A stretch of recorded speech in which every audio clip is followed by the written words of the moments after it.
Hello, everybody. Phenomenal Sir coming at you with some more Breath of Fire goodness. Starting a few minutes early, so I don't know that anybody's really here yet. I don't generally wait for anybody to join before I go. I just kind of go. But if you're watching this in the future, I hope you're having a good morning, noon, or night, whatever it may be. So without further ado, let's get into it. So, last time we finished, the heroes had been left on a deserted island, and they took a loan of $1 million from the heroic merchant Gobi in exchange for the gills, which he didn't have but swore he would go get. So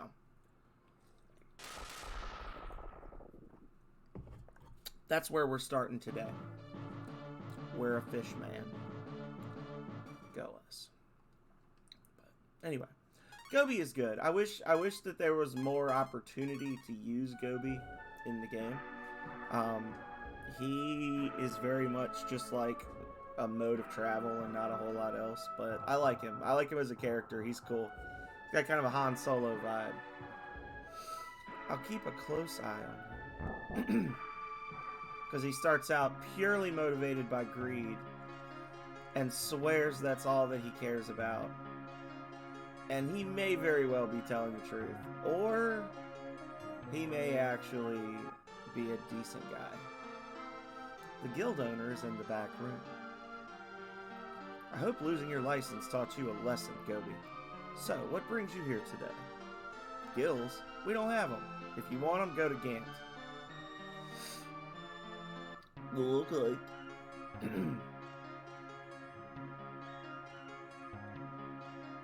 We got all these shops here in Ye Old Prima, all selling different sets of gears, sometimes selling the same things for different prices.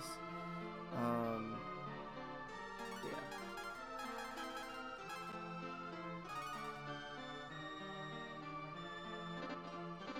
That would be nice. Kind of want to hold out, though, because I know there's a really good weapon coming up for our soon-to-be 6th party member. Absolutely. Welcome in, Goblin. Hope you're having a good day. Chat and lurk. Chat and lurk. Chat and lurk. Chat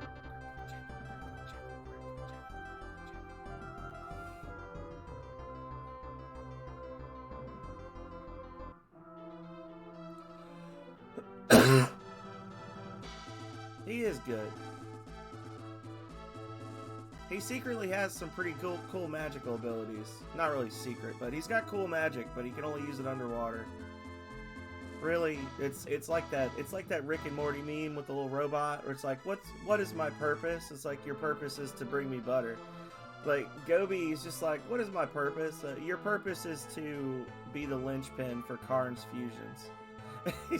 Oh God. Your purpose is to be fused forever. Are you from Prima? The Dark Dragons attacked and took our young men. Take some goods to the Prima Guild owner, okay? No. I understand. Oh, yeah. Just wanted to see what he'd say. Thank you. The goods are in the treasure chest. You take goods. I never really do the merchant mini game early enough to get a lot of the really good stuff, because I know there's like three distinct points in the game where the stuff you can get changes. Like, some of the stuff stays the same throughout, but like there's only certain points when you can get the the clear clothes and the dark dagger and the mallet and stuff like that. Like, you really have to kind of know when you're looking for the stuff, or you'll never get it. Like, some people are like, oh no, it's just really, really rare. No, you literally can only get some of these items between this point and this point in the storyline, and some of those points are very short. Like, it's a very short window of time. Can't recall if Gobi's Sleeper is one of those. I could look. I suppose I could look it up. Let's see. Breath of Fire Gobi Merchant Store.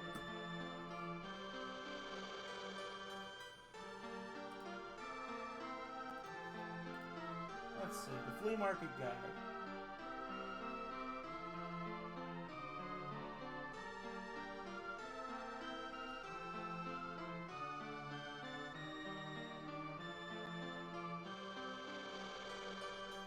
First stage begins from the time you gain control of Gobi up till the point when you get the spear. The second stage begins immediately after that until the point you get the cure for amnesia. Third stage goes from that point until the end of the game.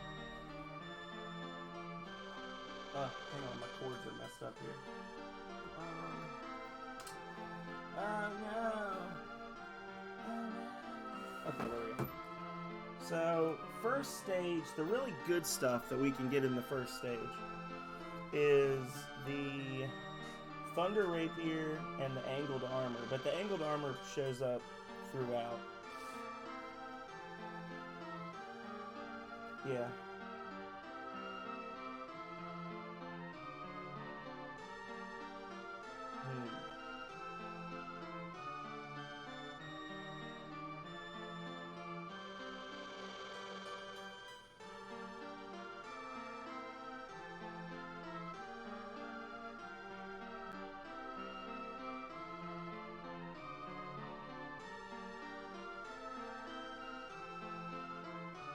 There you go.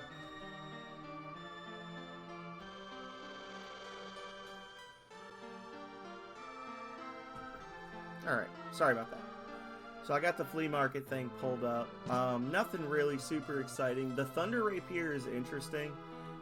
It's a decent weapon for Nina, but Nina doesn't really hit stuff, so it doesn't really matter. Like, I think I might have gotten her a new weapon, but I don't know. She might just be still using the same thing she started with. The Thunder Rapier can be used to cast a free Fry spell, which is the lightning bolt spell that Bo uses. Free 80 damage. But we've already got the Flame Rapier, which is a free 90 damage.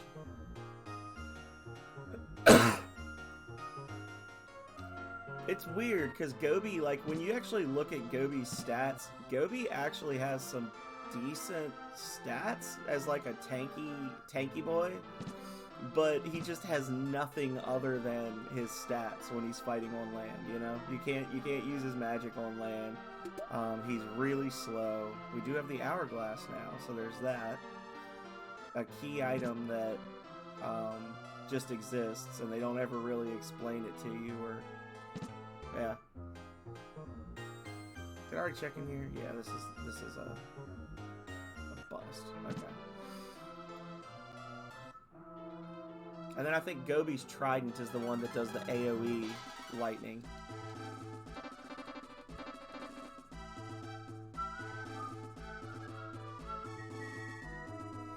So I'm using Marble 3s up here because he's just fighting slimes and it's a waste of time. Like, all the enemies up here are like the things you would fight at the beginning of the game. I'm using them underwater because there's a couple of encounters that Gobi could legitimately just get killed on the way to Prima if you have really bad luck. So we will get him leveled once we get the full party going. But the Marble 3 no longer works.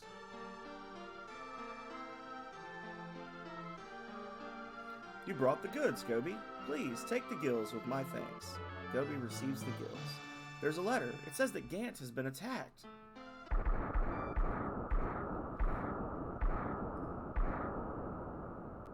Uh-oh. What's that noise? The Dark Dragons have attacked a small boat. The survivor of the boat attack needs your help. I'll be there right away. I do think it's fun that what's going on?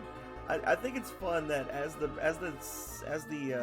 story progresses through the various Breath of Fires, you see the different races kind of like evolve and change throughout time.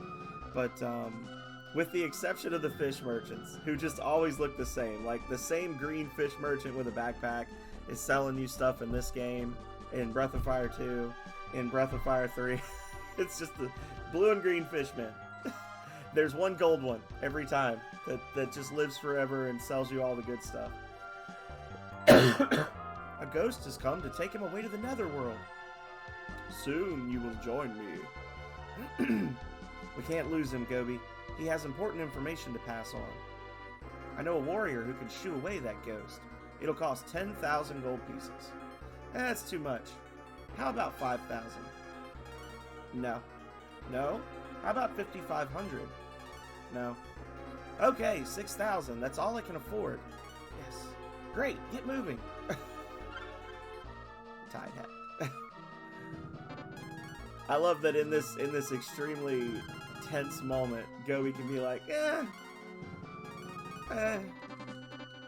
deuces. Just pretends like he's gonna walk away. No, stay. I'll pay you more.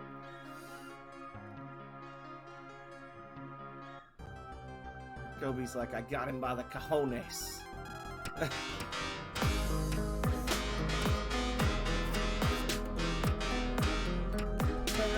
Oh, the music. Is it gonna just go forever? Okay, no. I was like, what's happening? Thank you so much for the raid, Fat Cat. Congratulations on completing your 12 hours of streaming on 4 hours of sleep. I'm gonna kick all the booty. Fame is taking over. Thank you so much, Chrome Cobra, for the follow. I can feel the fame flowing into my body as we speak. Let me get my shout out going. Kind of quiet in here, but we'll preserve you for posterity. All about the Fat Cat posterior. AK, welcome in. That's one long ship. But anyway, we're playing some Breath of Fire, a Dragon Quest of a different type, different nature, different system, breed, everything. And we just got started. We are in the process of trying to save the hero from the island that he was marooned on. The real hero of the story, Gobi, is lost underwater because I just forgot where I was going. And then we're going to get into some shenanigans. We're going to fight some ghosts. We're going to invade some forts. We might even learn how to turn into a fully grown big boy dragon. So, for those of you that don't know me, I'm the Phenomenal Sir. I'm a variety streamer, bringing you the greatest games of the 80s, 90s, and today. Big fan of retro, just in general retro. Mostly stuff that I played as a kid that nobody else likes or enjoys. I am the #1 Rings of Power streamer in the world, I think. The only one that streams Rings of Power. So that makes me #1. And big fan of JRPGs like this one. It's nighttime, you goober. This light is unbearable. Sorry I'm late. Are you ready? What are you waiting for? There we go. So the party's all back together again. Nina couldn't wait any longer. Bo has nothing to say. I'm gonna go save this guy from a ghost. May luck be with you. I'm counting on that money.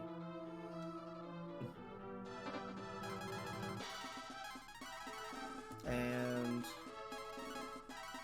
Gobi, you're gonna stand in the back for now, buddy. You're not that good yet. I'll get my party order back the way it's supposed to be. There we go. The gills are in place.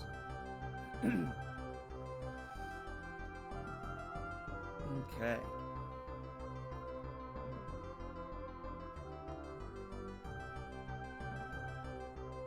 Oh, spooky.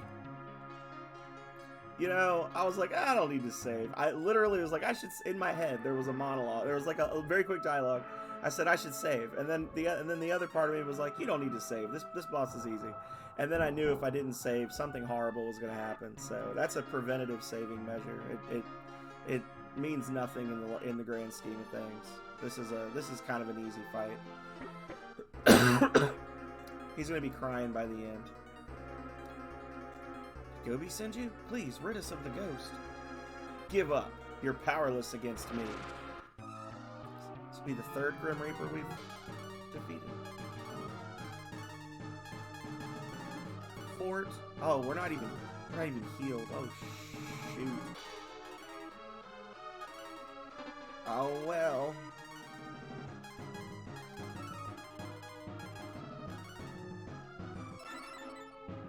He's not going to do 76 damage in one hit. No way. No way.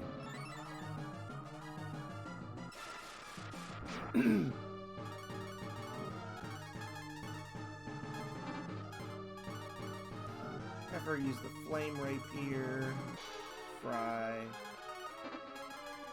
and you can just stab him.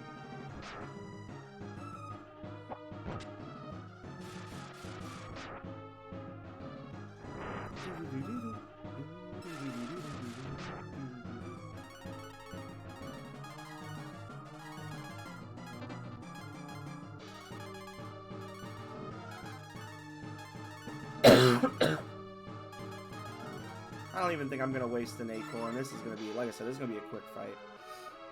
Don't, especially if he just keeps, I guess that's all he can really do, right? He doesn't really have any AoE attacks. He's just here. Probably just auto battle. Oh, never mind. Never mind, we can't auto battle. Morteo seems alright. Oh, he doesn't cry. You fibbed to me, Goblin Junkbot. He's not a crier.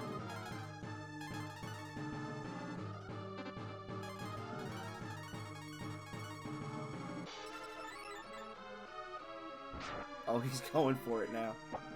He got mad because I used auto fight.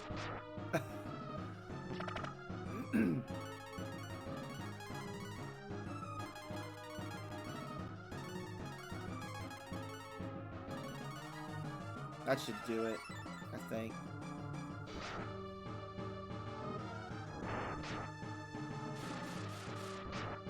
Maybe not. Okay. He's still fighting.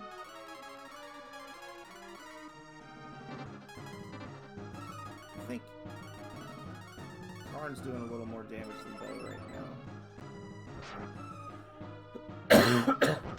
Like 6 points. There we go. Critical hit. Ah! I'm losing! This can't be!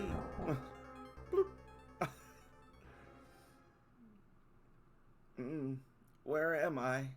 What happened? This is Fat Cat waking up after 14 hours of sleeping off his 12-hour stream. Guild owner. Why are the Dark Dragons after you, Ox? I was running from them because I had to give you a message. I am one of the metalsmiths. Our trade's been handed down for years.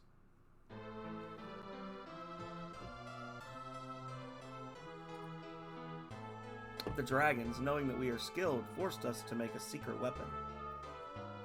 We tried to fight, but they captured our families. If I help him, I may be able to get my license back. Let's go. We have vowed to defeat Zog's forces. We will help you. The world's greatest thief is on your side. Feel better? Hold it. Why didn't you talk to me about this? Well done. The people trust you now. Keep it up. Thank you. Let's go destroy the secret weapon of the Dark Dragons. Let's rock. And just like that, we go from 4 party members to 6. Enjoy it while we can, because it's going to be a minute before we get number 7 and 8. 300 gold. Okay.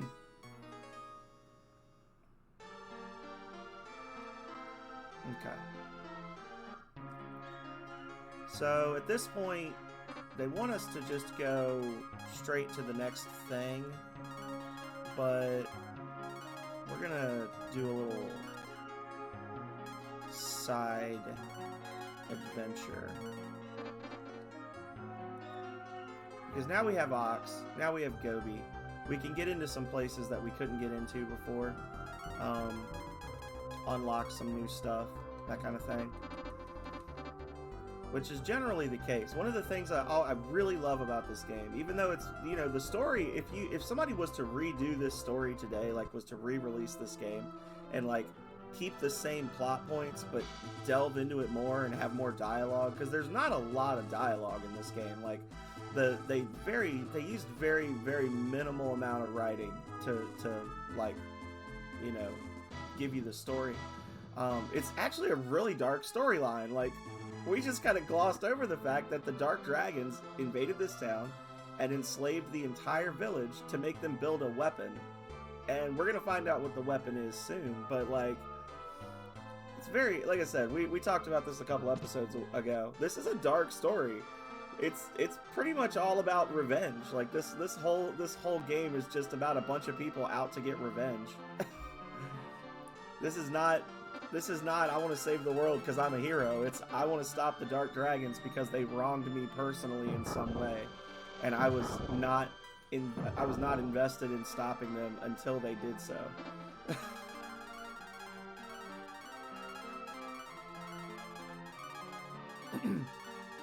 There we go. Who are you? Karn? Let me teach you this spell.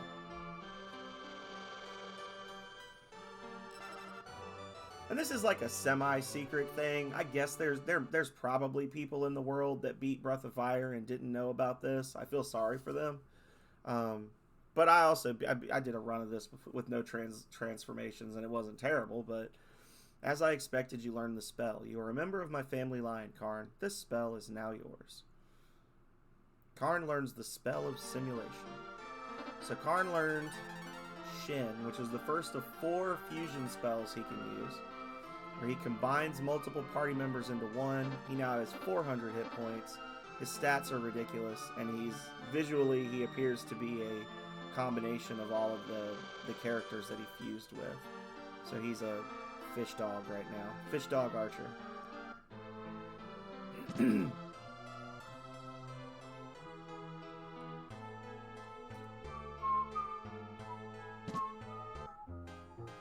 I'm gonna grab the spiny hammer for Ox here.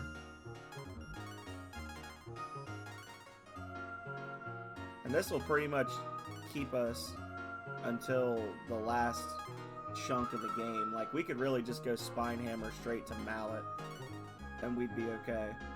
Metal armor.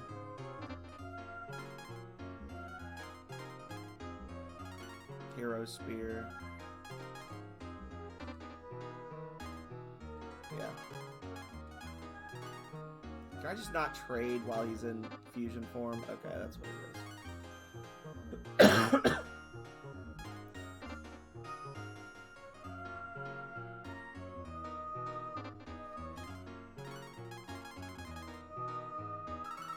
There. Now buy him an iron hat just so he has something.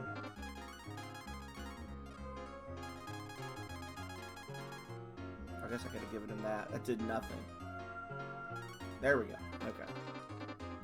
Yeah, the Tide Hat is weird. It, like, I can't remember if it actually has, like, a special effect. I don't think it doesn't reflect magic or anything. But it's kind of just, it's a hat with no stat bonuses. I don't know. Your journey has been recorded. Good luck. Good luck. So we did that. A couple of other places that have treasures. We're gonna go to Aria. Anyway, I get distracted. I'm a distracted gamer.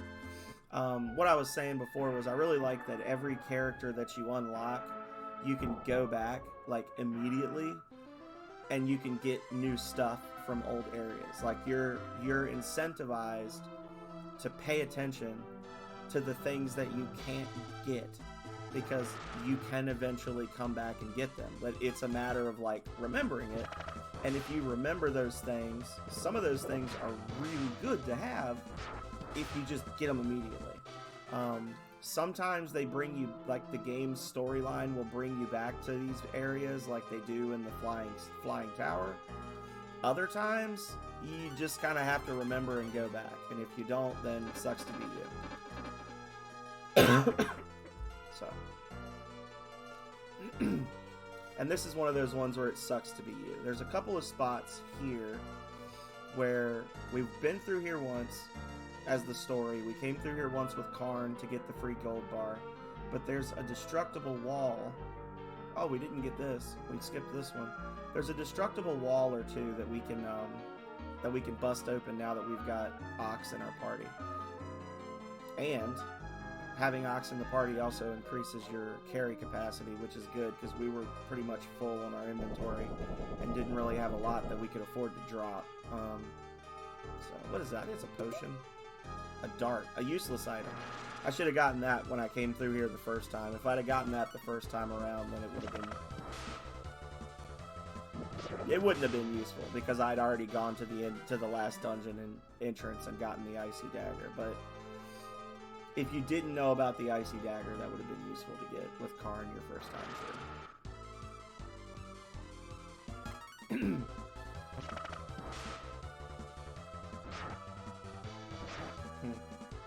So the hero is still not faster than these guys.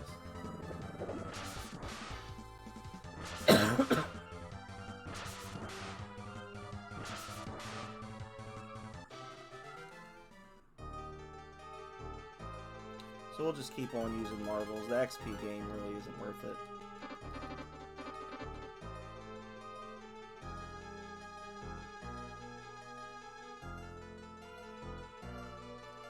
That was kind of a wasted walk because I could have just... I mean, the dart I didn't really need. I thought it was a stat up potion for some reason. Like one of these A potions or whatever. But I was wrong. Could have just cut through that door and gotten here, which is where I really wanted to be.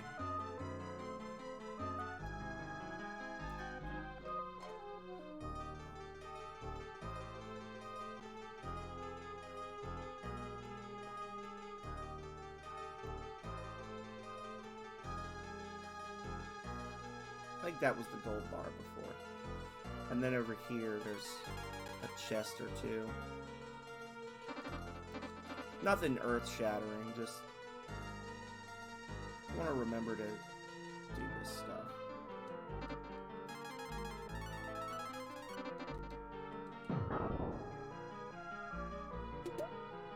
Luck potion, agility potion. I just used one of those. Agility. There it is. Luck. Okay. And there's some treasures we can get at the entrance of the flying tower. Like as soon as we get onto the tower, we cut right and there's a wall we can break down. I want to say that those are just, that's like money and healing items. I don't think it's anything great. So we're gonna head over to the catacomb. We were gonna have to come here anyway pretty soon, so I just, while I'm in the process of running around grabbing stuff, I'm gonna grab the boomerang now, and then we'll need that pretty quickly.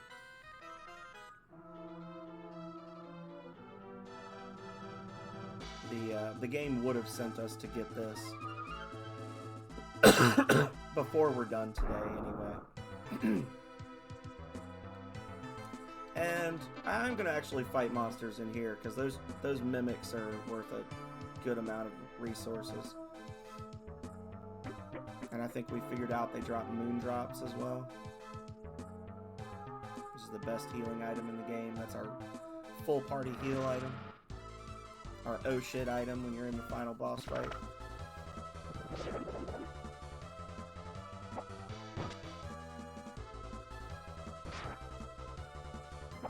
Not quite enough oomph to just auto battle him, but whatever. Without getting damaged.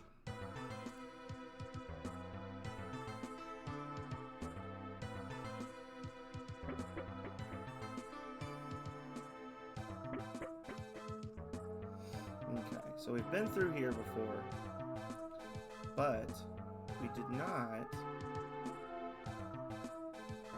grab this.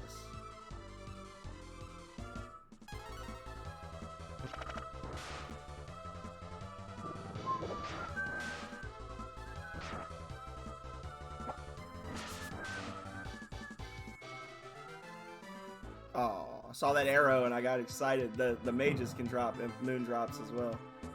So we got the boomerang. But we can't equip it yet. That's gonna be our next rang upgrade for the hero. Because we're still using the weapon that we got in our first episode. So we've been using this boomerang for like, I don't know, 8 hours now. 8 hours of gameplay.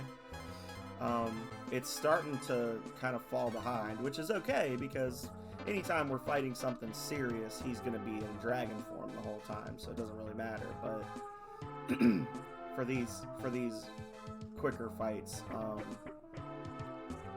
it's starting to get noticeable that he's not really pulling his weight.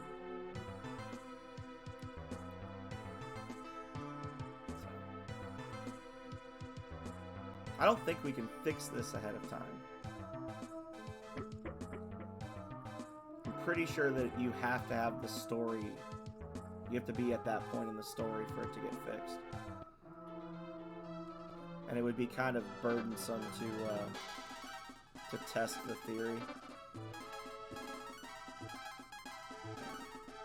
We'll go to Gant. Can't warp to Prima for some reason. I don't know why. I guess they don't want you like putting the gills in storage and then warping there. Because I guess in theory, if you did that, you could soft lock your game.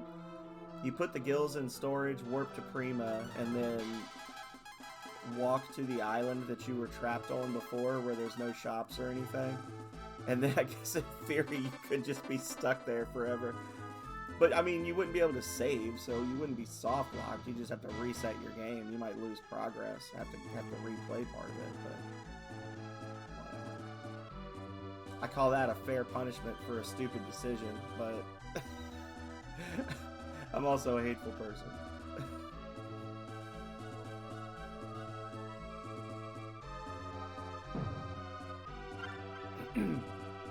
Coconut.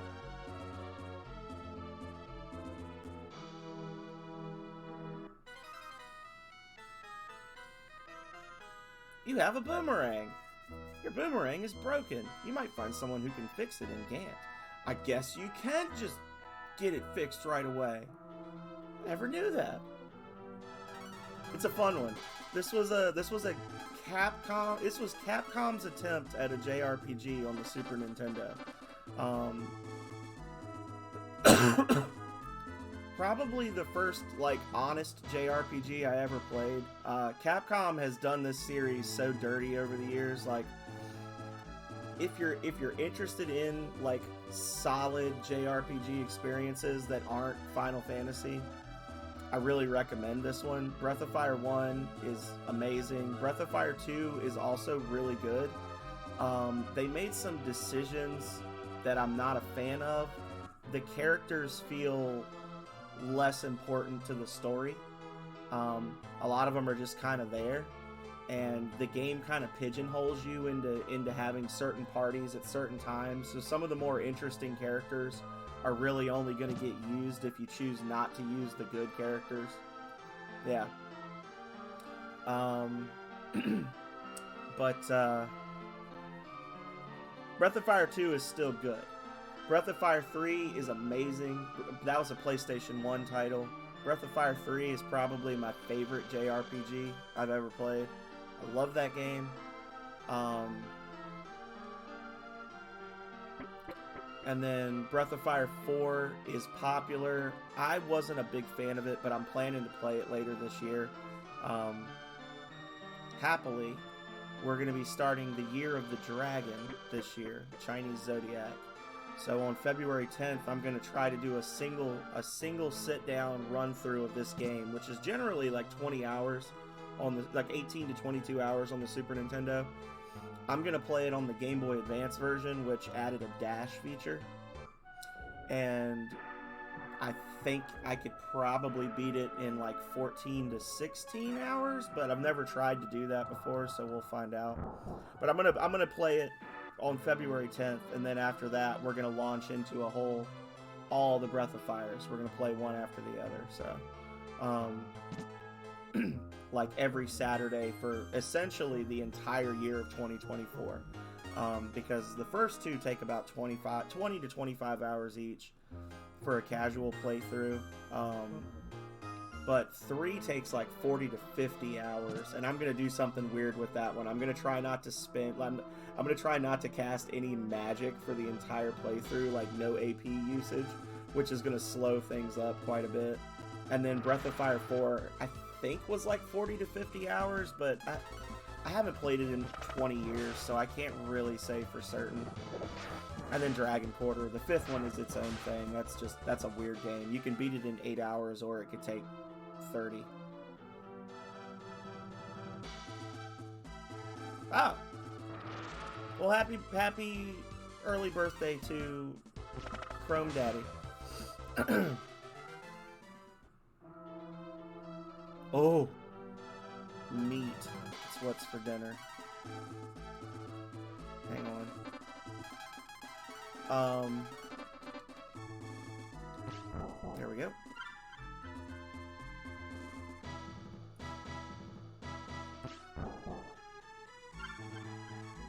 The other fun thing about having the Karn fusion is we can finally hunt the birds that spawn occasionally, the huntable birds.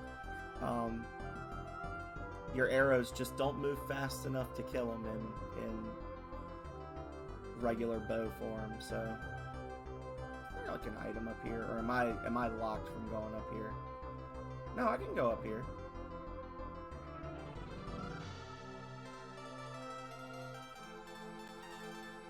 In theory, I'm just goofing at this point. I was thinking, I'm like, you know, I'm kind of behind. Like, I'm not where I should be, given the number of episodes of the game I've done of this playthrough we're on.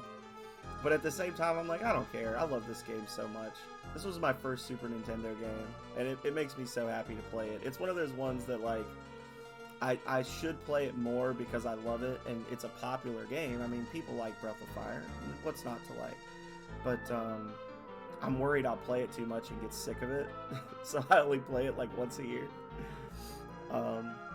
It's like every year around this time, it's like, all right, guys, it's Breath of Fire time. Here we go.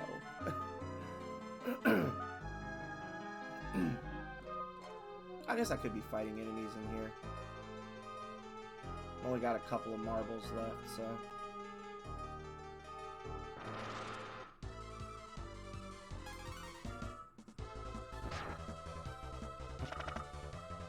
That seems unnecessary. 375 XP split 6 ways acquired. Jeez. Some gold.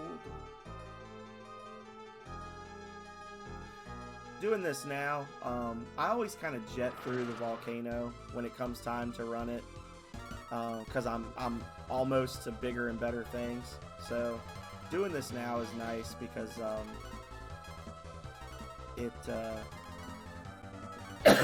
it means I'm not tempted to skip all of it later, and it'll earn me a little more money for when we can do stage 2 of the flea market game and get some goodies. So.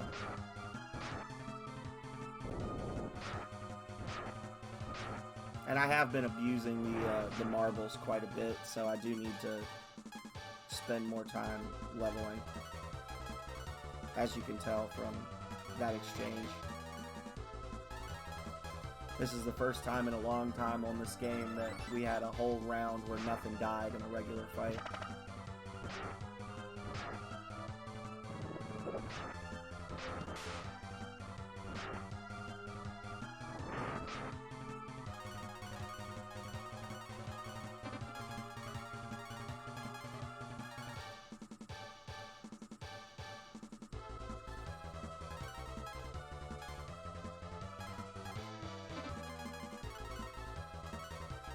Whatever. He'll retarget if he kills it. There we go. No! Aww.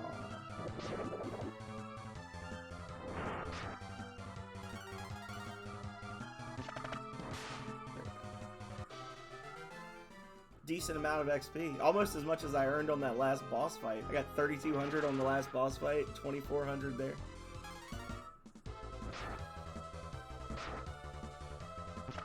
Yeah, those amiibos are they're a tough enemy. There's multiple versions of those. I can't remember if there's 2 or 3 different palette swaps of those, but they're always like the toughest thing in the area when you run into them.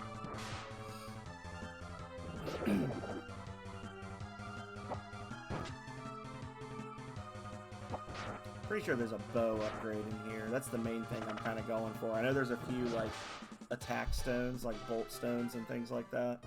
But the thing I'm really looking for is I'm pretty sure you get the...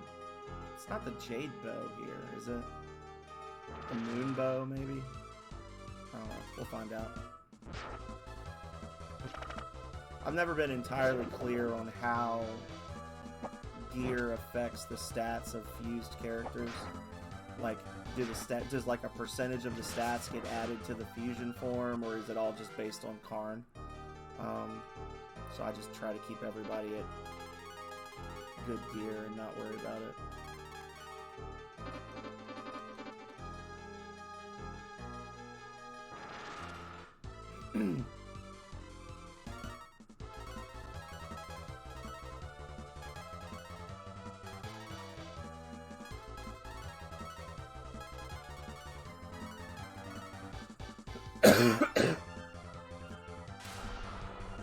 They're going dragon form for regular fights. Oh lord.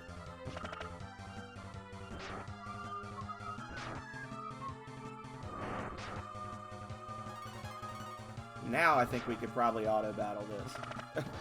with Karn's attack boosted and Ryu in dragon form, this will be a lot less stressful. Oh, they're weak to lightning. Nice.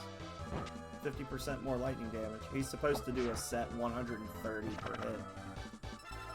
My morning's been good, Chrome. I basically woke up, cracked a Lipton because I didn't feel like making coffee, and I jumped on and watched Fat Cat for a bit. I wasn't talking a lot because I was doing stuff in the background on my computer, but it's pretty much been my day.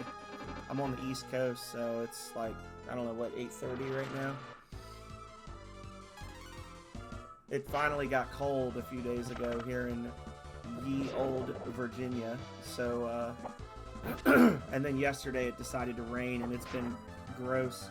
It's been gross since like 2 o'clock yesterday, just kind of gray and drizzly. So looking forward to a long day of not doing a whole lot and just hanging out. See where it takes us. Got 1 week of school left before the holidays.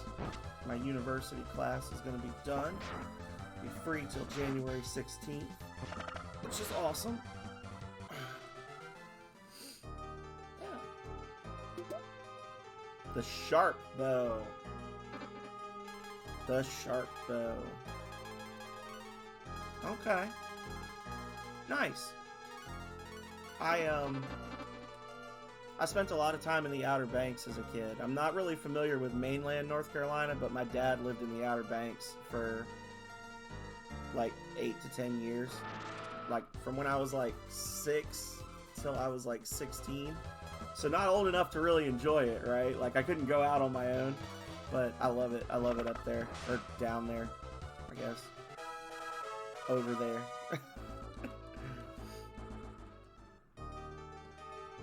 He lived in Kill Devil Hills for a while, and then he lived in Nag's Head, and then he lived in Manteo for a good chunk of it.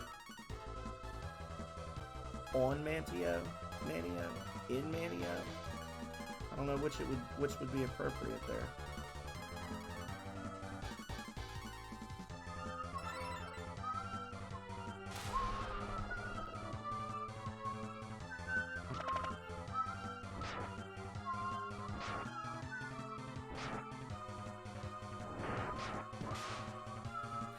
He actually did live in,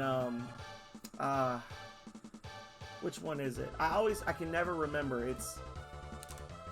He actually lived on Hatteras Island for like a year. But then he decided he didn't like it as much. He was there for like maybe a year or two. He moved all over the place in the Outer Banks. He was at, it was Bill Sawyer's place, which was like a I don't know, I guess you'd call it a hub on the island at the time. It was right by the KOA campground. They call it the A-frame apartments now, but it used to be, it was like a couple of apartments, a restaurant, a gift shop, a sign shop. And he rented a place there for a bit.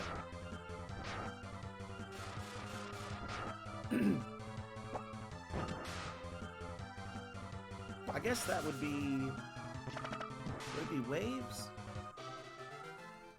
I gotta know now. I can't remember.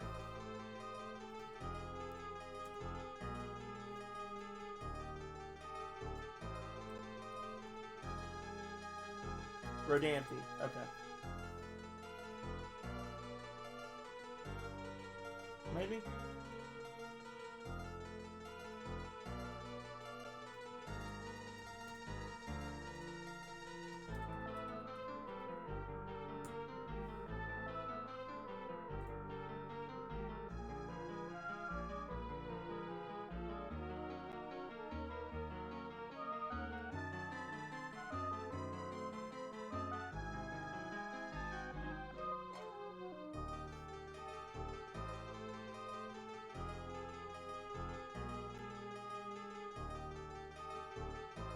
Yeah.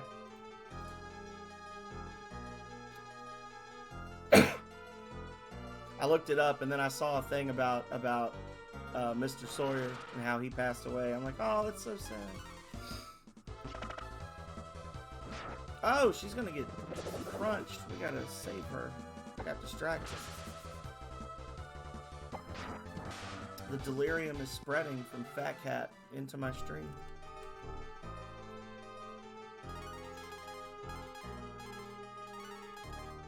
Have an apple. Holy crap, those heal more than I realized. 60 HP. And they're free.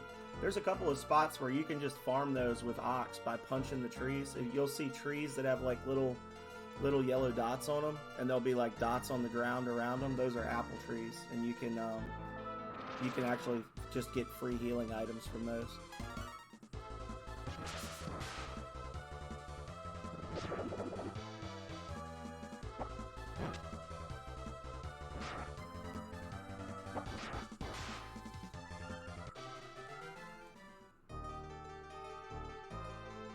So we got the sharp bow. We're doing a whole lot of wandering. Entire wall of hot sauces. I don't remember the hot sauces, but I was also like single digit age when he died. Maybe like 10 or 11. And after he passed away, they just turned it in. The family sold it and turned it into all businesses.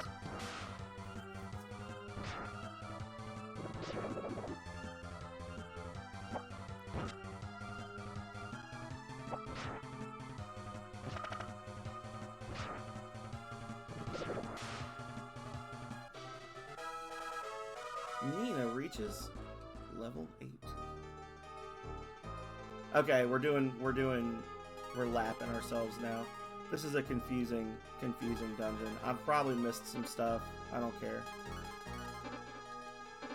Let's progress with the show. Yeah.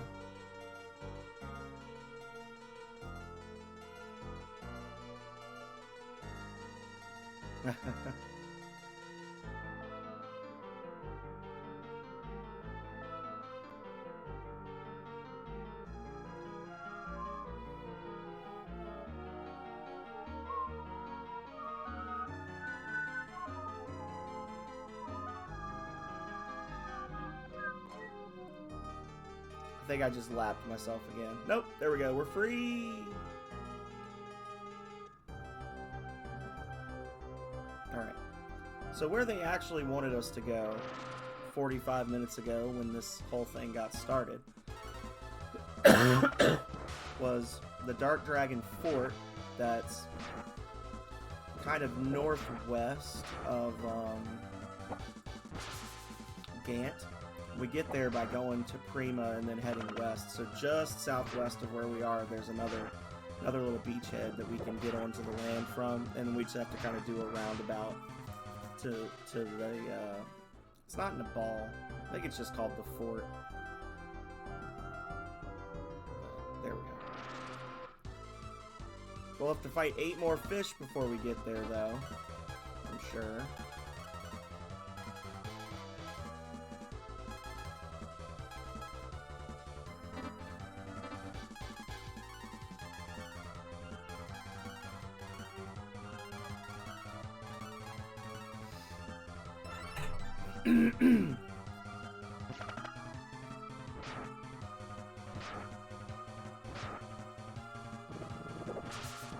Nice. I almost used a marble for the guaranteed slam attack.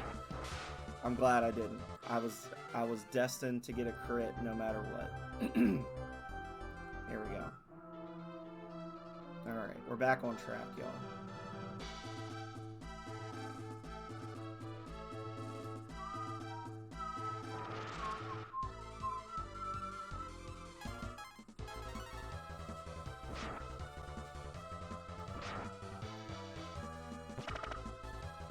Metal Scorpion.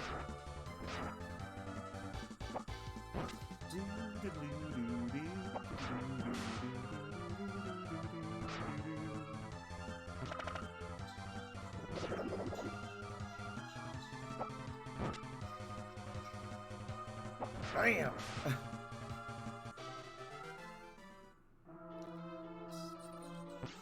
Oh.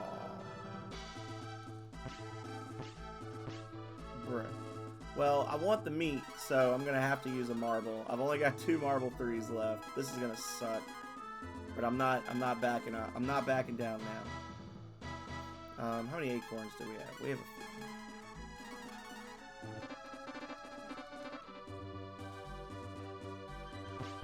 meat is a group heal. I want to say it's like 70 HP for everybody.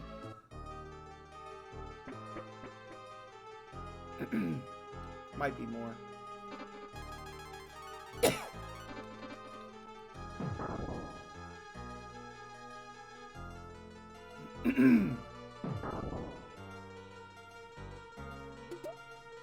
Giant hammer. Echo hat. So the Echo hat is cool. It's not the most defensively amazing hat. Like, it's gonna get outstripped later.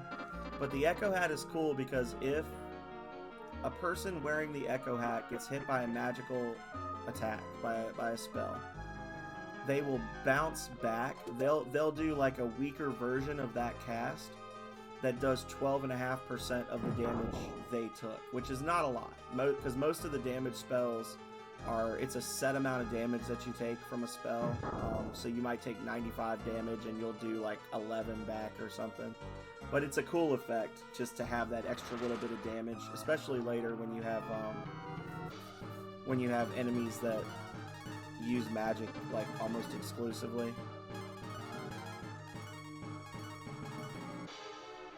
Get him, Karn. Ooh. Ooh. 750. 125 XP per person per fight. Not really worth it. I'm just breaking stuff. So then I started punching.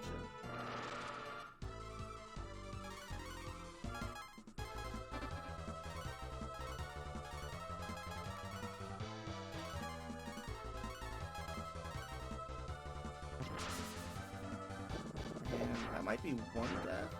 No. Yep, okay. Nice. Get a counter. Get a counter attack.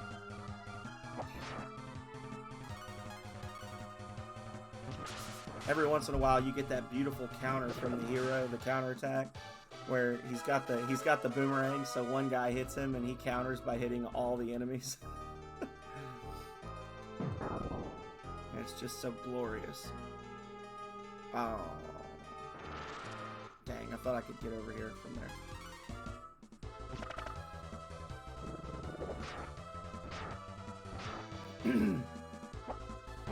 Thank you so much for the sippies, Cosmic.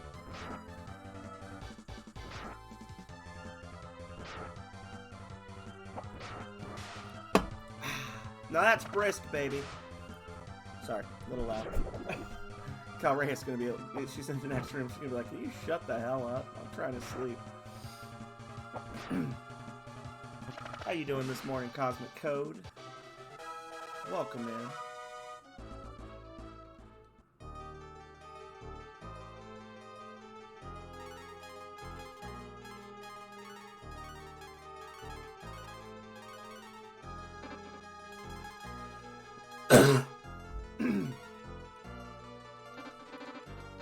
I'm gonna get over here, and this chest is gonna be a cure. Or a cure 2.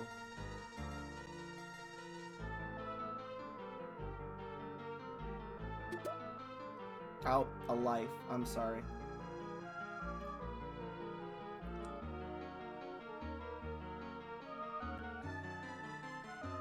Oh, well, good. The escaped prisoner has returned, and he's brought help.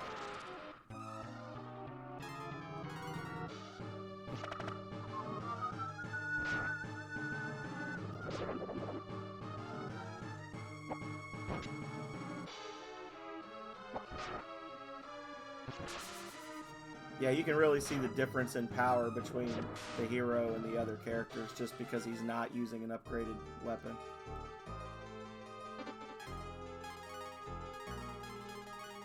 I'm partially trying to conserve mana, but I'm mostly just trying to burn through some of these herbs that I've got because I'm getting to the point where they're not really worth using in battles. You really want to use healing magic in fights because this game has a weird thing. I don't know if I'd say weird. One of the interesting things about this game is that when you're in a battle, using an item, you always go in your normal turn order, but using white magic, like healing magic or buffs or whatever, you always go first. So there's no chance of Nina ever having a Cure 3 spell queued up, and then the character she was going to use it on dies before she can use it. The game just forces her to go first. Healing spells always have priority over everything else. So you get to a point where the item healing, even if it's full heals, really aren't worth using in battle. You came back, huh? You've got guts. But that's not enough.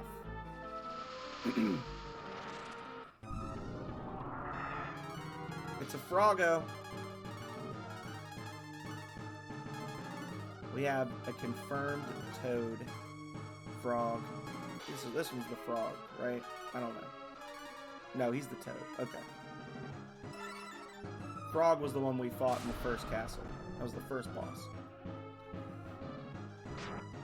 Oof.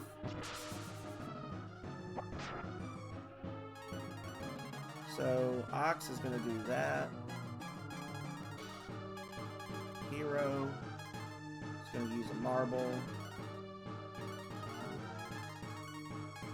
I'll let the hero and Karn. We'll just burn through these marbles on this fight. We're going to have to sell some stuff and refill our inventories anyway, so...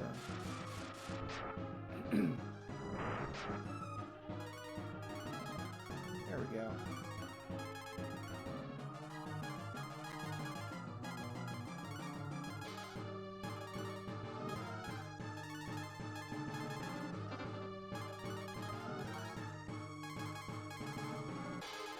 I'm like, wait, what am I doing? What am I doing? Petrify. Yes.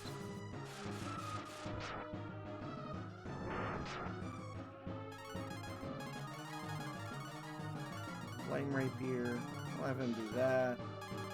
I'll have her burn through a Bolt Stone. Or we'll use the Fire Stone.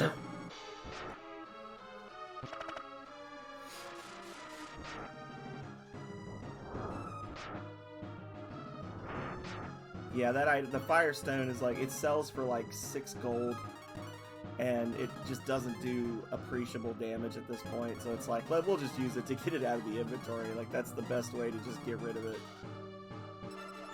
Short of throwing it away.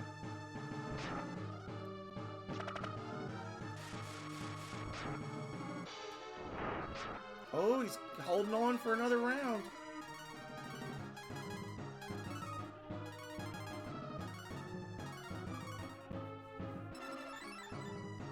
I'm just amazed that this thing is faster than Karn. Really. Toad began crying. Good.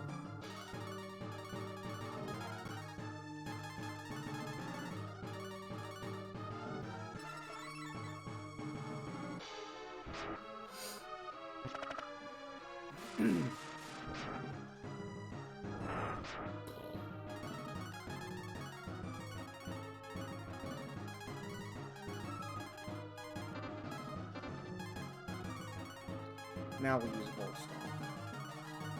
And an arrow. Oof. You stop it! I can't go on!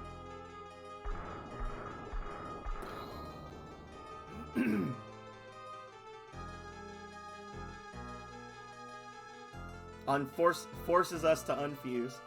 Ox, you're alive! Let's do this shit! I wouldn't have made it without their help.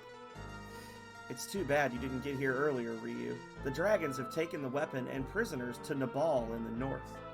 Ox's wife is among the prisoners. Nabal is well known for its security. Nabal has very tight security. It'll be difficult to get in. There's an old man near Gant who is in the dragon's army. Perhaps he could give us some advice. Let's go north to Nabal, Ryu. And then...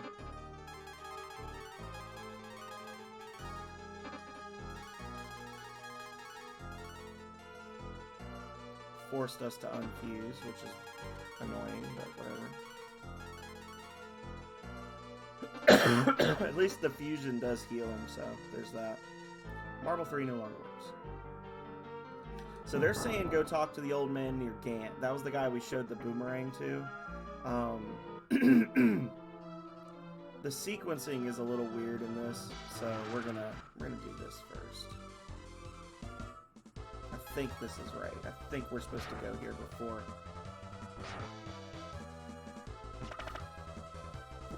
We talk to the old man. They make you do quite a bit of walking in this sequence because you can't quick travel to Nabal. You can't warp there, so you just keep having to walk.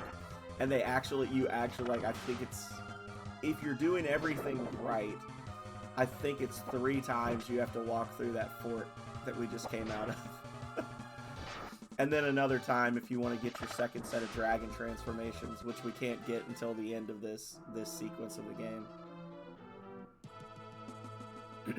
Is the weird guy there? There he is. The castle ahead is too dangerous to attack. Get some help. Is that you, Buck? Is that Buck from Rings of Power giving us guidance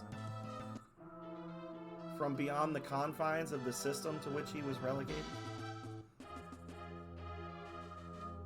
This is the castle of the Empire. You have no business here.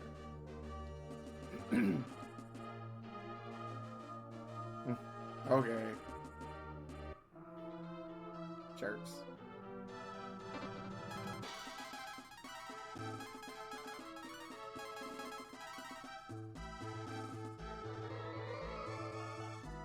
Bloop.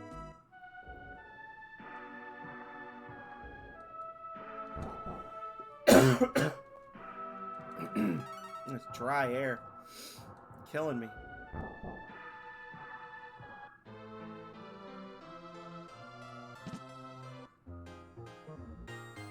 Alright. We're gonna sleep.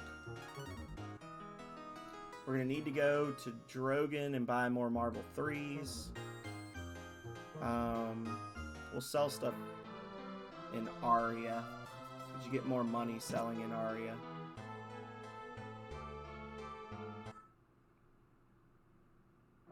Okay. It's like, what you doing, buddy?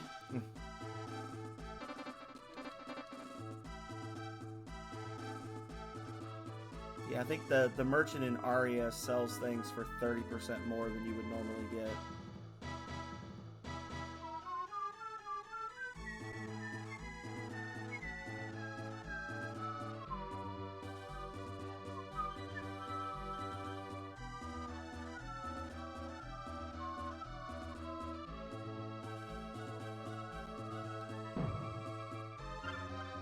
So does the coconut heal AP?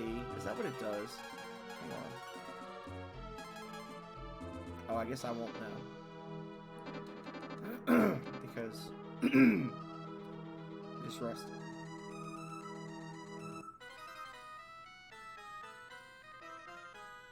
Your boomerang is broken. You might find someone who can fix it in Gant. Okay.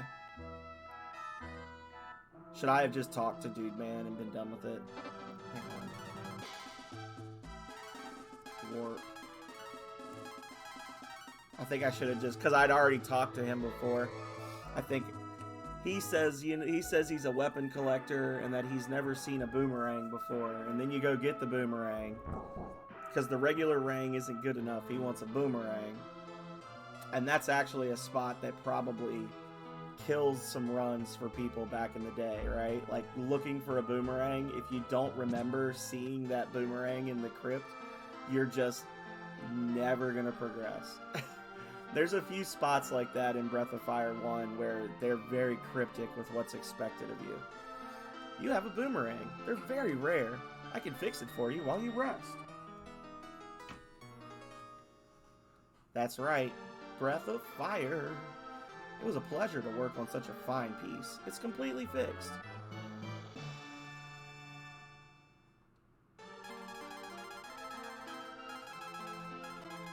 So we've already got our life armor and our flame shield, so our defense is good, but oh, look at the jump. Yes. 42-point increase. That's what we like to see.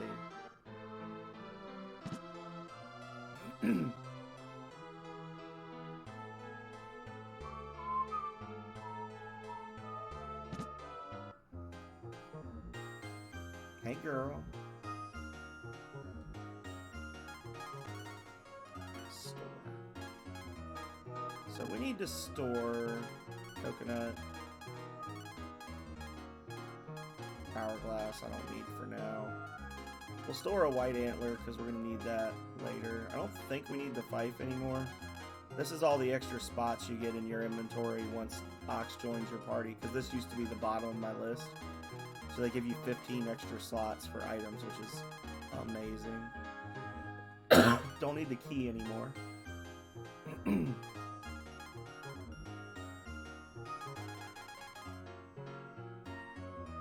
I don't need the rang. Rang can't be sold. Don't need it anymore. What is my purpose? You hold my rang once I get the boomerang. Oh god.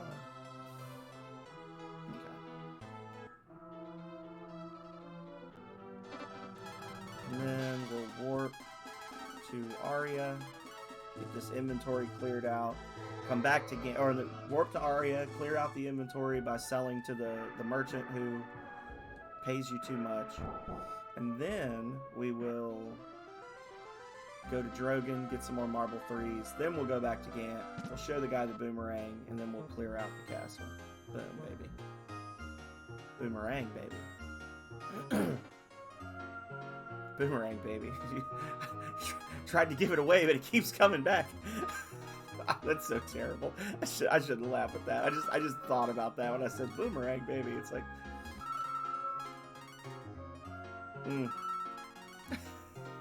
terrible. Oh, I'm gonna be canceled for sure.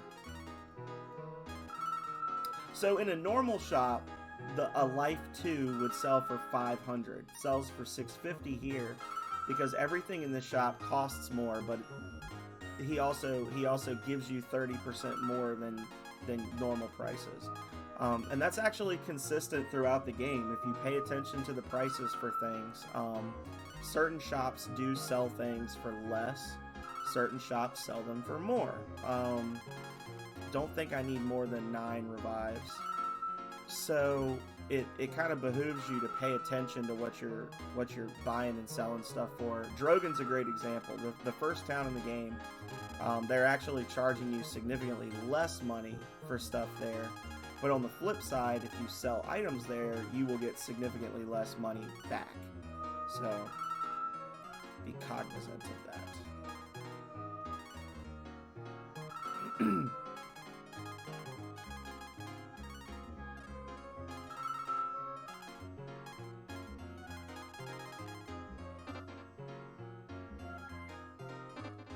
So that's why this guy sells marble ones for 1,300 and everyone else sells them for 1,000. Same reason. He's got a 30% shift in all of his prices. I hope this is the new bottom of the inventory. We'll put the water jar as far away as we can so that we don't accidentally use it.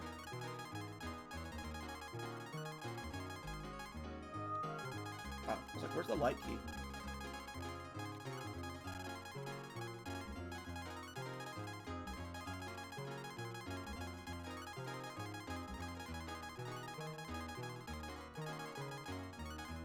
We'll leave this. Okay.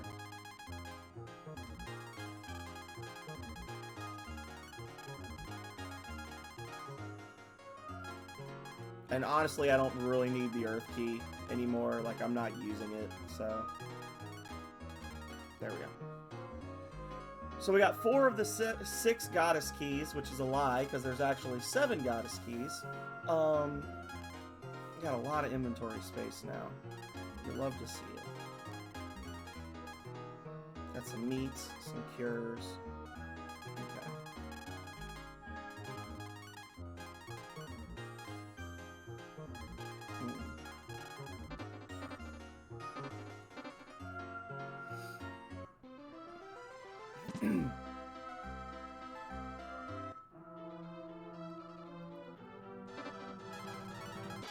I could probably buy Marble 3s in Prima, but like I was saying, they're cheaper in Drogon.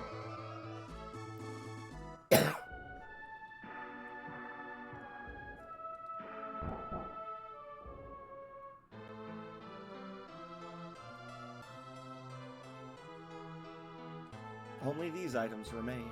Do you need anything? Alright guys, get ready for a great sound.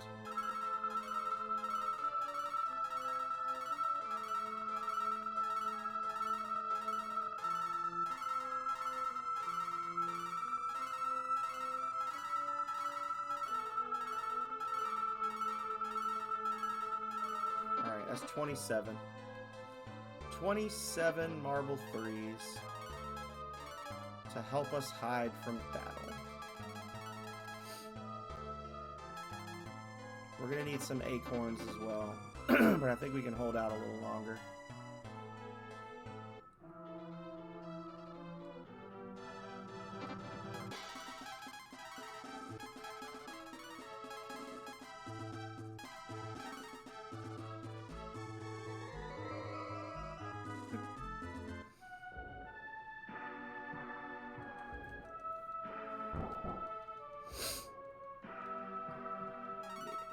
Yes, save the game.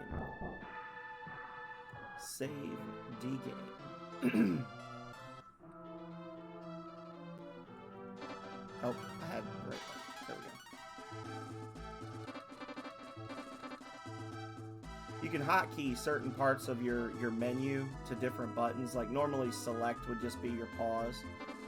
But you can hotkey LR, X, and Y to open specific parts of the inventory, and I always think really hard about how I want to lay it out, and then I never remember the actual layout that I do. So you'll see me going into the item menu and then backing out a lot, because I just press that button because it's closest to where my thumb rests when I'm playing normally.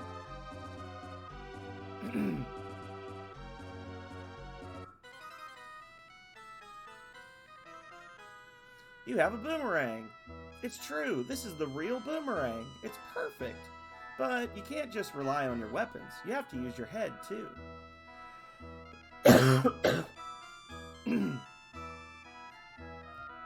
A Grimfowl is a tame bird until you steal its eggs. Then it goes berserk. You can use it as a weapon. The egg strategy works. Just use your head and an egg. Marble 3 no longer works. The egg strategy. It's a pretty excellent idea.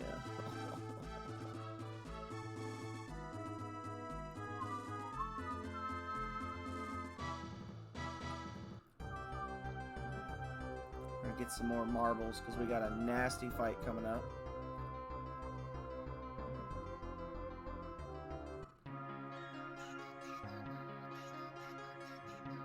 can't remember which shop sells them. It's either this one or it's the one up by the... Oh, they sell 9 packs of herbs, which is cool. 9 packs of regular healing items.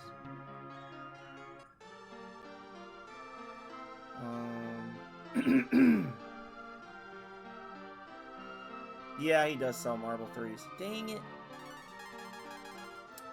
So we got... What do we have? 4 left?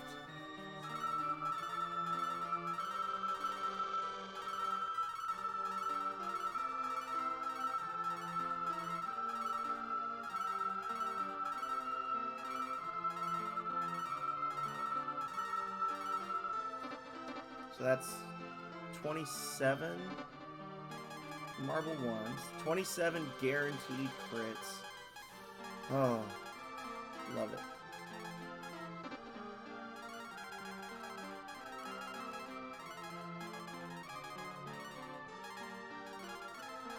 I'm gonna leave a space there.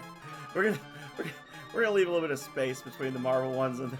Well, I guess you can't use Marble 1s on the field, and you can't use Marble 3s in battle, so there's really no reason to separate them out. Yeah, we'll just do it that way. There we go.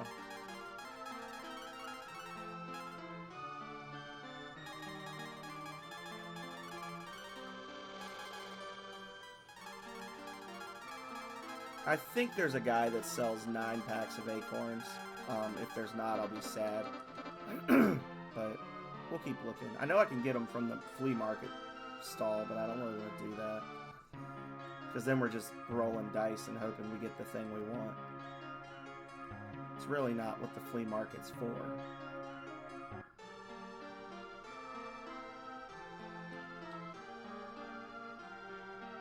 Yeah, see, like this guy charges 30% more. He sells Marble 1s for 300 gold each, more than the shop I just came from.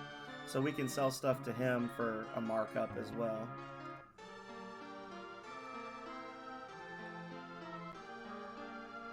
There we go. This guy sells at a 10% markup, because the other place was selling acorns for 30 gold. But to be able to buy them 9 at a time is pretty nice, so... There we go.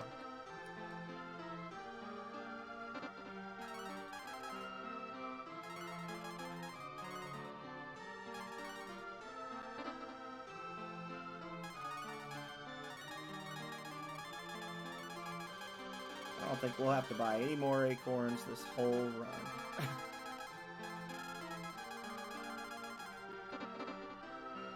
And I'll leave those 2 spots empty for now. Later on, the spots up at the top, as I'm finding items in chests and stuff, if it's gear or whatever, I can equip it and then shunt it off to the side, so.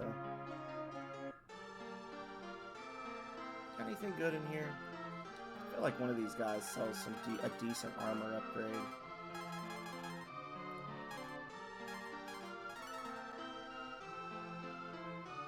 Oh, well. Not for the hero, he doesn't. Yeah, he just got a bunch of random crap. I'll wait till we get to Gust. Gust has solid upgrades for everyone. So, we got the boomerang. Dude Man says, use the power of nature against our enemies. Druids are an underappreciated class in D&D. I say that, and then I refuse to play one, and I'm the DM in the campaign, and I'm like, I don't want to play Druid. It's too much to keep track of. You got spells, you got special abilities, you can transform, you can shapeshift, all this other. It's too much. Doesn't really make sense why you're here. It's hard to justify a druid being an adventurer because the whole point is that they're like one with nature, so why are they wandering around the city fighting evil? But I swear, they're like the best class. At least in 3.5, which I'm I'm dating myself a bit by saying that, but D&D 3.5 is when I got into it. I don't do 5th edition, so maybe they suck now. I don't know.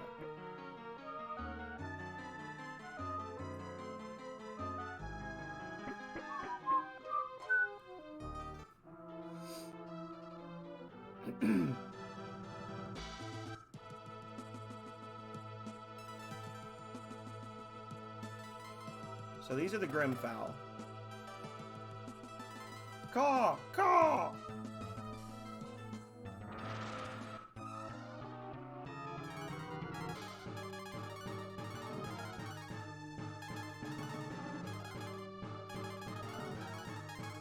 Pretty sure the Grimfowl gets up after you reduce him to 0. I'm not sure. It's a cool... Honestly, this is a pretty cool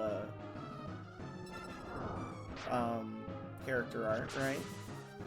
Sometimes the monsters, I mean, they're all decent. They're all very JRPG-y, but some of them look a lot cooler than others. This one, I feel like they did a pretty good job on this one. It looks like what it's supposed to be, with just enough weirdness to make you go, okay.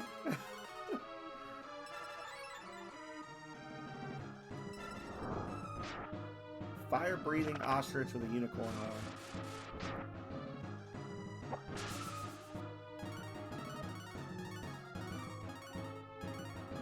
Had multiple crits so far in this fight.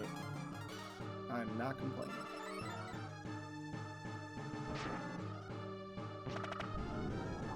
Grimfowl got mad.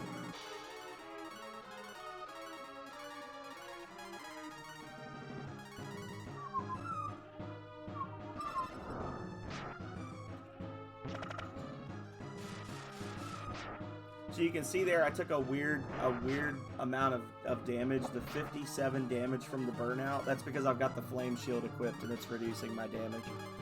In case anybody who like really knows Breath of Fire is watching this now or in the future and they're like, why isn't he taking the normal damage? It's because I've already been to Agua with Karn and I got the flame shield, the life armor, and the icy hat. So I'm taking less damage from some spells on the hero. Eventually, we're going to get that sweet, sweet Earth Robe, and then we're going to get healed by magic damage on the hero. And we'll just auto-battle our way through Jade and Tear. It'll be amazing. Okay, so now they've surrounded us. This part's a little weird. The timing is strange. We can do this. So we grab the egg. And then they're going to follow us now. And we need to not walk non-stop, but we need to also not stop for too long, because then that happens. They'll break off from us. But we'll see if they'll... I think they'll teleport out with us here, and then it's just... Or can we just throw the... Maybe we can just throw the egg in there. I've never really tried not to hold on to them. Let's see. Yeah, no, you have to actually lead them here. Okay. Yeah, the birds get distracted. They're like super deadly and dangerous, and they get angry when you steal their eggs, but they also lose interest very quickly in following me.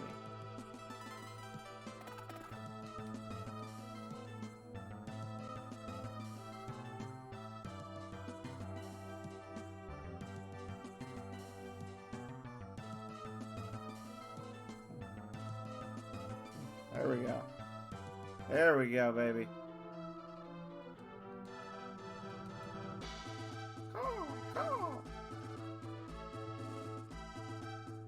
No, come back. That'd be cool if you get this thing to help you in fights while you're carrying the egg. Ox threw the egg into the castle. Just egged the house. Okay. So we got a couple more secrets here. Tom's not here to see them, I don't think, but Tom said he wasn't feeling good, so we'll forgive them. But there are a couple more secrets hidden in the Ball Castle. We can get 2 of them before the next boss fight, and then the last one we'll have to come back in here again. Because this is a secret hunt.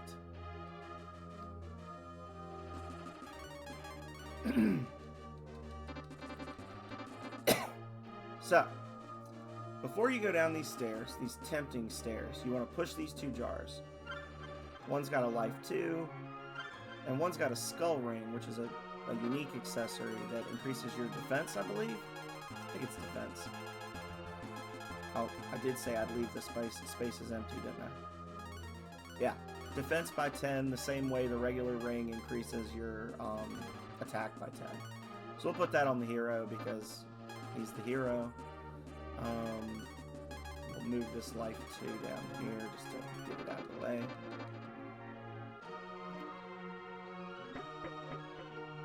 Although I guess I should put that on Nina because I don't want Nina getting killed. Pretty sure on our last run through of this game, Nina started getting killed right around here in the playthrough because we weren't doing transformations and the fights were going a lot longer in the second phase and stuff just started really hammering her.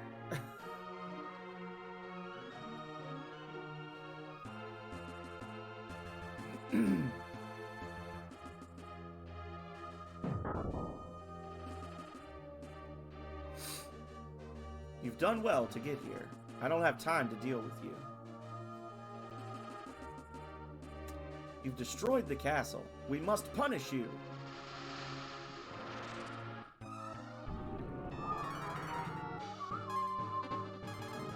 So we're fighting 3 guys. And we're actually not going to transform just yet because we want to spread the love, right? We're going to focus fire where we need to here, but we're going to spread the love between everybody with the boomerang for now. And spoiler alert, this fight's got a couple of phases, so we're going to have to... We'll transform in a minute. There we go. Not sure why I targeted that one. I thought I had started on this one, but whatever.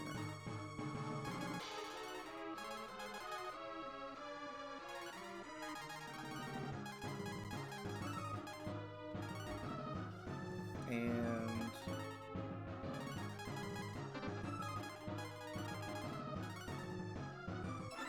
there we go.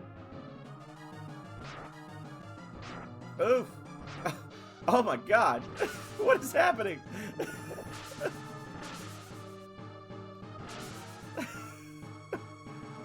Oh, please don't kill him. Okay, thank god. I was like, oh no. There's a specific way I wanted to do this. This is not how I wanted to do this. Lord. I'm gonna have him defend. And she's gonna use Cure 3 on Ox. So he'll be fully healed. I'm gonna transform. Karn's defending. And then Ox will finish with the Flame Rapier, which puts us into phase 2 of the fight, when he turns into a single giant target. And the fight just keeps going. We're gonna Fort Ox because he got the shit slapped out of him a second ago.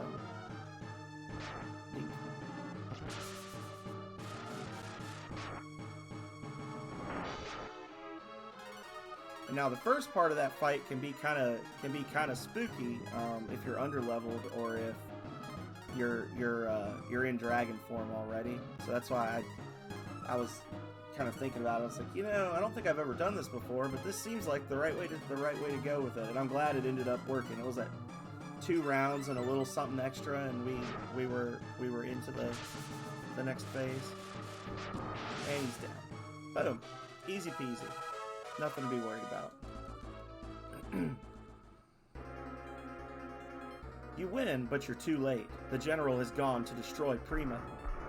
But they have all the secrets of the games. No.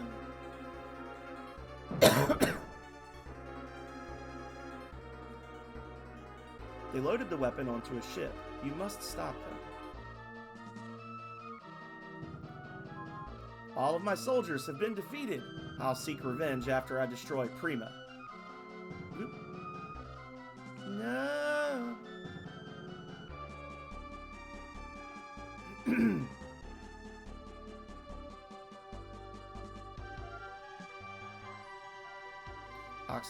Prima is in danger. The secret weapon is a torpedo. We still have a chance. Let's go see the guild owner in Prima. We must bring peace to the land for the sake of our children. Yes, I know. 6 more months to go. We'll have peace before our baby is born. Let's move. Whee! You didn't destroy the weapon. We need Wisdon's sorceress. Ask the man upstairs for information. Okay.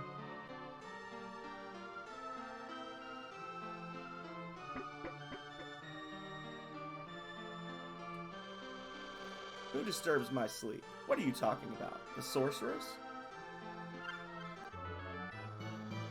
The sorceress won't like to be woken, but you can find her in Wisdon. You can enter the town if you have the statue. Look under the bed.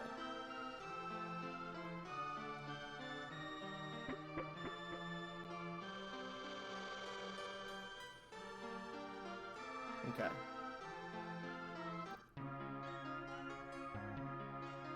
So we're gonna have to go back to Nabal, because that's that area where we were standing, where the general jumped on the ship and sailed away. There's actually a hidden accessory on the ground, like right near where we were standing, that increases your agility by 10 points. But we're gonna have to go over there in a little bit anyway, and I don't want to do an extra walk, so we'll put it off for now, and we'll just remember it, because we're gonna have to go over there again to get the hero's next set of dragon transformations, but we can't do that just yet. We gotta get our sphere item so we can turn into giant fish. It'll make sense when it happens, I promise. What I'm saying sounds strange, but it'll make sense when it happens. Your journey has been recorded. Good luck.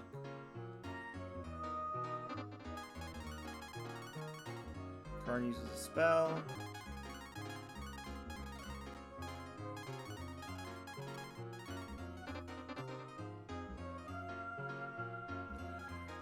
Okay, so this is where we wanted to go, right up here. The sorceress who sealed off the power of Tyr is sleeping here. Our leader is deep inside the palace.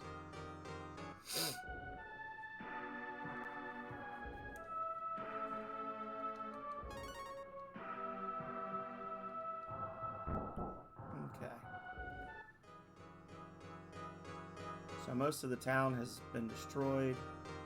Would have been nice to see a little ghost merchant in here, but unfortunately they don't want to sell us anything. Nothing of value in the houses.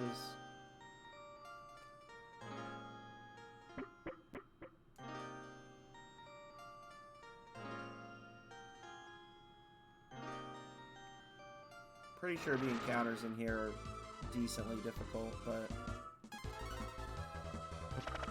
maybe not. I think that the midget enemies, which I'm not being hateful, that's what they're called. The things that just look like helmets with feet and hands sticking out of them. I think there's like a gold version of those here. That's like the next upgrade of that enemy line. We do have to do a little bit of exploring because there are some good items here that Ox can get to. I believe there's either 1 or 2 pro shields here, which are actually really good.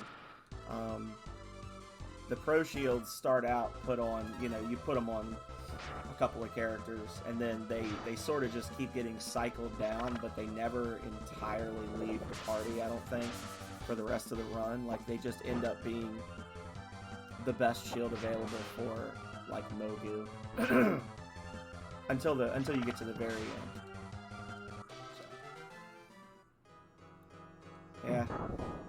I mean, we can't be skipping the fights. The fights are so inconsequential in terms of XP when you realize you're splitting it 6 ways, but at the same time, like, they're all going to be inconsequential until we get to the point where they're of consequence and we're too weak to win them, and then we'll have to use marbles to skip all the fights. Which, honestly, you saw when I started the game up, I had another save file from my last run of this, and I was level 22 when I beat the game. And that was on a file where I didn't use dragon transformations or fusions, I think. So, I think that was, I don't know, that might have been on the Switch that we did that one. I think it was, because we had to, yeah, we had to level Nina up to pretty high numbers to be able to get the group heal spell. So you don't really need to be a high level to beat this game. It just helps.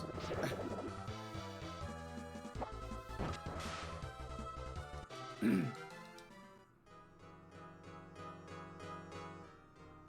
mean, you can be level 20 and tossing out 999 damage per hit with a crit on Karn's final fusion form.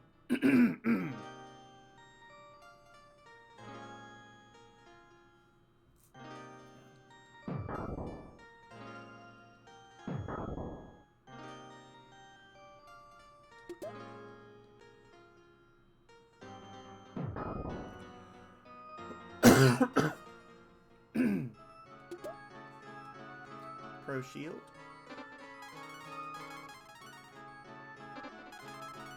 He's still using a Suede shield. There we go.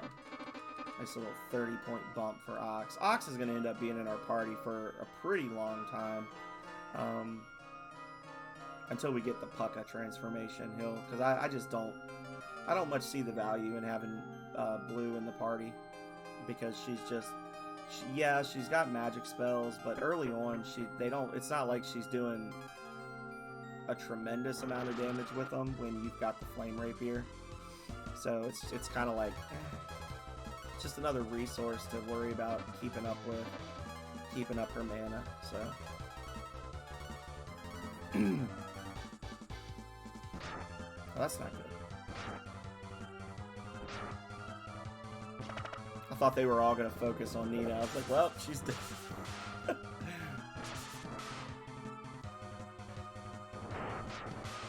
Thank you so much, Braycats. I'm going to try my hardest to win. How have you been? How have you been?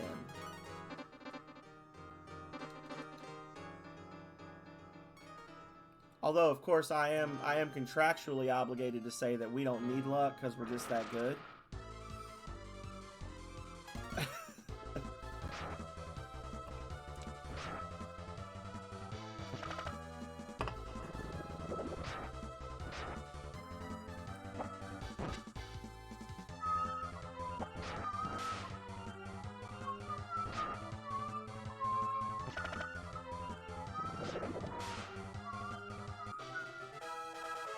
Hell yeah.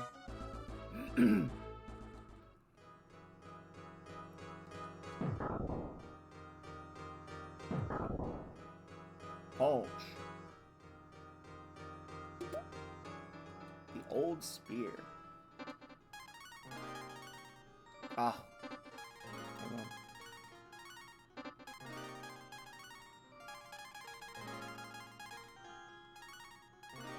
Yeah.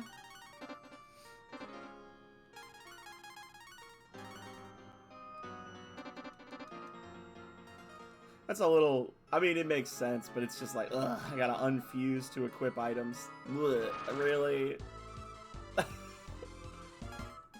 No, we're on our way to get blue now. We just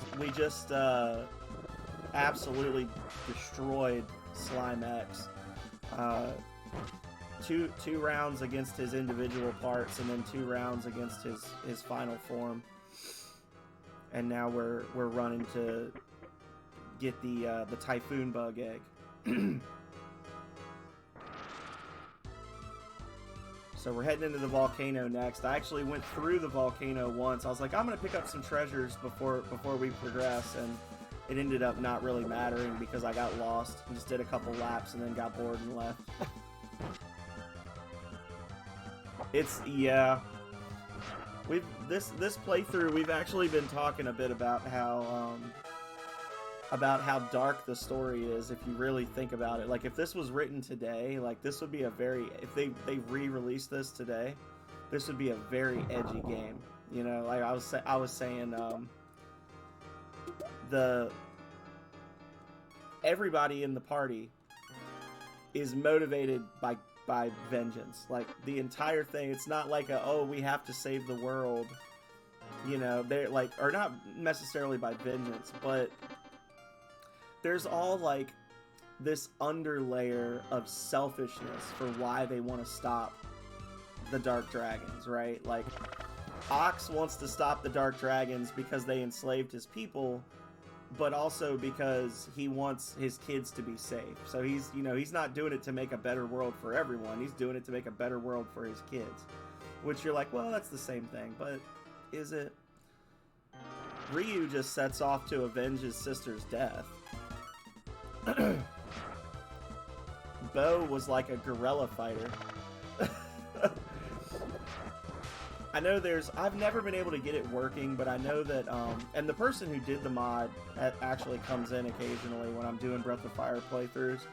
But they actually have a Breath of Fire 1, like, modded version. Yeah, they all have heavy themes. But this one is like, the reason it's weird with this one is because this one specifically, for me at least, this one specifically, the dialogue is so bare bones that it feels like they're glossing over it. You know what I'm saying? Like, they're not spending a lot of time really digging into the emotions of the moment. It's just like, it happens and then they move on. So it almost makes it seem darker because this stuff isn't phasing anyone, right? Like, we're not really like taking the time to acknowledge the terrible things that are happening. It's just like, well, that's life.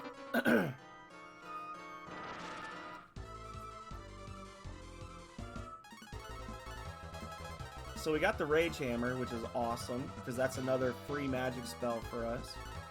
I believe that one's 80 damage. Yeah.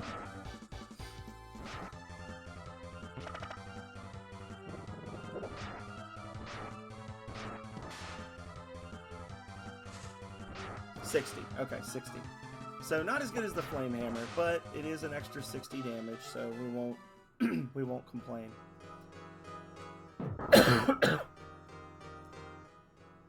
But anyway, like I was saying, there's a modded version of this that the person who did the mod, they actually redid a lot of the dialogue, and they added additional dialogue, and they did a lot of work.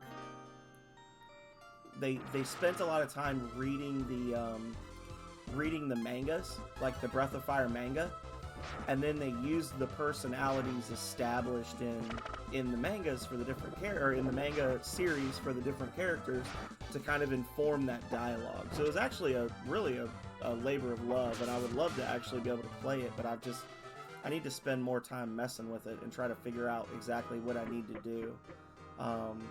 Because I trust the person, like, I know it's a legit thing. I've watched them play it a little bit, but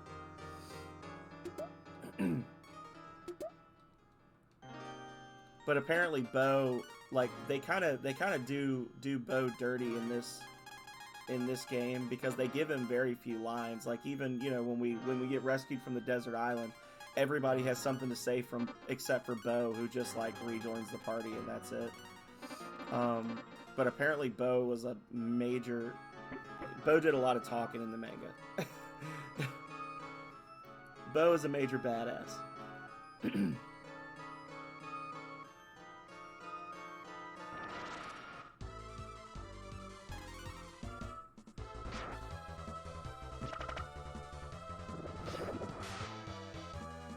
Is my understanding. An herb. Oh, I'm gonna... Let me just eat these up real quick.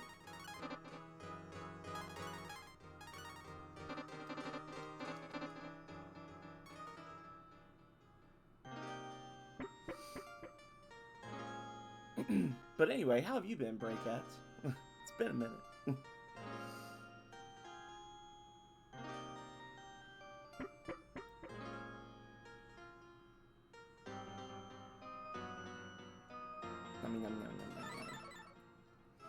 HP is completely recovered.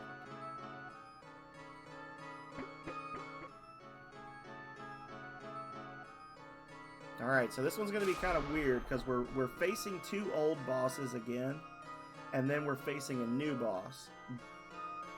But they're one at a time, and you have to re-transform every time. You have to reapply your buffs. It's kind of shitty. You are the warrior destined to be a hero. Did you come to disturb the sleep of sorceress? You must prove your worth to be in the presence of the sorceress.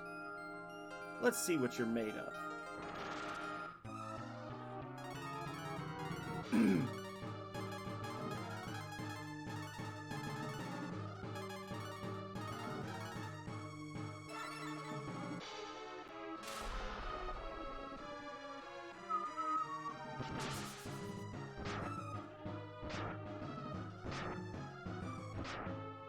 I hate that move so much.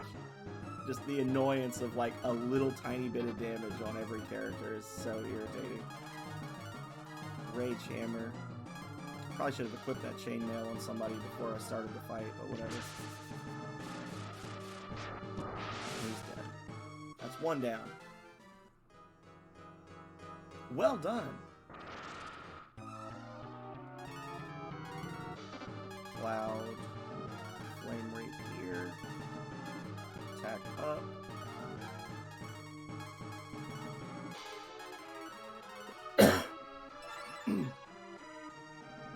I'm not hating the number of crits I've been getting with Karn lately. This is pretty nice.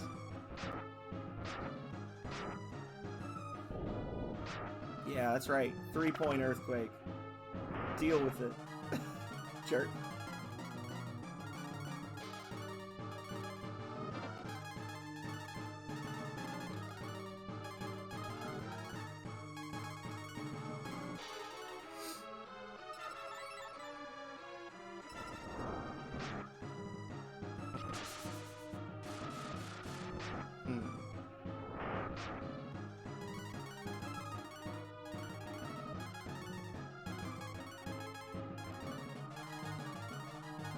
I don't know that it's necessarily worth using marbles on Karn for this one.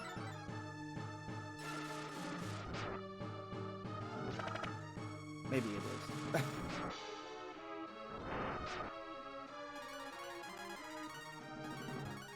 And here...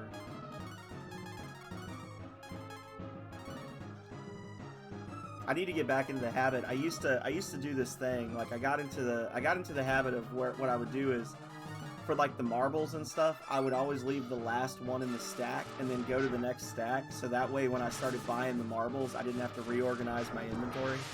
And I need to remember to do that again.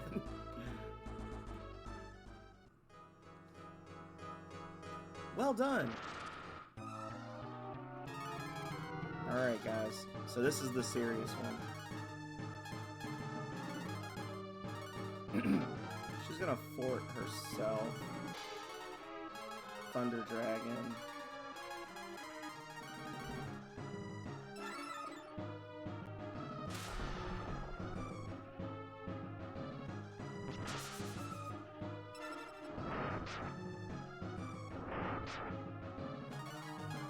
I can do that too. Attack up.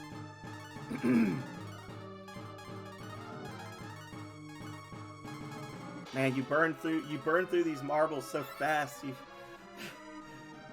But they make such a huge difference. Especially for the dragon forms, because it's just double damage. Like, you're already doing a ton of damage, and now it's like, alright, you're doing twice as much.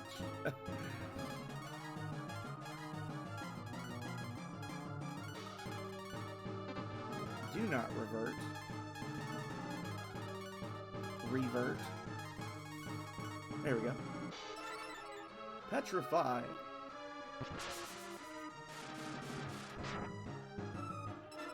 Oh, don't you. He bought himself some time, but it's not going to be enough. What a jerk.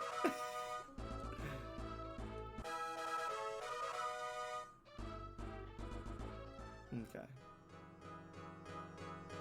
You are very determined. I will allow you to wake her. Sorceress, there is someone here to see you. No response. Sorceress, a descendant of the hero has arrived. Please, wake up.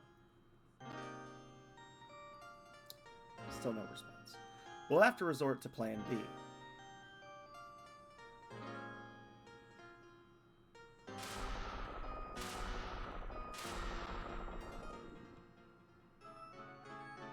Ah! Ee! What's going on here? Our duty is to protect the sorceress. We have accomplished our goal. Please be nice to the sorceress. We will go now. Goodbye.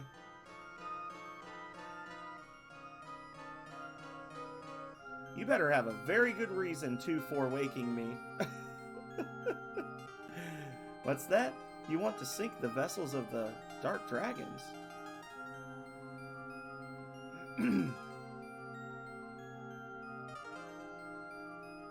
Take this with you. It's the old egg. Put it in a warm place, like the volcano. It will hatch, and the bug inside will cause a typhoon. Now, I'm going back to sleep.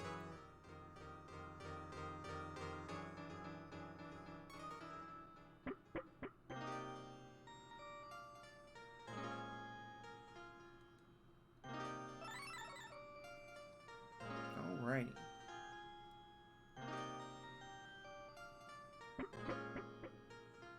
I wonder.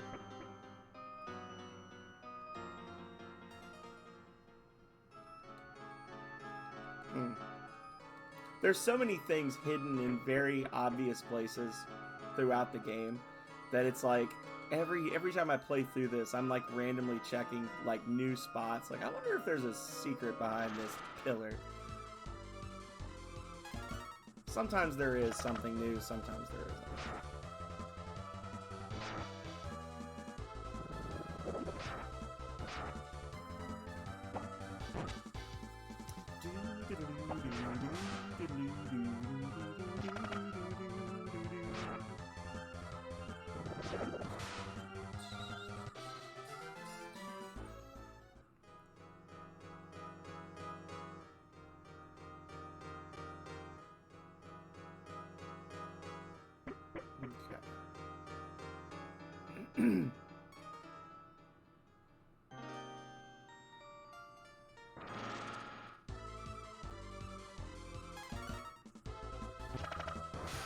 Red slime.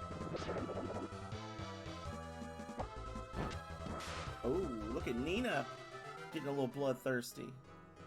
Okay.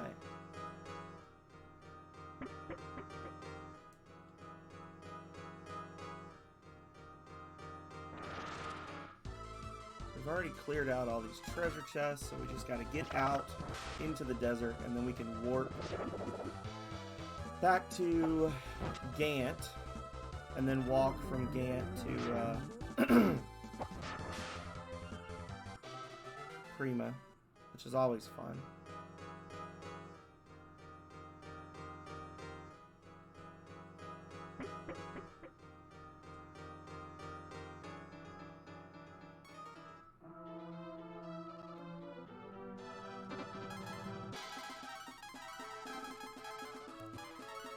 First, we're gonna go to Aria. We're gonna sell some stuff. I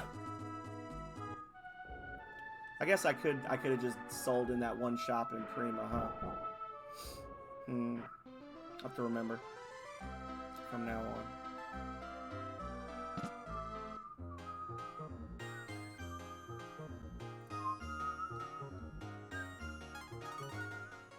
Alright. Sell that junk. Sell that junk.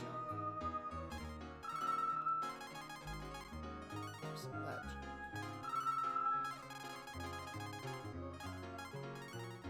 And all of this. You want this pole? It's a really good stick.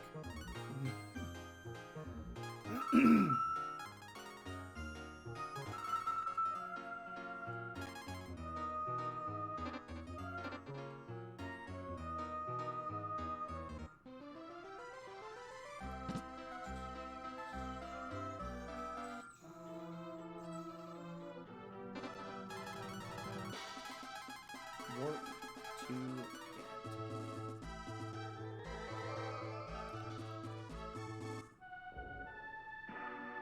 I thought it was a little weird that Wisdon shows up kind of like off on its own on the list like that.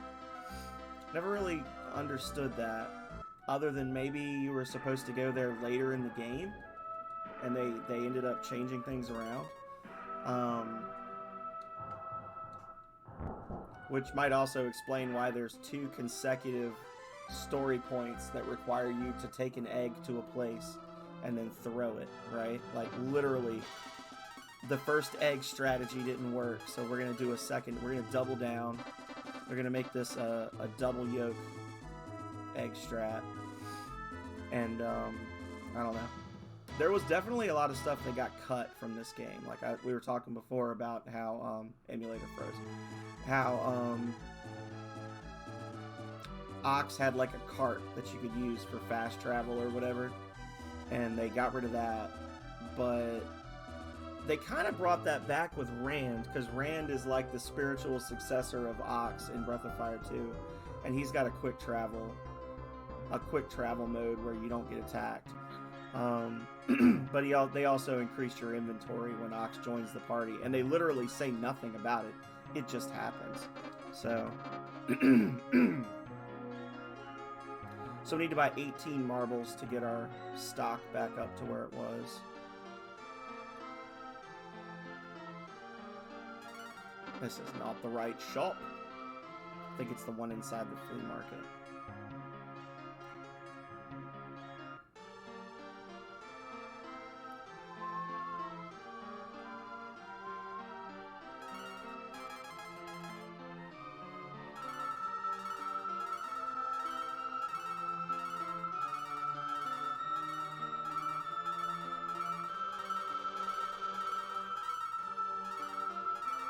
There we go. I'm going to try really hard not to spend any more money on marbles for a while, because I do want to get enough money to fool around with the flea market a bit, see if I can get the dark dagger or the mallet. Sleeper would be nice as well. I think Sleeper is stage 2, isn't it? Let's see. I have it pulled up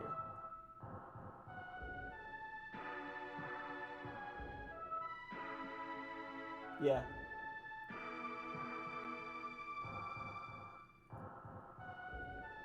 Yeah, the Agile Hat is really good. The Sleeper and the Dark Dagger. And the Evil Rapier.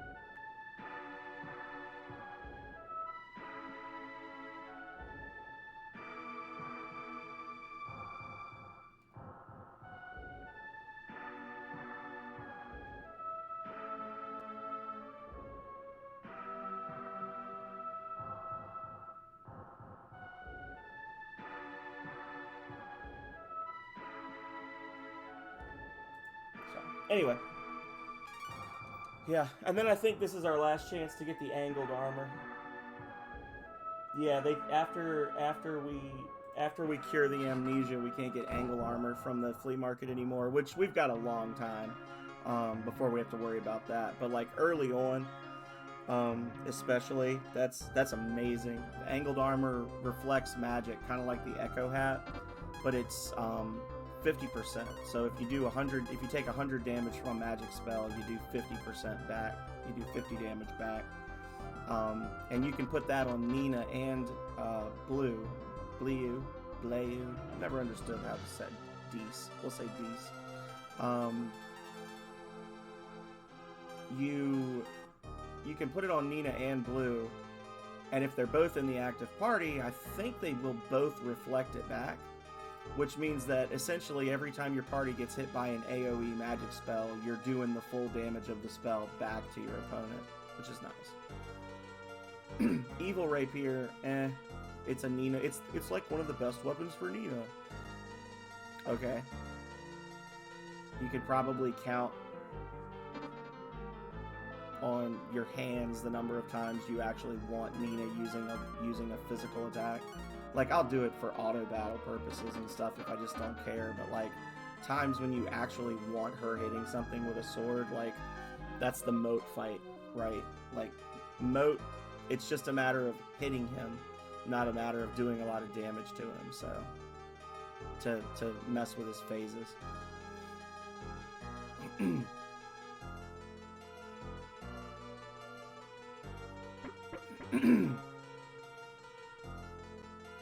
treasure? No. I'm not setting off on that wild adventure. Up here.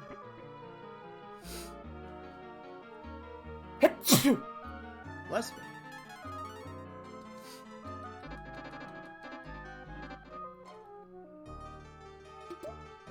There we go. Moon drop.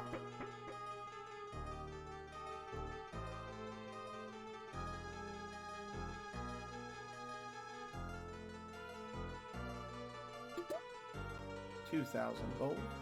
Nice.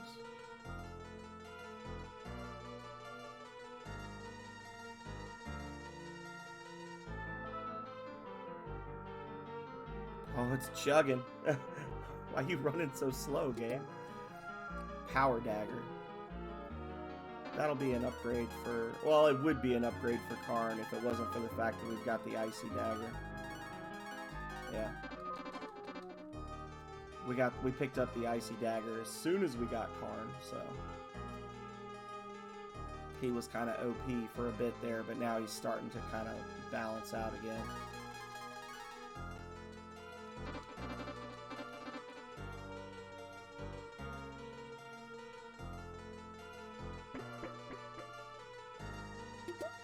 Thank you. Oh, trash item is trash.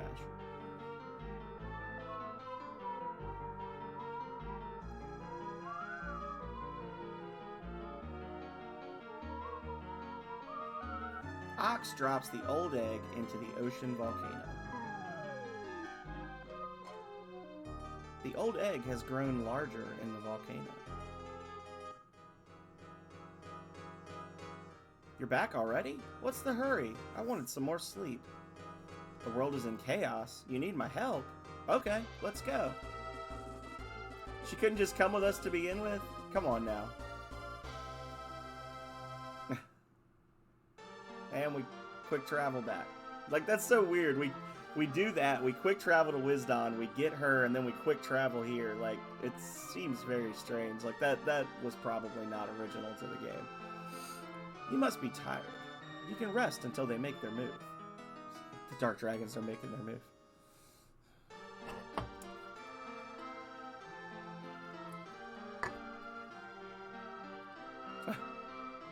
They're finally making a move.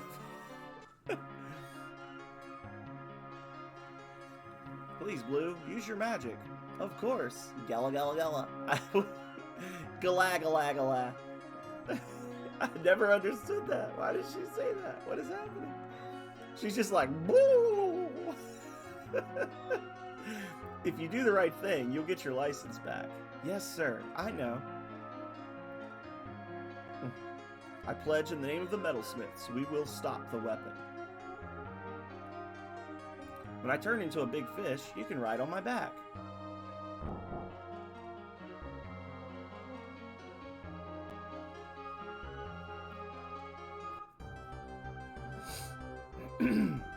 How is it out there? The enemy is approaching fast. Stop them. We're tightening our defense. Good luck.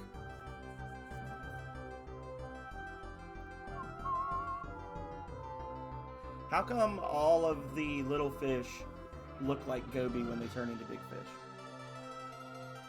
Why is that? I know why. It's because they didn't want to they didn't want to make that sprite for more than one type of fish. No, we're surrounded by the enemy. We can't run. Blue, we need some fancy moves. This is going to be interesting. Now you'll see my real power. Typhoon Bug, do your work.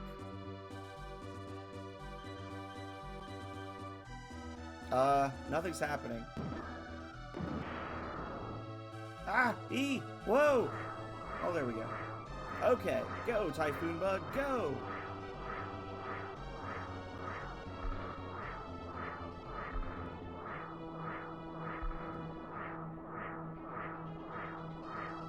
So random. What? There are still enemies here, and the bug is gone. That's cool. Only half of the enemies remain. What's going on? Retreat! We'll have to beat them down below. They're diving. Let's go after them.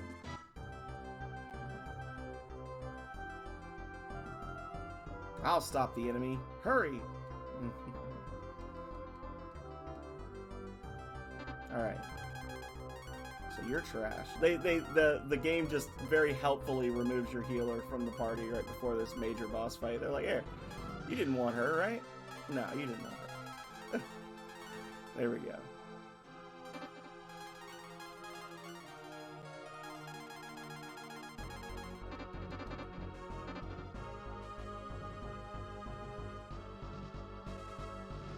Ryu, you take care of the leader, and I'll handle the rest. Or I guess, is it, and you take care of the leader, and I'll handle the rest. There you go. You've destroyed my battalion. You'll pay for that.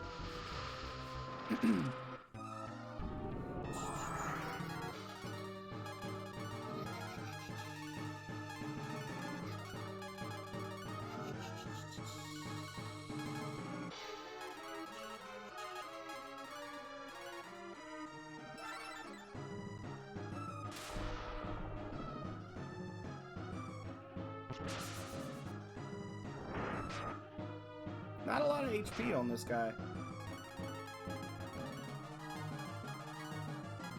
I think he might have like a really long second wind or something.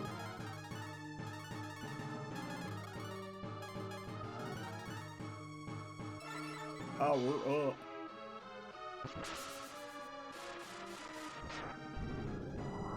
Triple damage from lightning.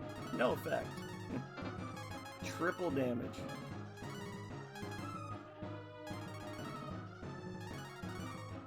I guess if we had a thunder rapier, that'd be pretty useful right now, huh? Use the. I was like, oh, you don't need it because you can already do 90 damage with the flame rapier. But for this fight, the thunder rapier would be 240 damage. So yeah, that would be pretty nice. It's okay. This isn't a hard fight. None of these are hard fights.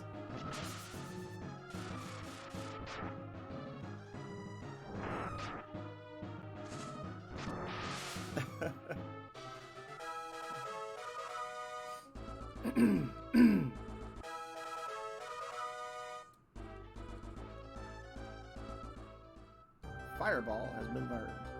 If I go down, I'll take you with me. Ha! You're bluffing. Give up. I'm gonna blow you out of the water. This is easier than I thought. Don't underestimate my power. This is getting bad. Really bad. Let's go. Get wrecked. Yeah, get wrecked. You got wrecked. Thank you, Calrea. Welcome to the world of the waking. My plans are going well, Jade. You have done good work. Thank you, Emperor. What was the problem in Prima? Was it the light dragons? Those fools have been interfering with our search for the keys. The light dragons will pay for us. Get rid of them now, Commander, and find me the goddess keys. Yes, sir.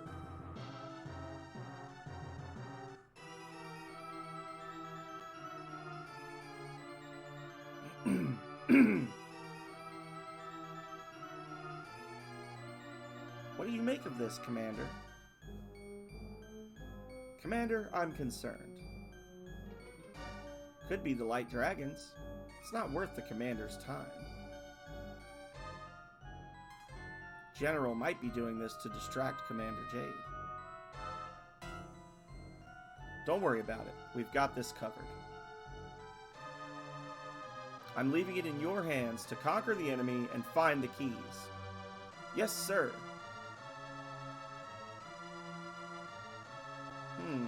Where are you, Dragon of Light?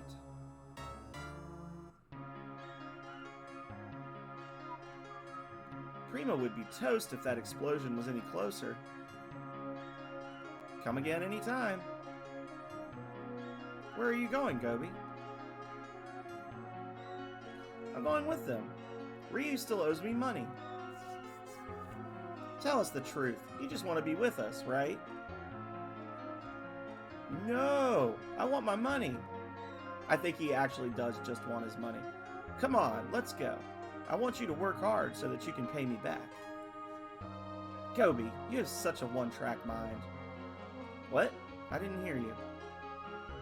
Never mind. What? I'm missing something.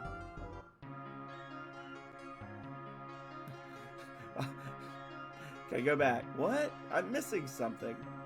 Why did they just give him the orb, the sphere, in the actual sequence that just happened?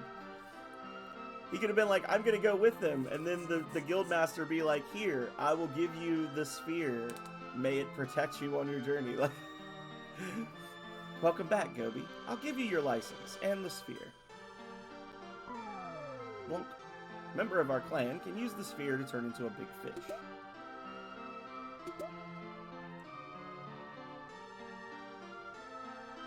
Nice. Okay.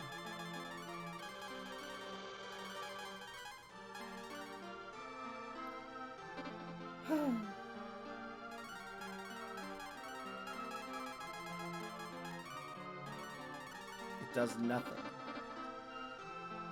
Alrighty, so we've got that. Marble 3 no longer works. So now we're gonna do, I don't know if you call it a sequence break. We're gonna go someplace we're not supposed to be yet. We're gonna go straight to Tunland, Toonland, however you want to call it. I've heard people say it both ways. Toonland makes sense because they speak with music, but you know, who knows. So we can make it across this chasm now, which opens up access to the western part of the world. For all the good that'll do us.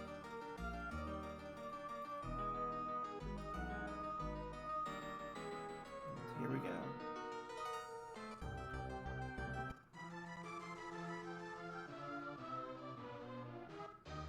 So we can't talk to anybody in here right now. La la Fati. But that's okay because we can buy stuff. We can do the flea market. We've entered the I can't communicate with these people. I should have brought a flute or something. We can start the second part of the flea market, which is when you actually start getting some good stuff. We can buy gear here. And there's a couple of other things we can do as well. The most important being that we can come up here to the castle and we can get the best fishing rod. Because there is fishing in this game. We've just chosen not to engage in it until now. So let's sneak through the secret passage that leads through the princess's bedroom.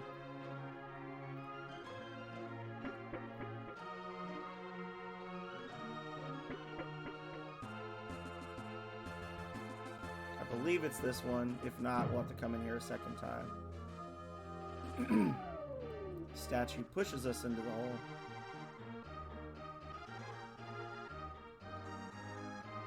And underneath one of these boxes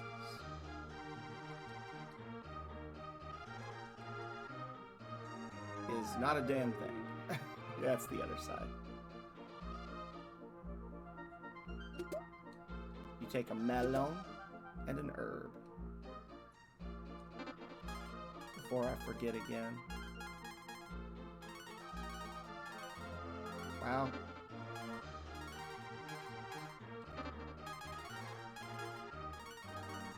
It's actually a downgrade. Why did they give me that? The chainmail is useless. It's weaker than the stuff I found in a box 6 hours ago. Jerks.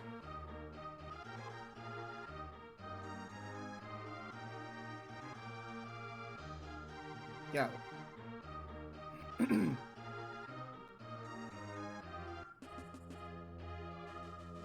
Alright, so on the other side of that vault, there's another section like that. The trap. And that's the one that we wanted. I was thinking it was. I was like, whatever. We'll do them both. Here we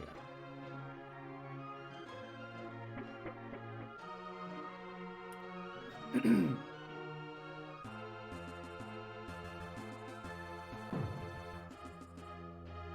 Now let's just hope I don't push the wrong box and fall in a hole before I get what I'm here for.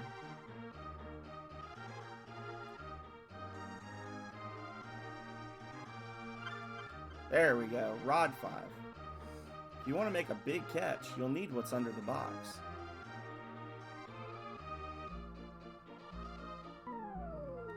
So with the rod 5, we can now go fishing in the wells that, well, I actually don't think we've seen any wells so far, but there are wells.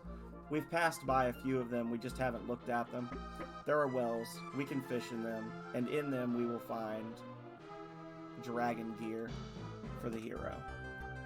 And we're going to need the dragon gear to gain access to the higher levels of dragon transformations, because they won't let you in unless you have certain pieces of the gear.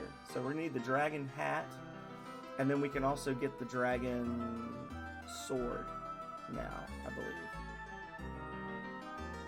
We need the hat, but we're going to get them both.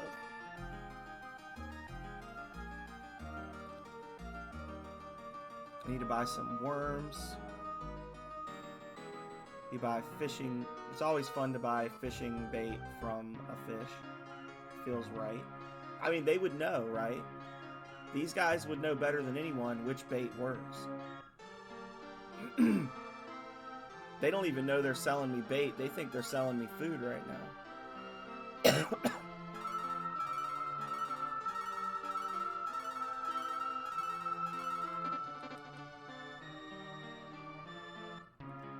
They have no idea what I'm about to use this for. This sounds vaguely dirty, and I don't know why. They have no idea what I'm about to use this worm for. Like, what? What are you about to use it for? Don't worry about it.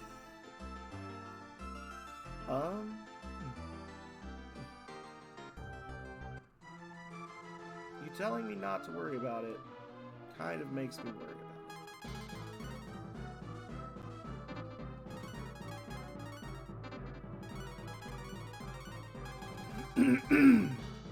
So we're gonna go to Arad.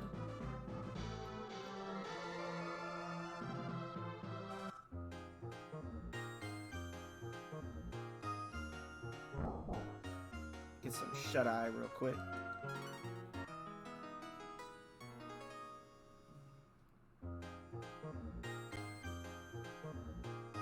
And we're gonna marble up and head west across the desert.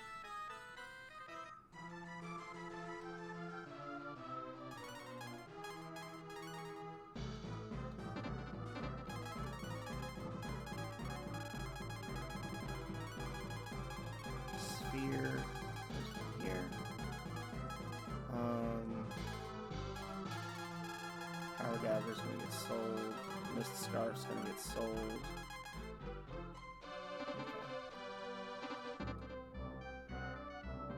Okay. Actually, I don't think I actually used a Marble 3. This we'll find out. So somewhere along the mountain range, there's gonna be a gap. We're gonna go through that gap. We're gonna follow the coast.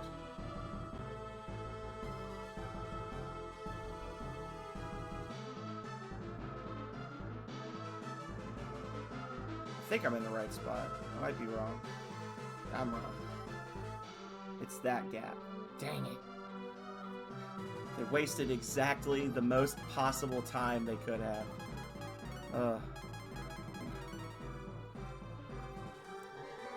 I always do that. I think every playthrough I've ever done of this game, I go to that northwest gap instead of the southwest gap. I don't know why. It just doesn't work. It sticks in my head.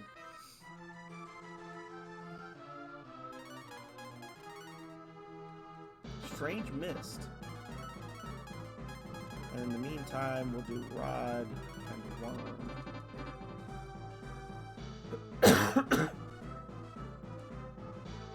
The poor fish having to walk across the desert.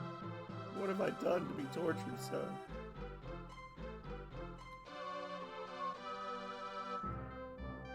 There we go.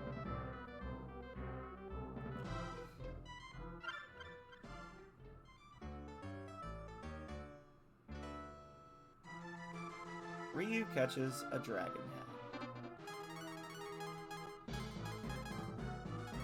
Oh! Oh! Look at that. 64-point boost. I think that the intention there is that you will find... It's actually a downgrade. Holy cow. Is that you will find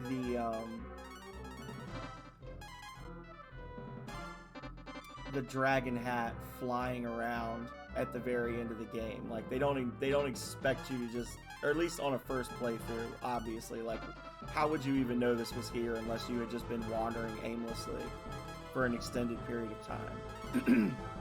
So.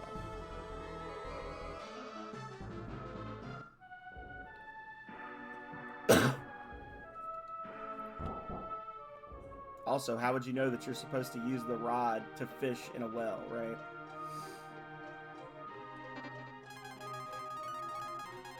Because they don't really tell you.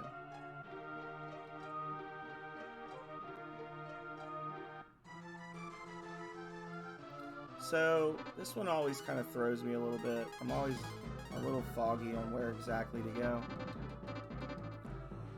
But I think I'm supposed to go straight west and then around this. Could be wrong. Nope, I'm not wrong. And then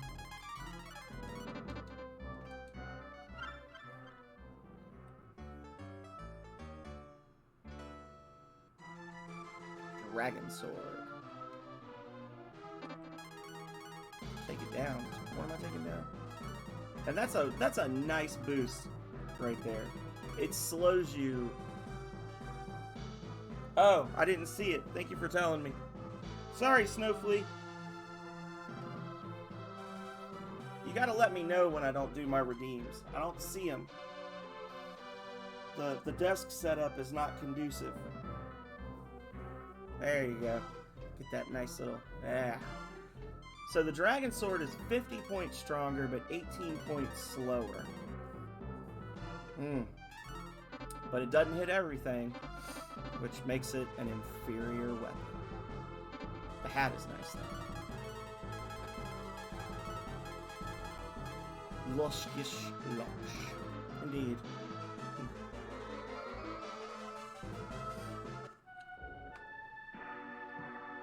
Alrighty.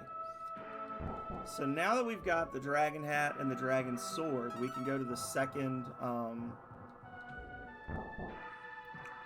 dragon temple, and we can get the adult dragon forms, of which there are 4, of which only one is good.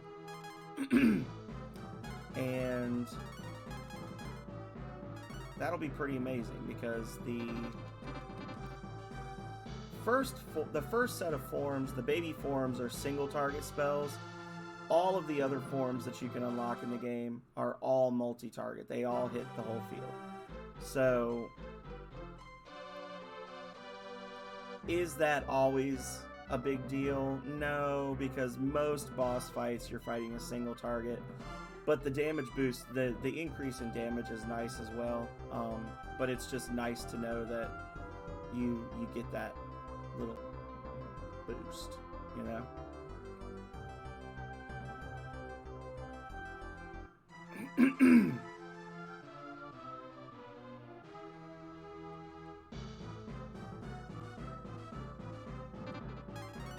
I'm gonna test out just for funsies, test out the Dragon Sword for a little bit. Do need to move the icy hat down to the sellables, and I need to equip the ring. Oh my god, there we go. Okay.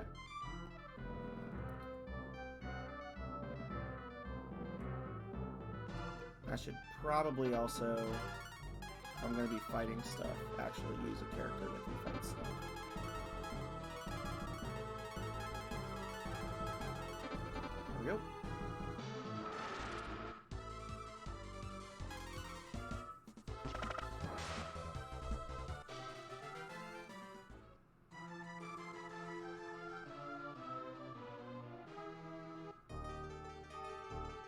Okay.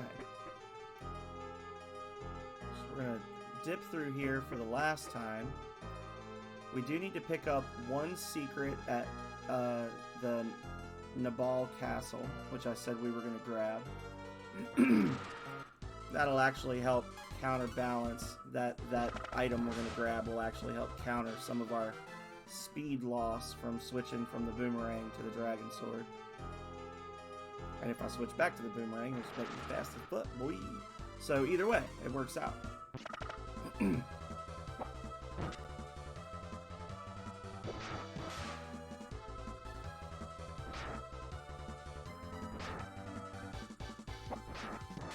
Woo! And then there's Ox, who just doesn't care.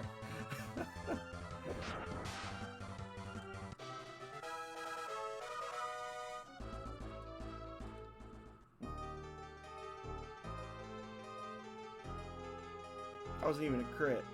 He just smacked the crap out of him.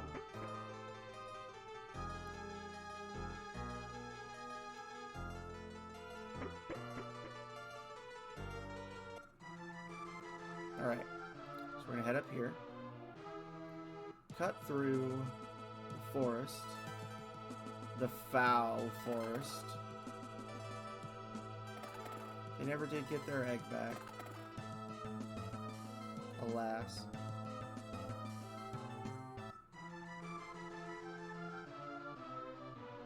Sacrificed a baby to save a baby.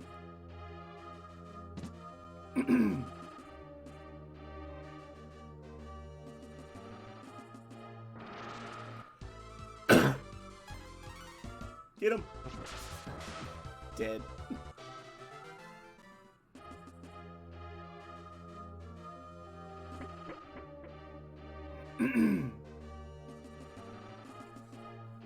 Once I get this, I'm gonna have to run down and grab a drink because this dry air, man, is killing me.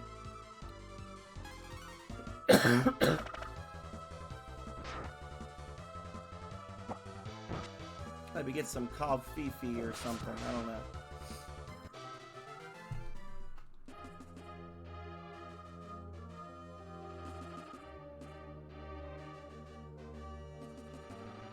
Is there items back there? Hang on a second.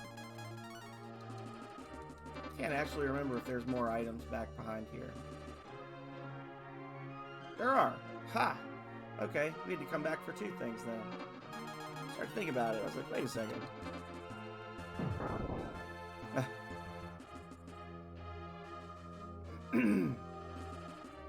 So, double secret extravaganza. So the first thing we got to do is we got to come over here and pop these open. The magic ring and a cure.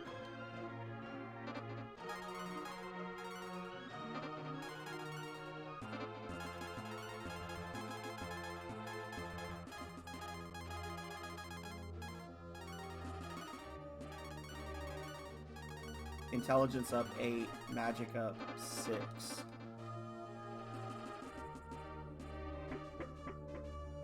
And this staircase takes us up into the throne room, which is all well and good. Come out this side door. And we want to come right over here to the edge of the dock.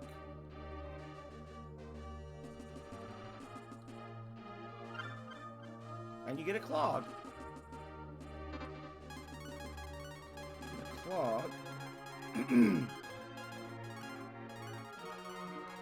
increases our activity action score by 10, magic by 2, so helps boost our turn order a little bit. The magic doesn't really matter because magic is always set damage. But the agility boost is really nice.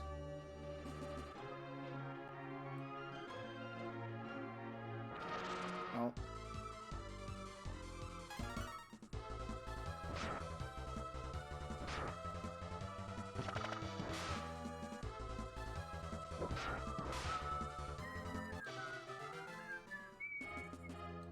Any treasures? Ah, well, we tried. They got so much little crap hidden in this game, I'll probably never know it all.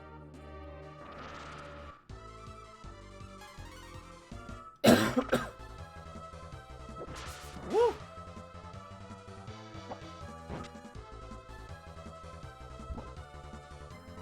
Dodged. Nice.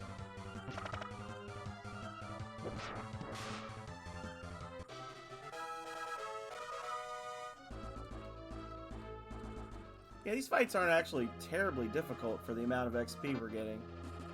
This would be a decent place to farm for XP if we were in the business of doing such silly things. Bridge. And then this is the staircase that leads back into the room where we fought the baddies.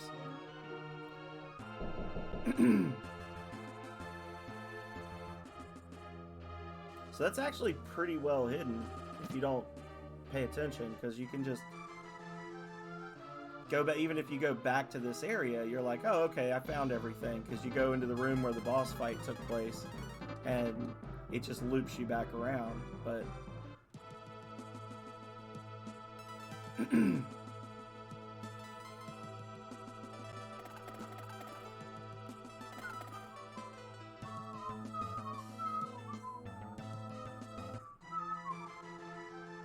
But that's not why we really came over here. We really came over here because we needed to get to the new dragon, the dragon shrine.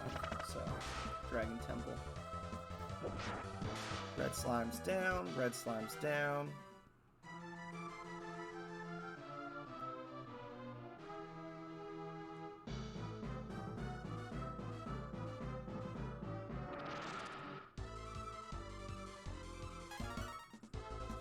I don't know if you've already seen it or not, Calrea, if you're listening. I continued messing with the little art generator, and I plugged in the description for the boomer frogs, and I got a whole bunch of really cute stuff. Like 3 of the 4 I got back were incredibly cute, and I sent you the best one. Oh my god, is that not ridiculously adorable? The other, and it did it as like a CGI style, which is weird because I told it to do it anime style, and the other ones are actually really cute. Like there's a couple that I'm looking at and I'm like, man, I need to start a business just so I can use this as the mascot. I'll have to show you the other ones later, but I didn't want to forget. You need proper training to break the seal. And if you drink enough beers, the seal will pretty much break itself. You don't have to really worry about it, but okay.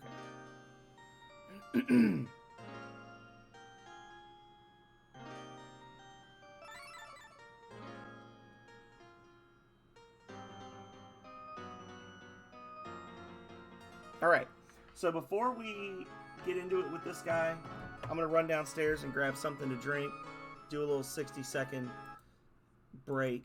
And then when I come back, we'll just keep on keeping on. I'm having fun. Hopefully y'all are having fun too. We're gonna probably play. Well, I mean, we're gonna play for at least another hour and a half. We're making good progress today. I'm feeling like I'm getting caught up. So because we kind of took our time in the last few. So anyway, be right back, y'all. Enjoy the commercials. Tell me what they tried to sell you, and if you don't get a commercial, enjoy the empty chair stream starting now.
we are back.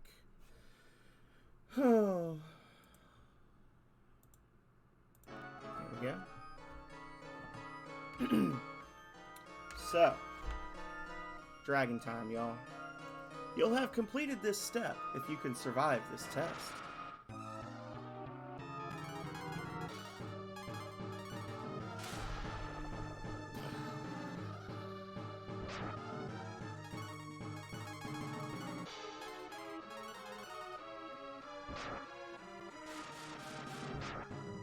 Oof. We can just auto battle this one. I mean, we're gonna have to heal, obviously, but no need to use marbles.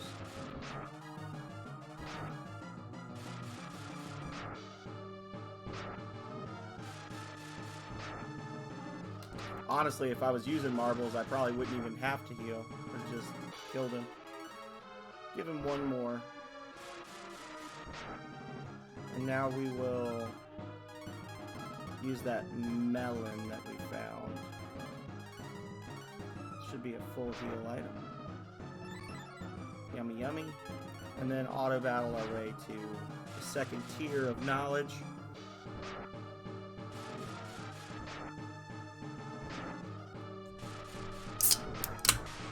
There we go.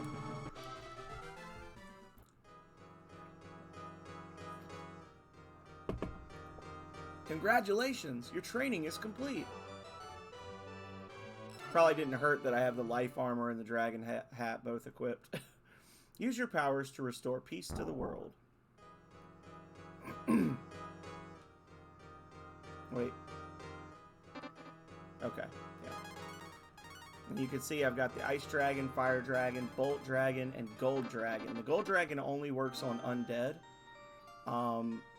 Which means it's really only useful in very specific circumstances, none of which involve a boss fight.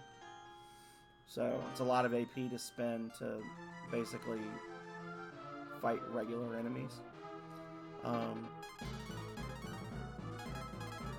So now we're going to go back to Toonland. We got our new dragon form.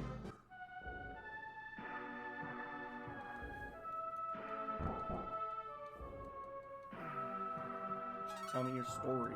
Yes. Good luck.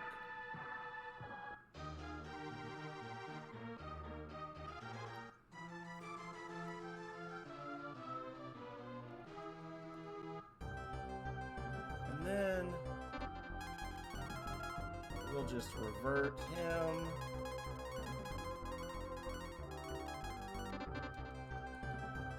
Raise the sphere and yell.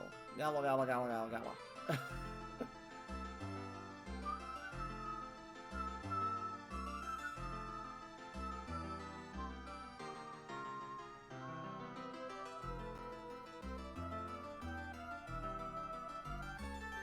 Oh, I didn't even need the fish form. I was thinking it was blocked. There we go.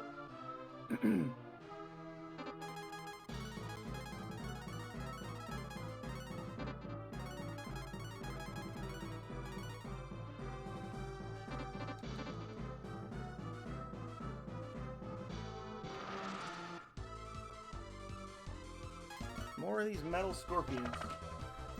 Hundreds of different enemies, different wildlife scattered across the globe, and apparently the metal scorpion is an invasive species that can be found on all major landmasses.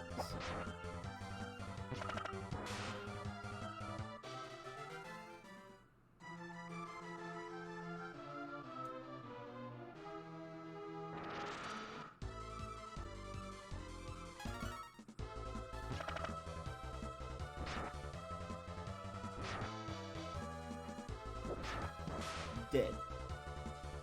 Dead. Crunch.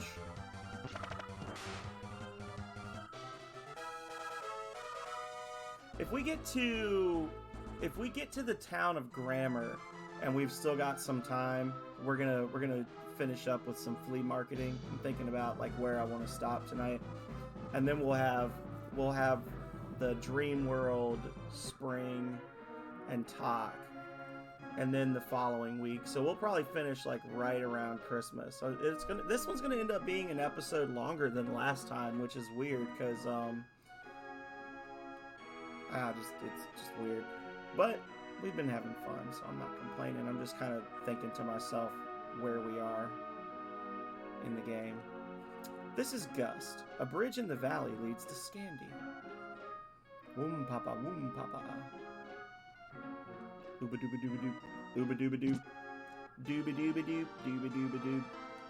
Some people go mad when the north wind blows. A young villager went to investigate, but we haven't heard from him.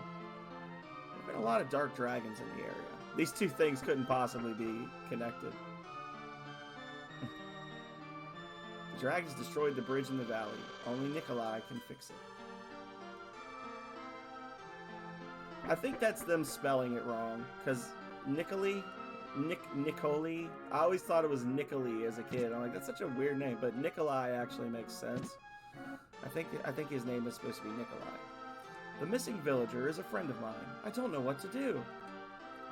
Yeah, these are all the same little houses.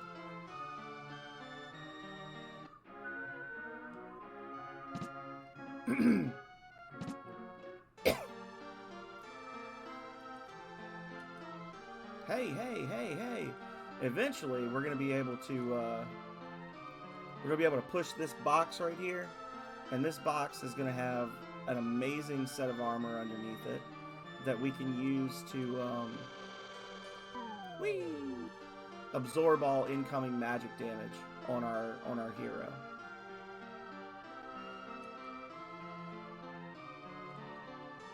Aww. I thought I could push him behind this. I fucked it up. Why did I do that?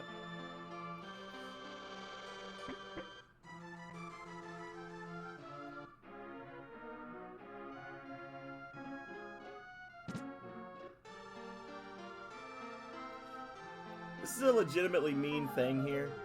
They give you another transformation that you will never need to use, and it's kind of badass, but it only works underwater, and it makes me very sad because, like I said, it's just there's some things in this, like, no game is perfect. And this is one of those things that's just like, the choices that they made. Who are you? Karn? Let me teach you this spell. So you get this awesome form that combines Gobi and Ox into like a burly merman, but you can only use it underwater. So it's just like, wow.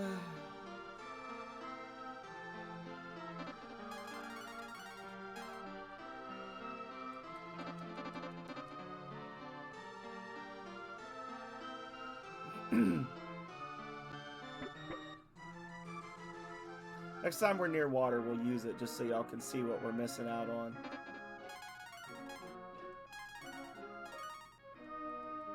The glory of Dad Bod Gobi.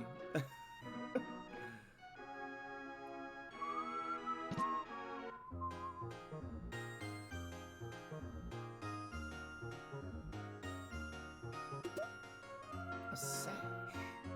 What does the sash do? I can't remember.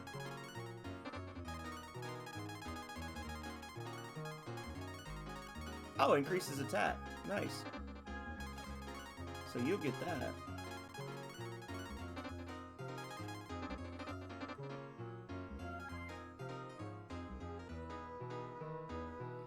Welcome to the inn. It's 80 gold per night. Alrighty.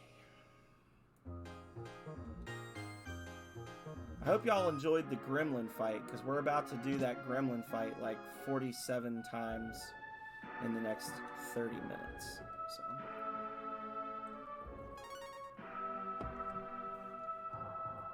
against a Ruga.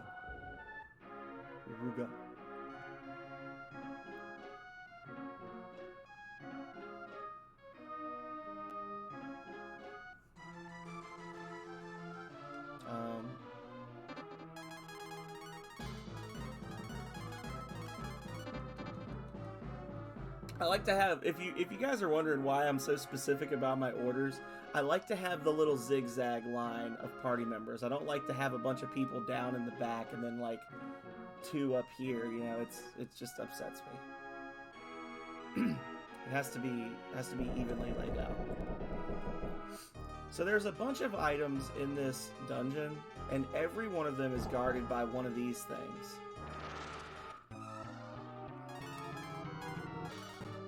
None of them are, you know, world-shatteringly good.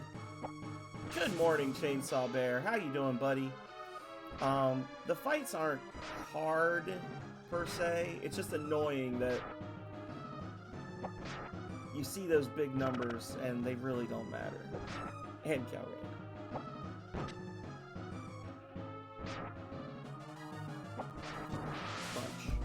How much are they worth? 3,200 is decent XP. So we're gonna fight these guys. We're gonna get the items.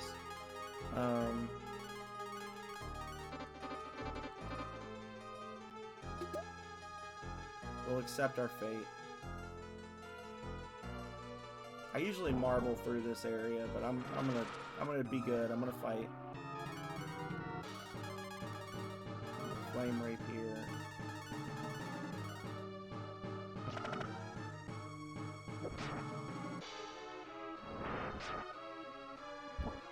Miss. You missed, sucker.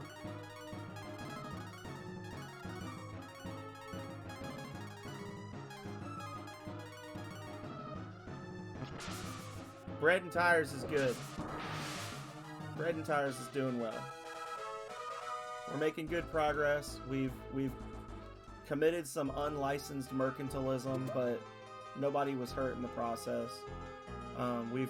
We had a wonderful raid from Fat Cat, who came in off of a 12-hour stream, brought all of his buddies with him.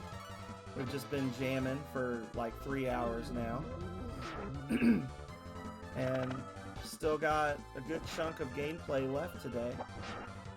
It's a gross gray Saturday, and I have no homework due on Monday, so I think Calrea is studying for an exam. I don't know. I'm going to do 4 hours of this and then probably do some grocery shopping, and who knows, I might come back and play more Bread and Tires.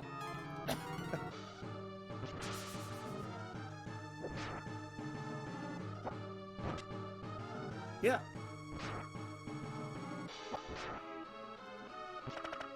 Makes a huge difference to your quality of life on the weekends when you're not constantly miserable and worried you're going to get yelled at for nothing by a bad supervisor. I don't know if Calrea has noticed a difference, but I have noticed a difference in my general demeanor since I started the new role.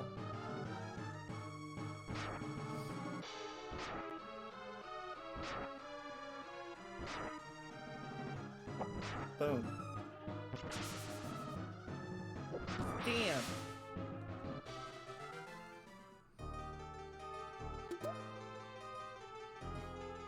She's like, "Oh yes, you're actually enjoying your life now."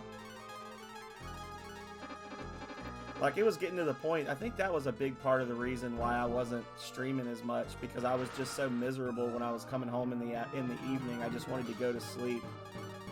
The sooner I go to sleep, the sooner I wake up, and the sooner I go to sleep again, the sooner it's almost the weekend, you know?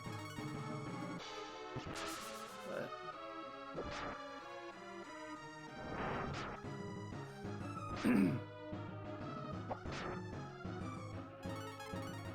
Get him. Fuck him up. Kill him, Nina. Get right.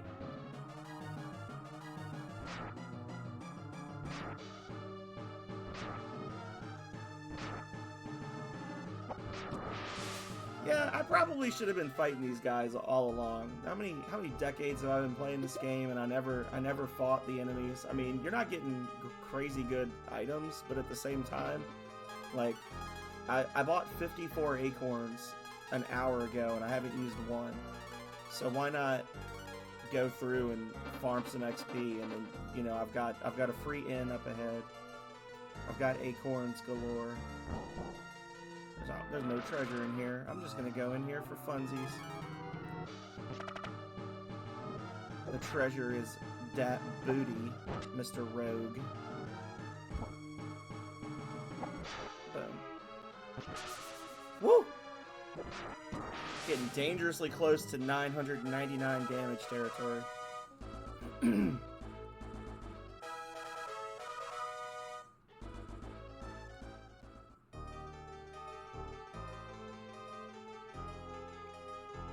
Aww.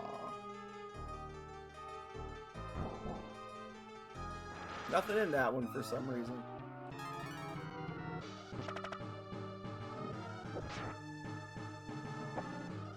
Nothing attacked me in that room. Makes me wonder if that's a subtle hint that I need to investigate it more closely. I'm gonna go back and check the floor in there.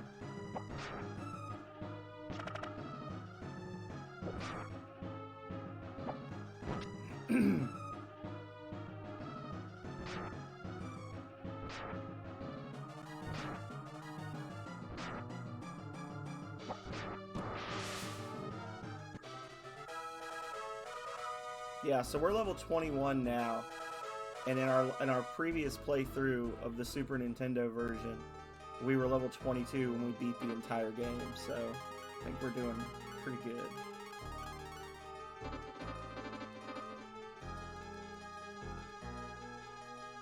I want to check this room over here.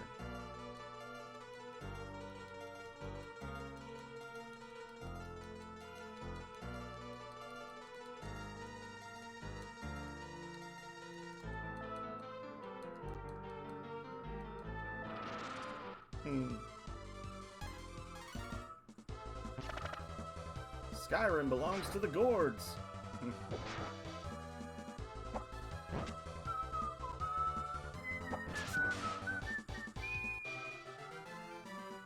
A cure. Yeah, nothing here. I guess it's just a free shortcut, right? That's the point of that, is just if you know which one doesn't have an enemy in it, you can come up here. Punch. Hey, Momo. Hi, honey. Thank you. Yes, hello. Thank you. And kind of cut through a chunk of the dungeon. I don't think there's anything down here. I think it's just extra walking. Yeah.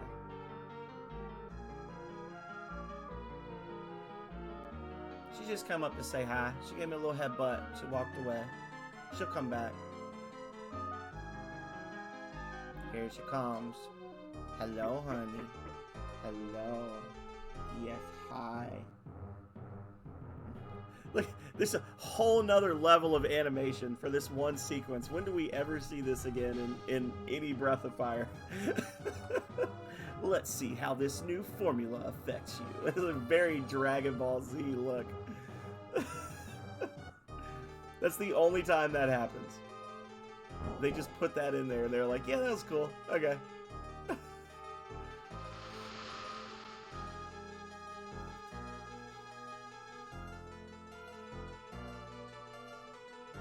Well, now we're too tiny to use the stairs.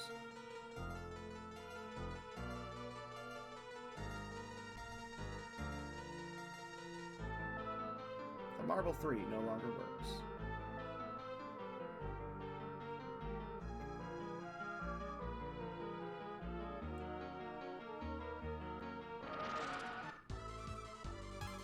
And there's our first roach! Roaches are a recurring enemy in Breath of Fire. I firmly believe, my own headcanon is that the giant cockroaches that you see all throughout the world of Breath of Fire are all descended from cockroaches that were originally in this laboratory in Breath of Fire 1. And we know that Cort was messing with different potions to like affect the size of people because we just got shrunk. And I think that somewhere in his lab there's a potion that increases your size. And some cockroaches got into it, turned giant, and then it became like a new species, that there's just giant cockroaches in the world of Breath of Fire now. That's my incredibly complex headcanon for why giant cockroaches are a thing in all the Breath of Fire games. And nobody ever really talks about the fact that there's cockroaches the size of a human being running around in castles and stuff. Like, it's just like, yeah, that's normal. Do y'all not have that where you're from? Like, welcome to the Mouse Inn. Would you like to stay? Rest well. Did you sleep well?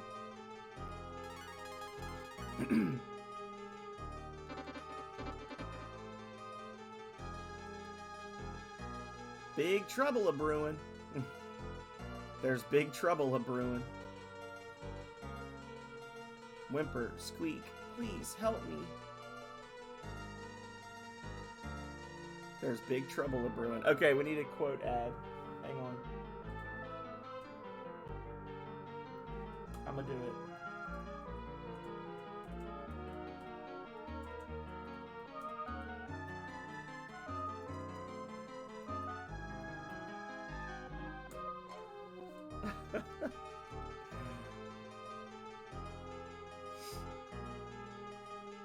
I just decided.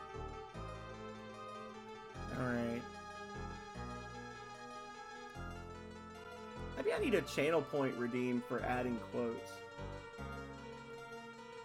Look at all that cheese! It's Calrea's heaven right there. Are you here to steal our food? I hate humans. You always cause trouble. Alright. Well, thank you so much for the work lurk, and I hope that your day isn't too bad. Appreciate you for coming in. Have a good one, brother.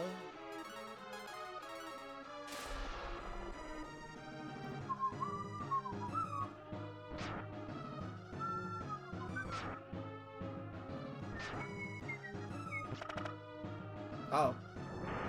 Well, never mind. K-Roach. Gotta. Killer Roach.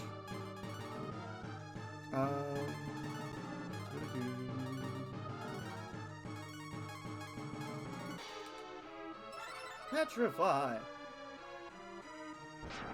Oh, good thing I did that.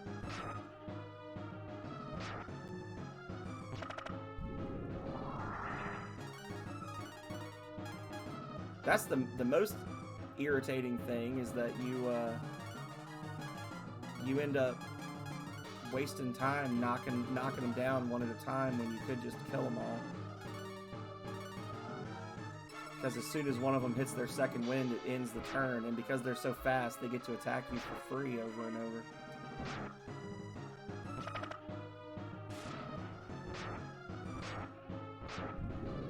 There we go. Okay, so now we're in auto battle mode, more or less. Do want to keep healing though. I did forget how jarring that flash is. That's pretty bad. Hopefully that doesn't upset anybody. Anybody with sensitivities.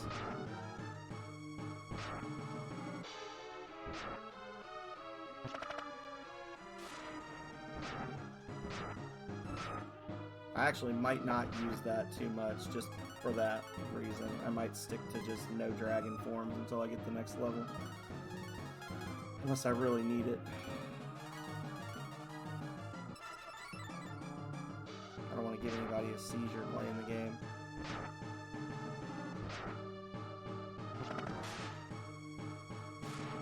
Yeah, that's pretty bad. I'm not going to do that anymore.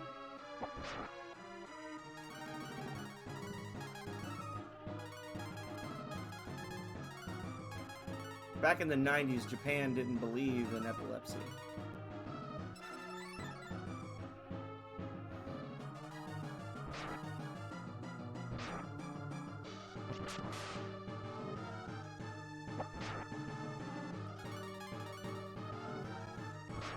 Boom.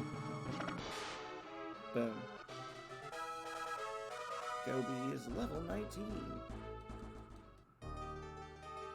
Ah! Beaten by humans. How humiliating.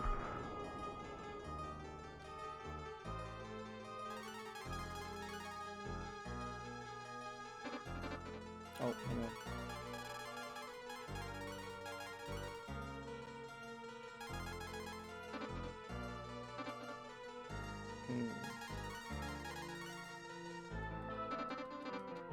Yeah, they don't even tell you when Gobi learns new spells. Like, you just have to check. It's so weird that they don't even, like, alert you that he's learning new spells.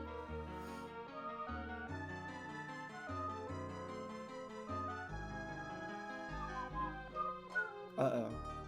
Thank you for helping us.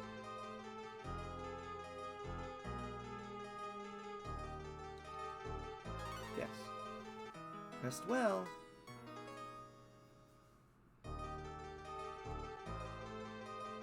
Please take this cure potion with you.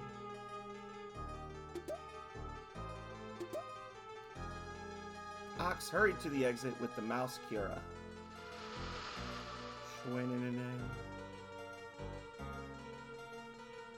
Such a weird little sequence. Love it.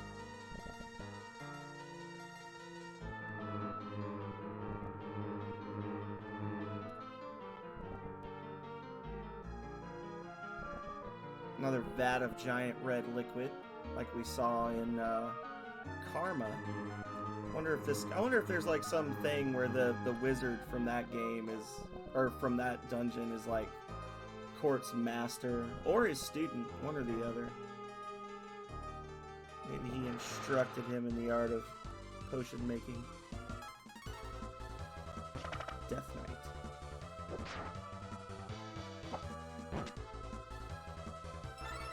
Okay. Okay.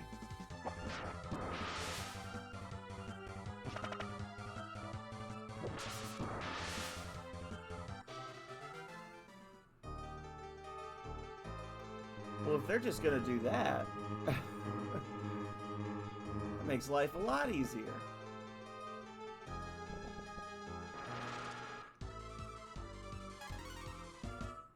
Carol. Oh, well. But not for me.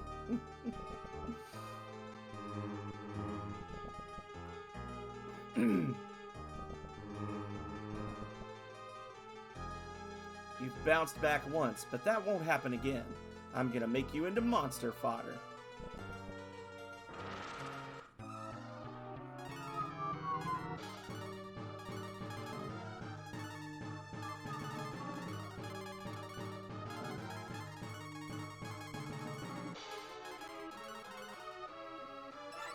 Petrify.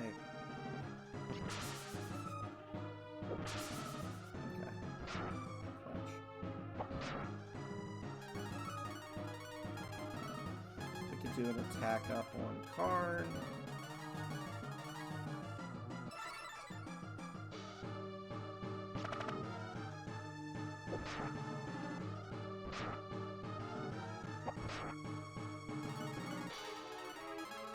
An attack up on Ryu.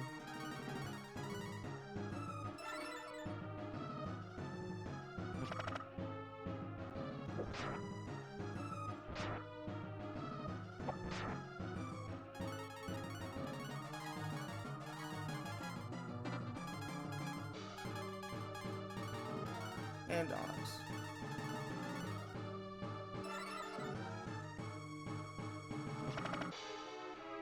I can't remember if he has a second wind or not. You know, I kind of had a feeling that's what he was doing. He was trying to hit everybody once to kind of soften them up, and then he was going to do an AoE. Nah, no second wind. Okay. Level 24. Earthquake spell, 9.5. My poison flower will send you spiraling into madness. Runs away.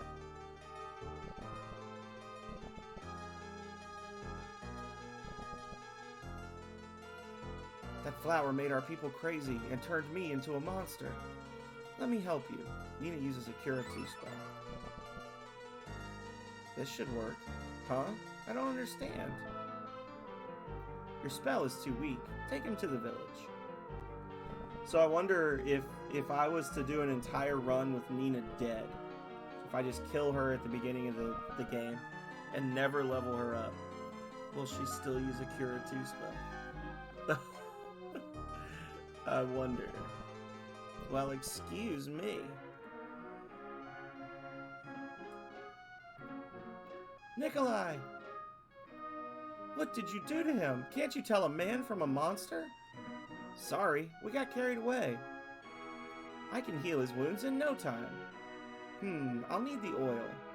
Find a frog and bring me its oil. There are a few frogs in the frog cave. Did you hear me? Go! Bring me the oil of a frog! Blue has left the party. And in the ultimate FU, if you go to the Frog Cave, you actually need to come back to this place to get an item, and then go back to the Frog Cave again to turn it in, to get the oil, to come back to this place. So we're gonna save ourselves some time. We're gonna save. Not that we need to, because we're awesome.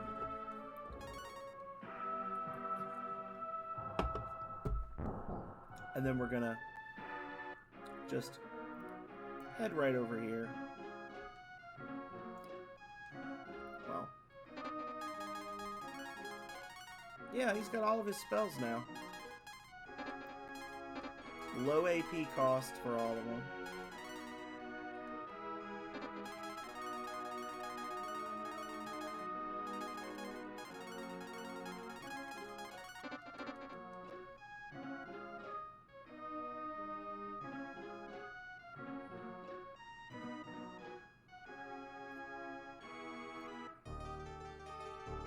I think that guy by the cave says, "A fly stole my lunch."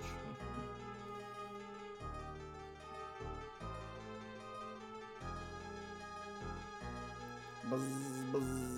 I'm hungry, but I don't like cheese. Maybe I could eat this. Uncalled for. Rude.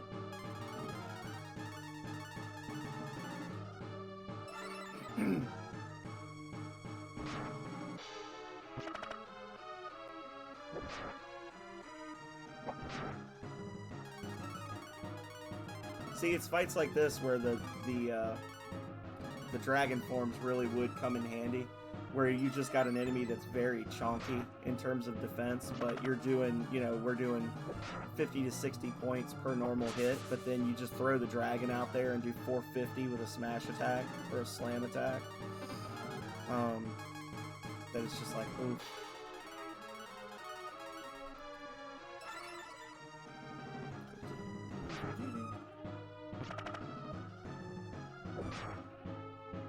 But this guy's not worthy of the time it would take to transform.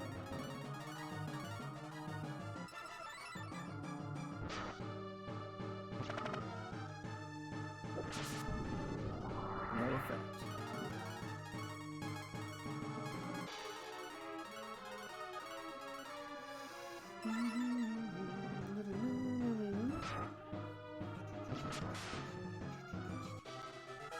Got him.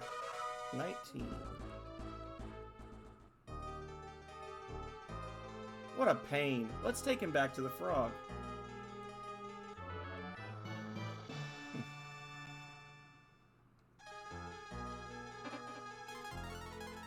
I don't think I've ever actually, because when I bought this game, I had the player's guide. I actually still have my Breath of Fire 1 player's guide from when I was like 7 years old. With little notes written in it and everything. And I would read those guides just like as like a time passer. Like I would just read them because I enjoyed reading them. So I knew going into it that I would have to loop back. So I don't think I've ever actually just talked to the frog before having the gold fly. So I don't know what the dialogue chain is like for that.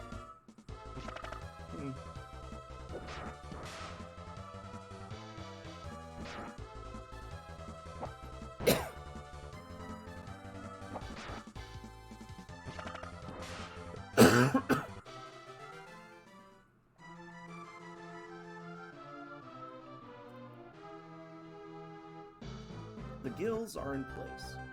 Alright, so I gotta show you all this. We're gonna need the big fish to get to where we're going, but I want y'all to see this ridiculous fusion form. And it frees up Bo to be in the party, because Bo's amazing.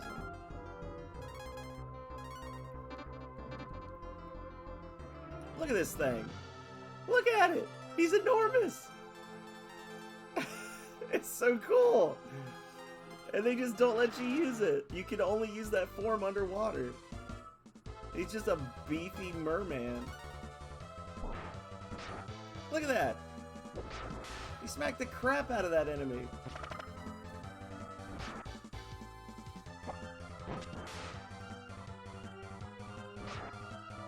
Tisk tisk.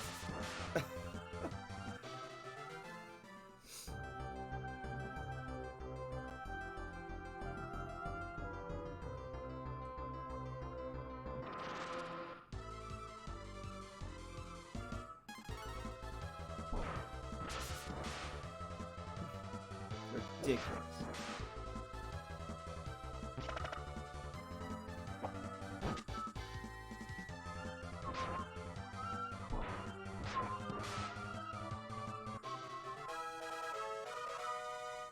Those level ups are coming fast and thick now.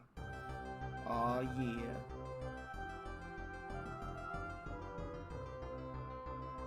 He looks so angry. Anyway.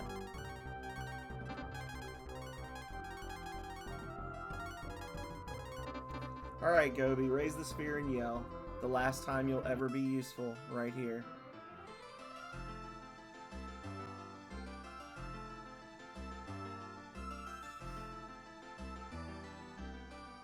Underutilized character.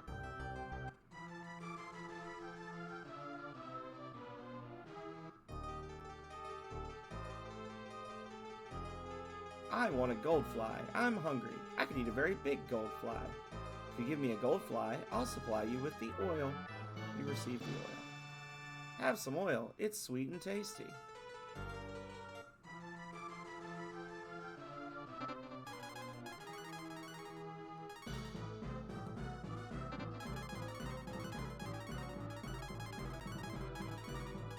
And there we go. Walk to dust.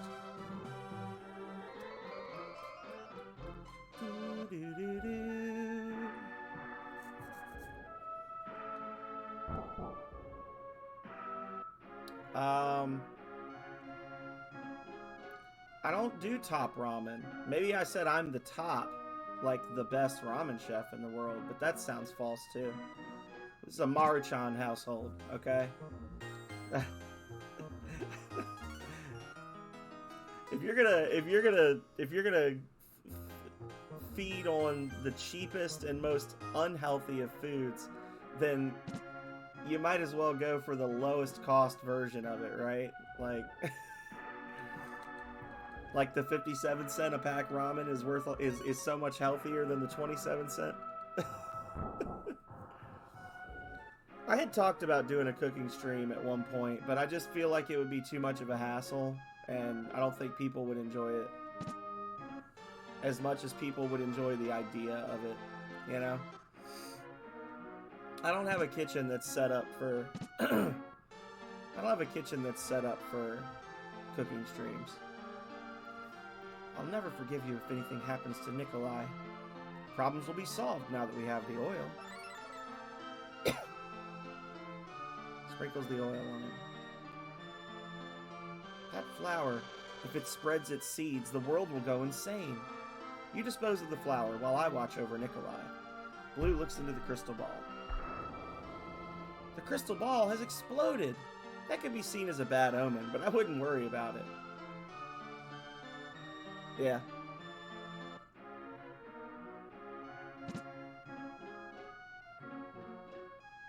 Make some of that delicious countertop pasta that those weirdos do. I've heard that that's like a kink or something. Like, I don't know. Which part? The entire game, Joey? Welcome in, how are you? Good timing. My flower is hungry, and you are perfect plant food.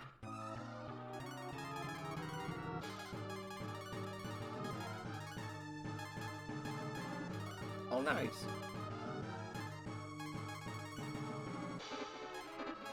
Let's see what his defense is like. I saw you did a ironing stream recently. Oh, I'm sorry. I'm sorry you were yoked. Welcome back. I didn't even see how much damage I did there.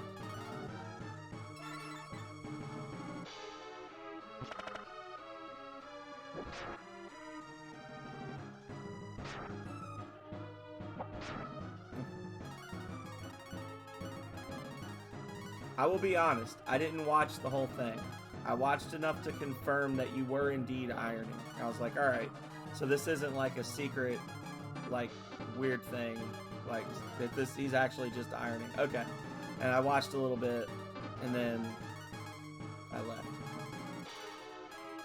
Well, I didn't leave. I was watching the VOD, but I was like, you know, we're getting into a weird territory if I'm watching a grown man iron his clothes and I'm not even doing it live. Like, I'm just going back after the fact and watching the VOD. I liked it though. It was fun. It was fun.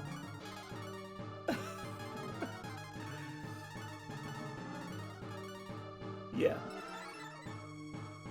Yeah.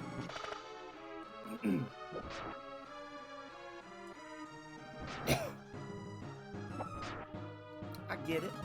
I get it.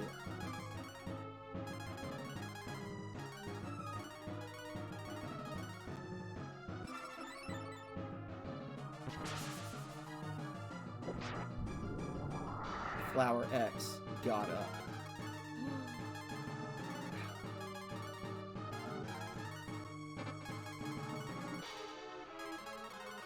Guess we'll just have to put him back down.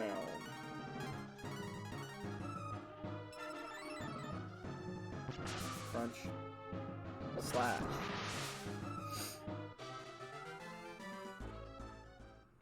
Yeah, there's a lot of menuing sounds. There is.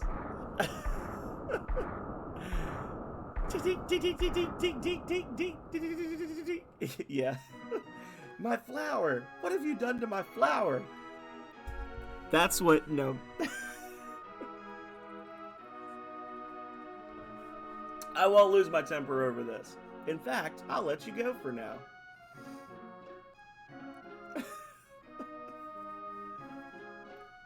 Everyone should be back to normal. Let's go. Unfuses the party, or the characters for some reason.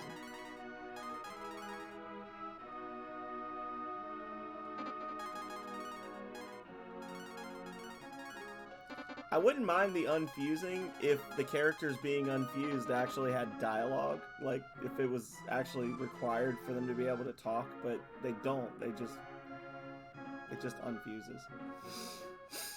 It's very confusing. I'm not sure which is worse, the purchase food and water sound in Rings of Power, or the menuing and the purchasing in this one. Like, it's balanced between having way better music, but also way sharper menuing sounds. And I was watching somebody play another Capcom game the other day, and I realized that this sound gets reused in other games. That little select sound, I've heard that in another Capcom game that I was watching someone play recently. And this. Like, I've heard these in other games. So,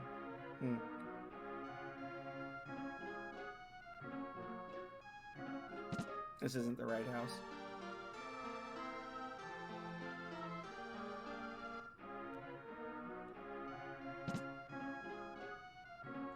Hang on. You've destroyed the poison flower. What's that noise, Blue? There's a monster causing a commotion. Wait, that's Nikolai. Oops, I've made a mistake. Like the Wilhelm scream, yeah. Ah! As they get blasted over railings and stuff. A mistake?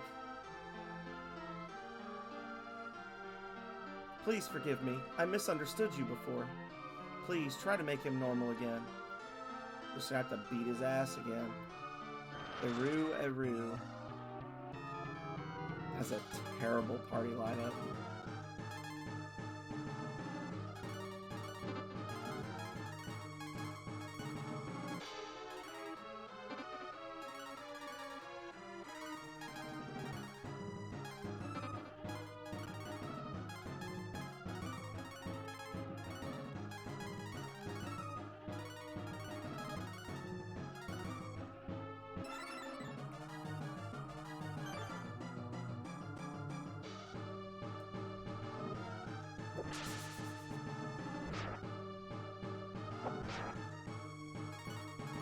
I don't think any of the fights are really hard, Philip. But Karn is not really the best fighter if he's not fused. And Gobi is really only a good fighter underwater. Like, he's really tanky, but he just doesn't have the damage output unless you get his best weapon early on, which I haven't done yet. And even then, he's just... Gobi is better at getting hit than dealing damage, which is a sad way to live life, but it is what it is. I mean, I recovered... You know, I only had to do one character swap, and I was fine, because... Yeah. Yeah, none of the fights are really hard. It's just some of them require more healing, and some of them you can just, like, kind of auto-battle through.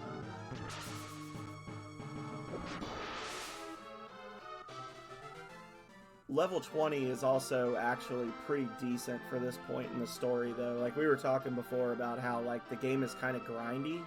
The game isn't really grindy so much as levels are less important. Like, the gear that you get is really where most of your power comes from. And just having good gear makes up for a lot of the deficiency in level. I was merchanting everything because Gobi didn't have a license. He didn't have any kind of a mercantile license whatsoever. He was selling everything, but now we're good. We got our license back. Wait a minute. Let me try something. Dead.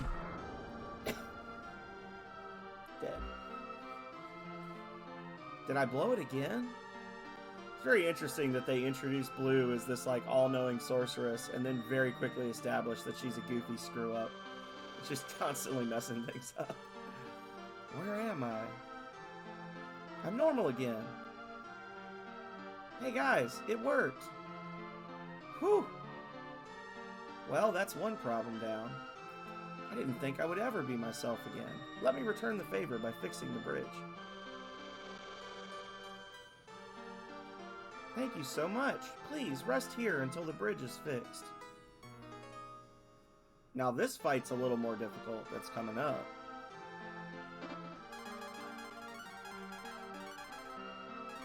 The real difficulty in these fights comes from whether or not they have an AoE ability, because you actually have to legitimately grind for, like, hours at the end of the game to get a spell that heals the entire party.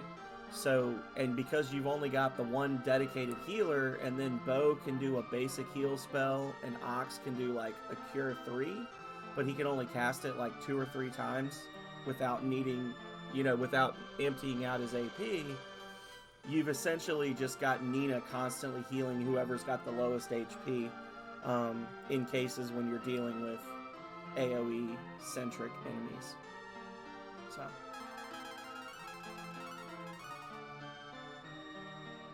promoted at Comic-Con. People will be like, what are you supposed to be?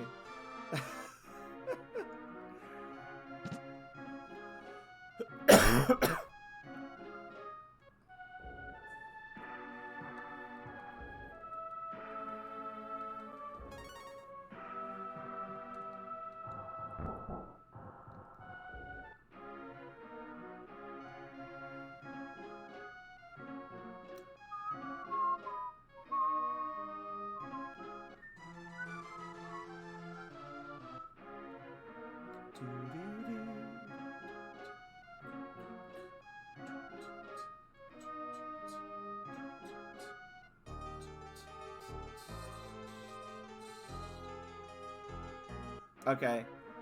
Curiosity's gonna get the better of me. I can't remember if there's anything in there. I'm almost positive there's not, but I gotta check. We gotta do a run through.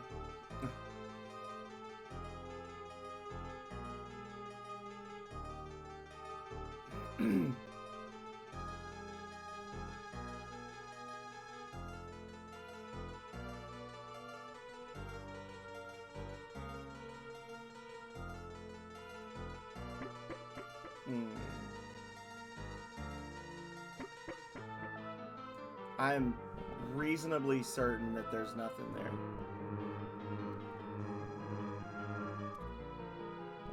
But it wouldn't be the first time that you clear a spot and then they warp you out before you get to see the last room, and then the last room has items in it.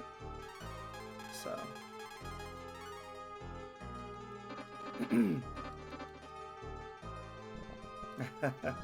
to Comic-Con? Yeah, Tom made it. Tom, you missed the clog. There was a free clog in the Dark Dragon's castle, the Nabal castle. You missed that one. But other than that, and you missed the skull ring in the castle as well. But other than that, you haven't missed any big secrets. How you doing, guys? Welcome in. Hope you're feeling better, by the way, Tom.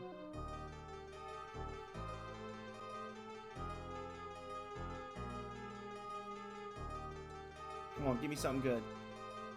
Make this worth my while. Give me something good.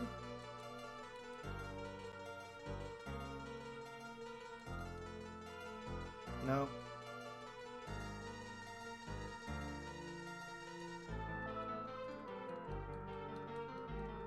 Doesn't look like it. Feeling mixed. Oh, I'm sorry.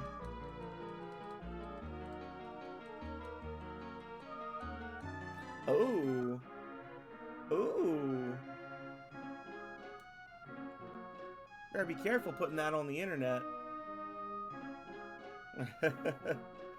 You broke the spell, but you won't break me. Immediately shatters. So this can actually be a difficult encounter. And we do not have a lot of marbles. So, go us. How many Cure 3s? We have 2 Cure 3s.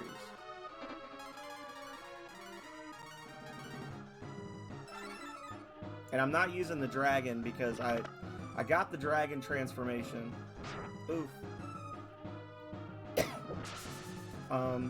I got the second tier of dragon transformations, and I started using them, and I was like, you know, the amount of flashing that's happening when you use those abilities, I feel like would probably be off-putting to to photosensitive people. So I used it a couple of times. I was like, eh. And yeah, now that I've put it out in the world, I can't use the forms, or something's gonna happen. Somebody's gonna fall out. So I guess in theory I could go baby dragon mode, do a little more damage, but not much.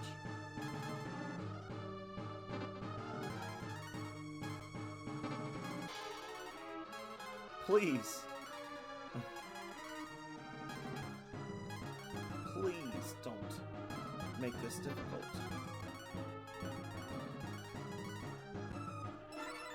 Petrify.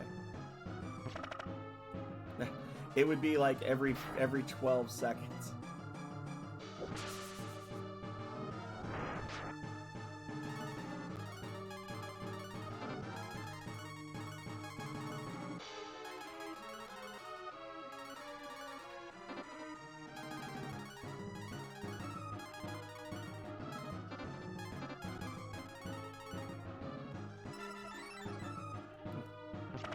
Good luck.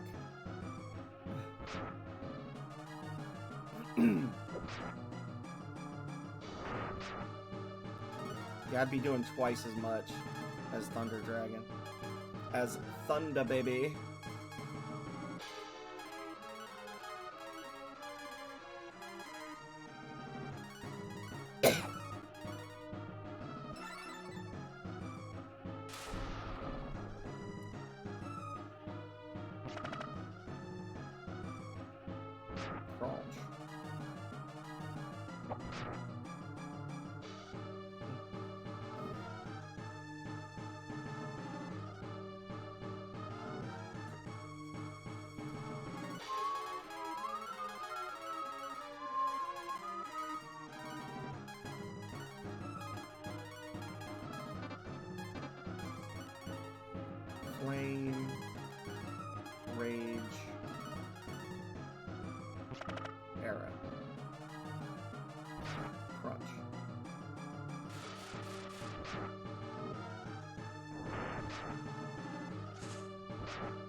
So now we got the flame rapier. I guess that's a quasi secret.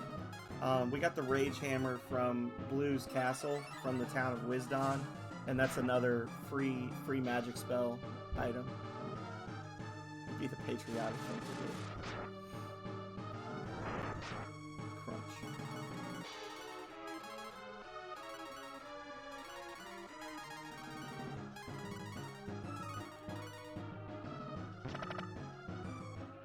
Yeah, he's a chonky boy.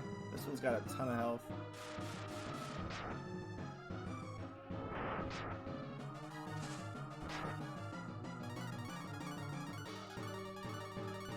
Oh, Lord.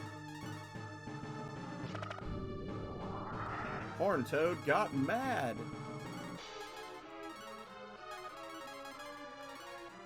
I think he's going to start doing earthquakes now. I'm pretty sure he starts doing earthquakes on us.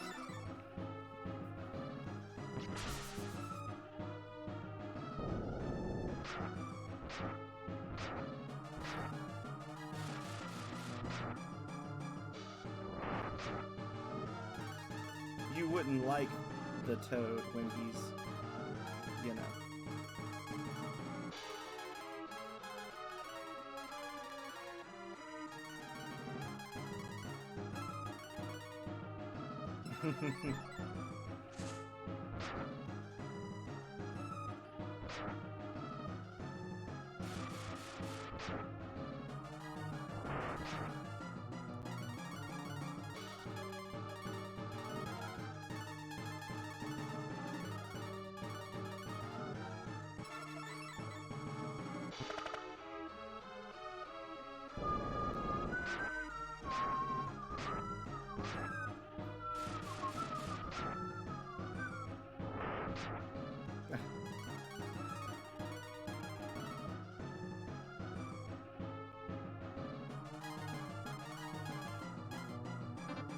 "6 years old and tomorrow is your birthday."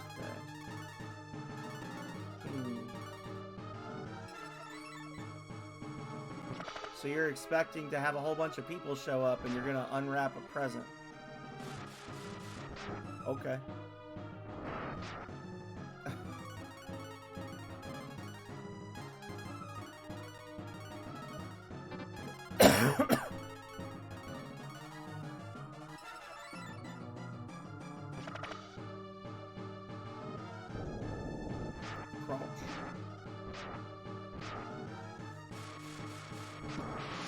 Alrighty.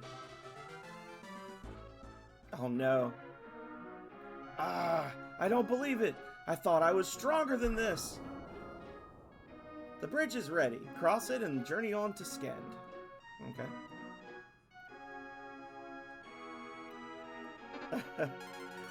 Everything's coming up, Tomja.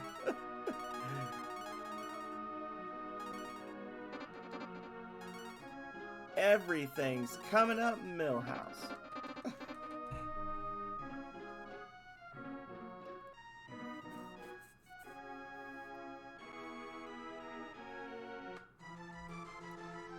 Alright, so things are now incredibly frightening. Enemies on this side of the bridge are nasty. I don't know. I might go up to the ABC store and get some drinks and come back and just do more streaming. If Calrea's gonna be studying, I haven't decided.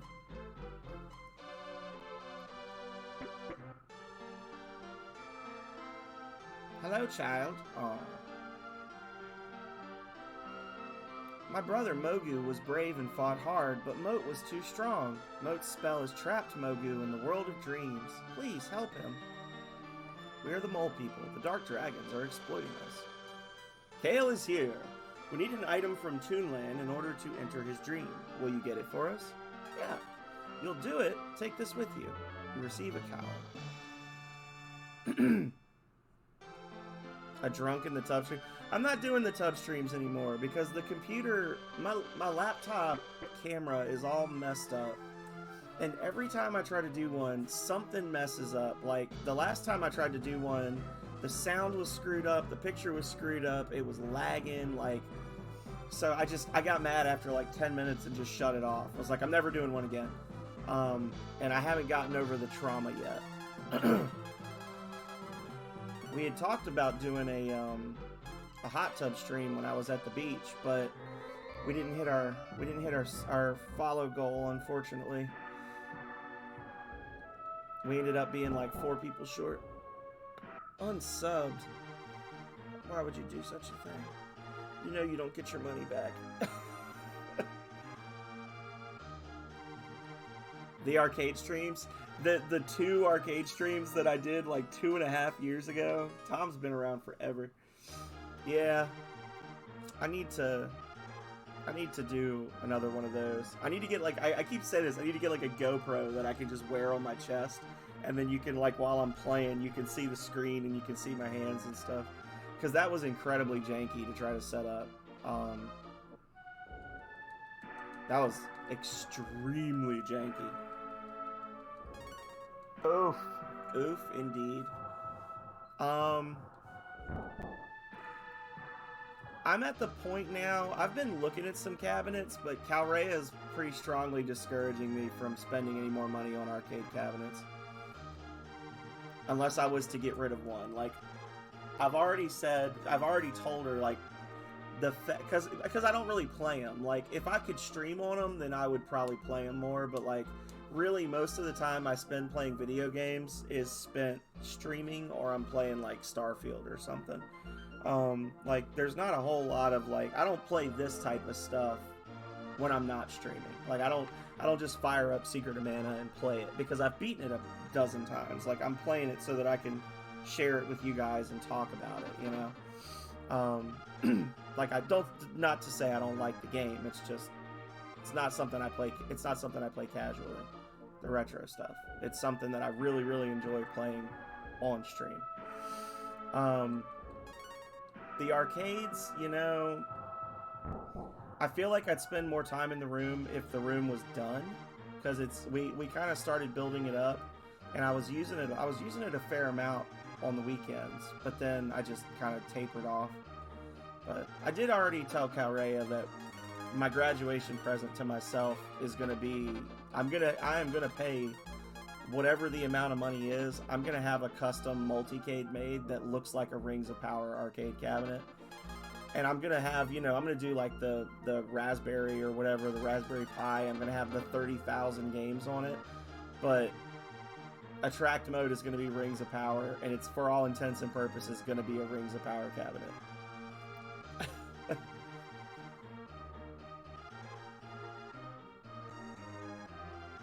Show and tell stream. I used to do show and tell as an alert. I had all kinds of advertisements and stuff I would show off.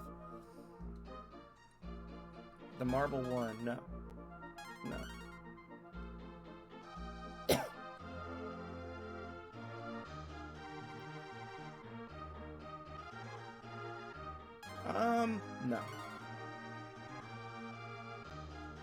Oh, that's cool. All the plushies. You can see all the plushies. All the plushies are right there. Or up here. But you see those on the empty chair streams.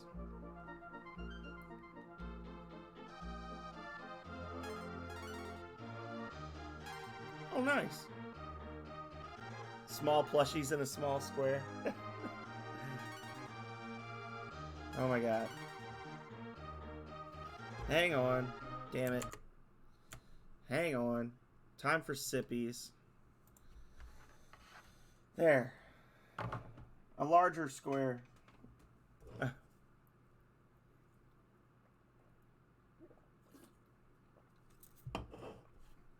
So this guy was just a Halloween decoration that we bought like 2 years ago.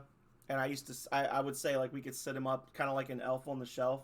We could sit him up in the windows of the house and be like looking out at people.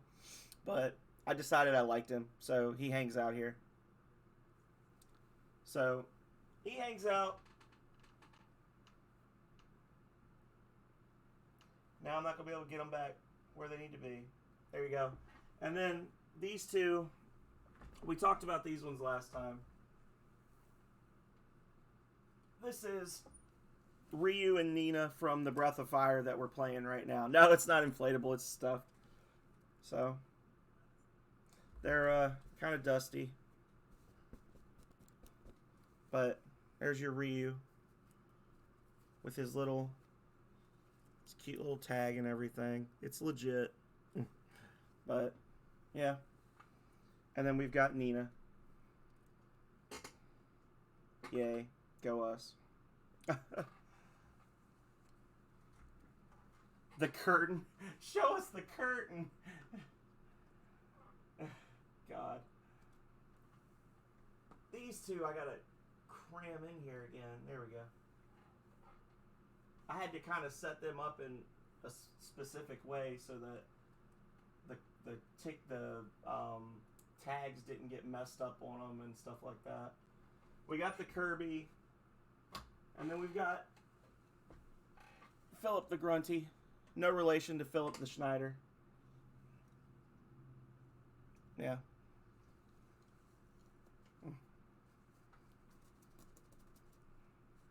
I paid like $20 for this guy at my first ever anime convention, which was KatsuCon in Washington, D.C. And he's got his little skull necklace, and then he's got a little pin that is kind of discolored because it got rusty on the back, and then the rust went through the paper. But he's got a little pin of a baby chocobo that he wears as well.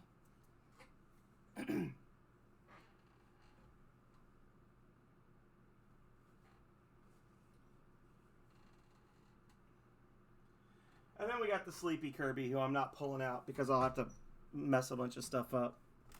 And there's the curtain. The Kirby shower curtain. And you can see some of my other advertisements up there. Got my Breath of Fire ad. I'm pointing at the screen like you can see it. I've got my Breath of Fire advertisement there. That's actually a Breath of Fire 1 advert from a magazine. I got it on Etsy, actually. And then we got some vintage game ads here for like arcade titles and stuff.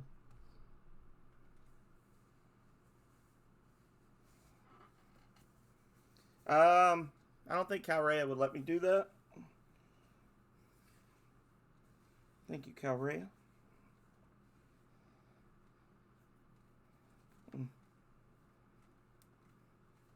I tell you what I am going to try to do. I've decided, because I have an office now that I can actually decorate.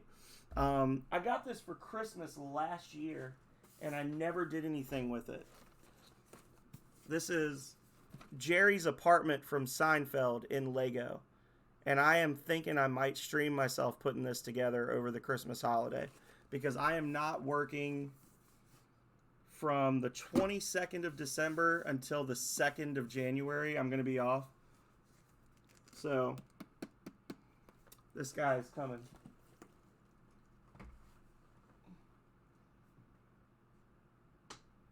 There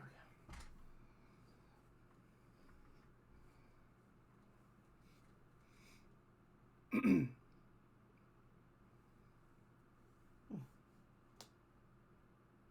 Huzzah!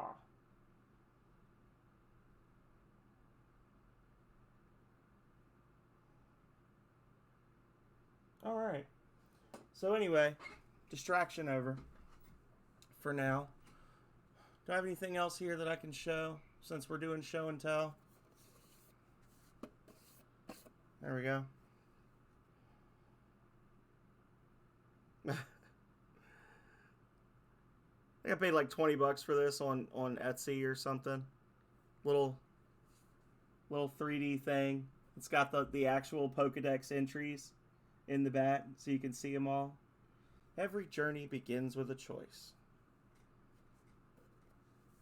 It is so dusty up here. I have to take all this stuff down, and I'm going to have to flap this out and then put it all back up again. Yeah.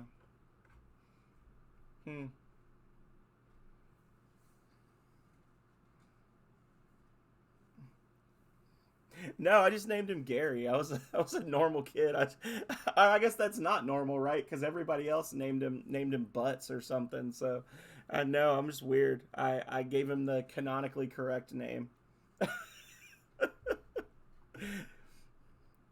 Although I guess the canonically correct name would be Blue, right? But I was playing on Pokemon Blue. Pokemon Blue was my first Pokemon game. So yeah, maybe after the new year we'll see more show and tells if people enjoy that stuff, because the closet is super messy, but I've got like 70 game advertisements in there for a lot of cool games that you guys have seen other people stream or seen me stream, that I want to put on the wall, but I don't like putting a lot of holes in the walls. The pictures that are up there because when we first bought the house, I actually streamed in that corner of the room, but I was right by the window, and the light would be coming through the window, and it would reflect off the screen. So, like 18 months ago, I redid the whole room, moved the desk, and then I left the pictures up because I'm like, I don't want to take the pictures down because there's going to be holes in the wall. Yeah. So, anyway.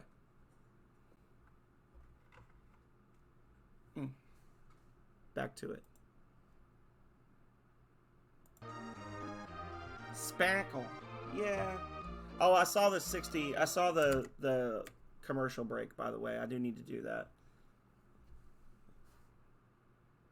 So what I'll do is I'm feeling a little parched.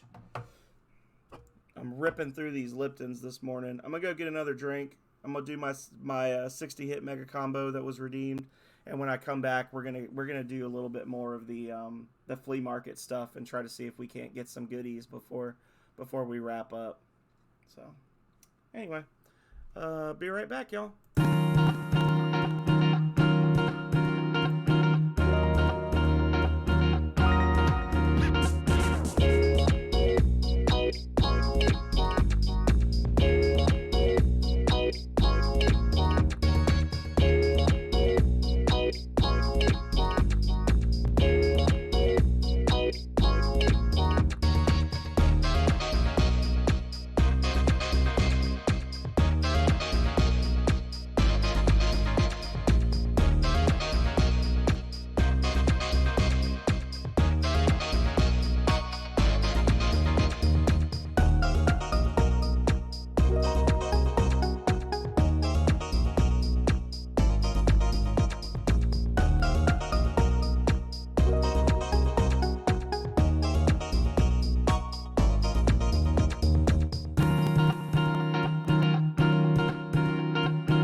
We're back.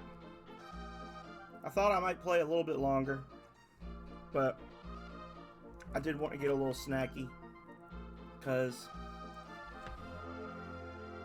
I can't remember what I had for dinner last night. Oh, tomato soup. We had tomato soup for dinner last night. So I was getting a little hungry. Needed to eat. I'm breaking up my cheese into squares now so I can make little cracker sandwiches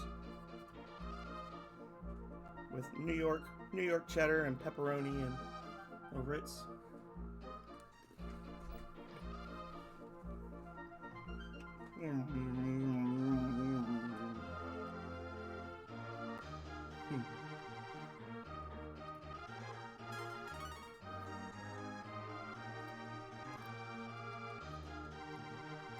see what we can get.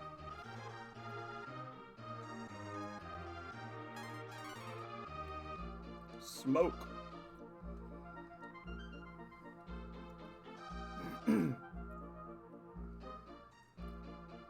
No. I wonder if there's a difference in what you can get from this store versus Prima. Probably not. No. No. Oh, you know what I do need to do though? Hang on. This is a smart boy strat.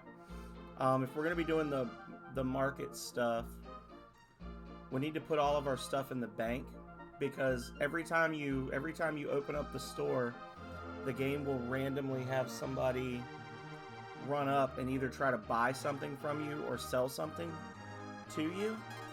So if you store all your items before you do it, then the game forces them to...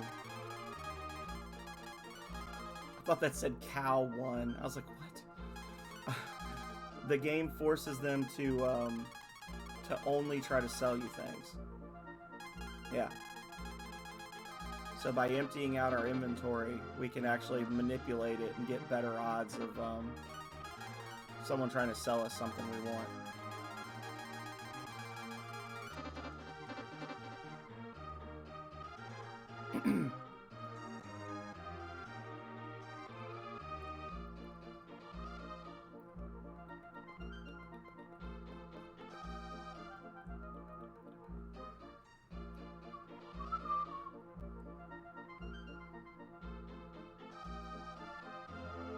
Okay.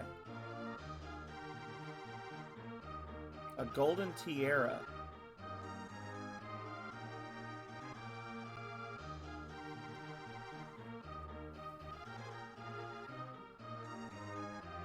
I think we could actually sell this at a profit if we take it to Aria.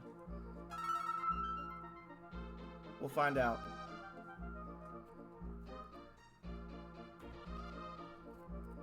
What can I do for you?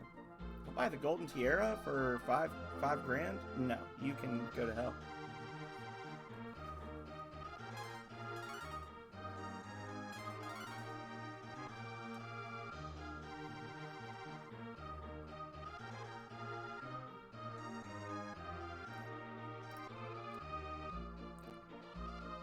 I don't know if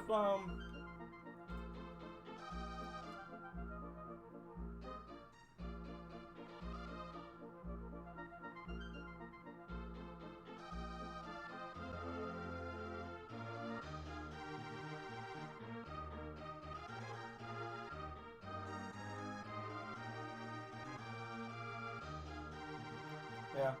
I don't know if it matters which... Go to hell, Nina.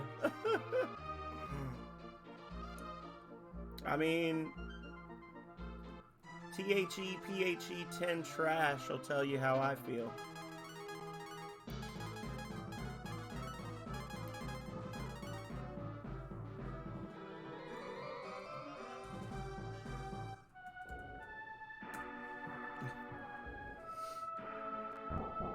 That's our trash icon. Denaz's is a trash can. Mine's Nina 3.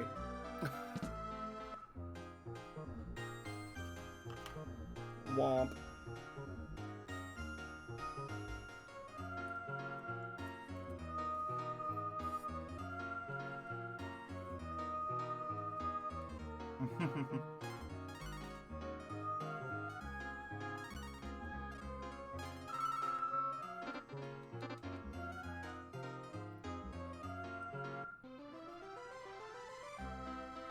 We made a 2,000 gold profit there.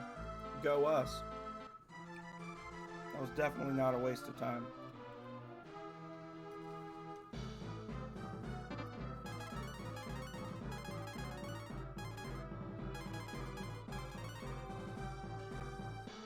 Woo.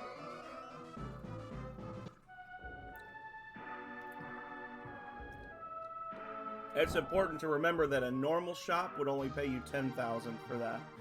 But it's specifically that shopkeeper And then the shopkeeper in the top, like the topmost, leftmost item store in Prima will each buy things for 30% over the base price. They charge more, but they also give you more money. So you can specifically sell stuff at a profit to them sometimes. I'll sell my Firestone. No. No.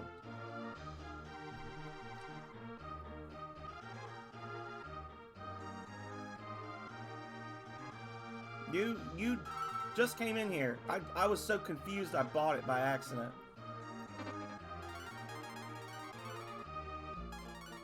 I was so disoriented I actually bought it and I didn't even want it. He's a master. That guy's a master salesman. I'll sell my mackerel. No. No, we ain't making Shisu. Get out of here.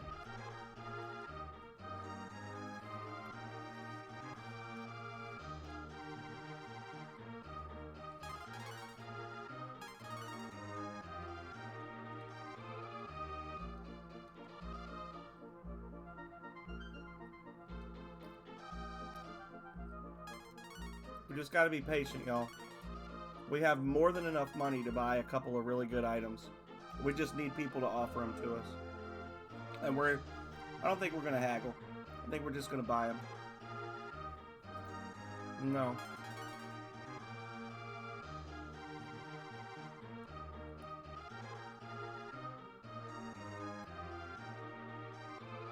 It's the same freaking guy. He just keeps trying to sell us a mackerel. Get out of here. You jerk.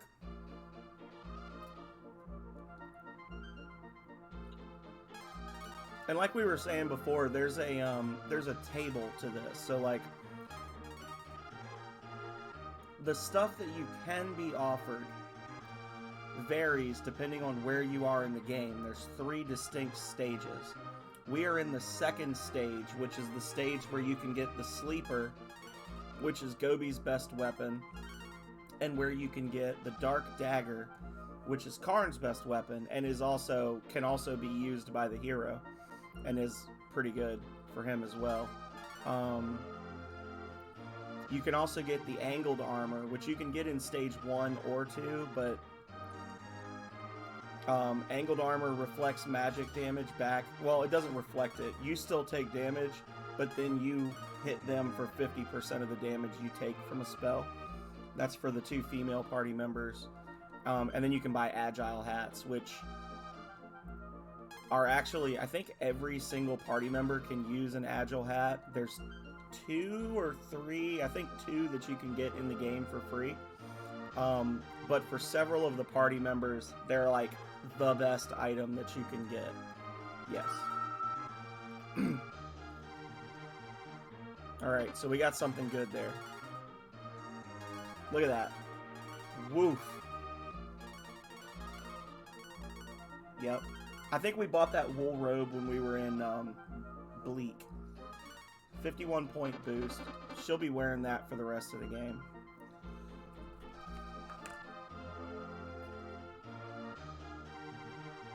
Sure. Take it. Get it out of my inventory.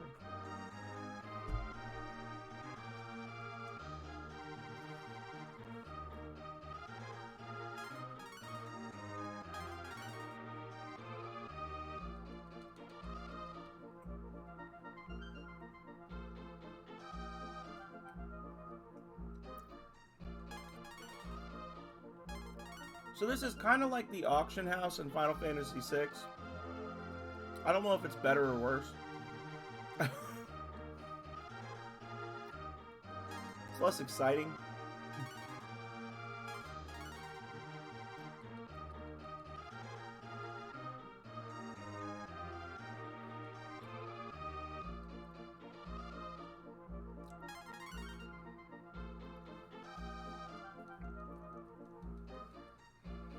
Come on. Give me a Dark Dagger. No. No. And normally I think it's like, it's roughly 33% of the time they try to sell you something, and the rest of the time they try to buy something.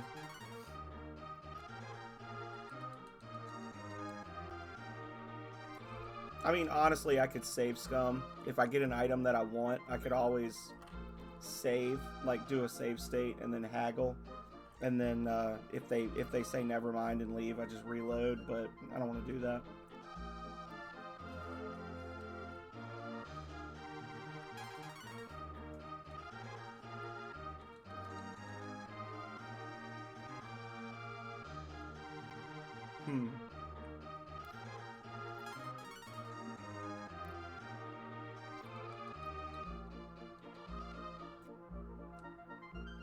Let's not keep seeing mackerels. I don't know. I might go to Prima just to shake up the RNG a little bit.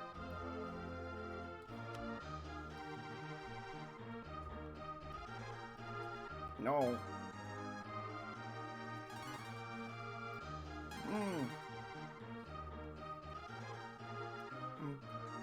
I'll do 5 more, and we'll go to Prima.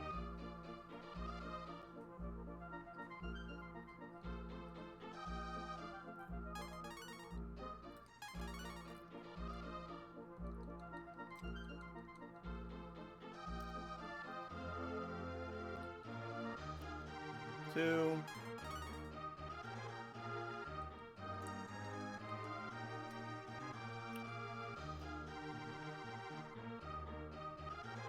Three.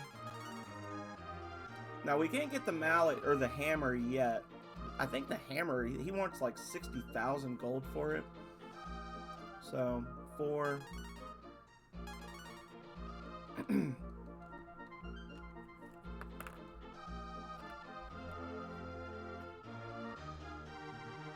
Nope.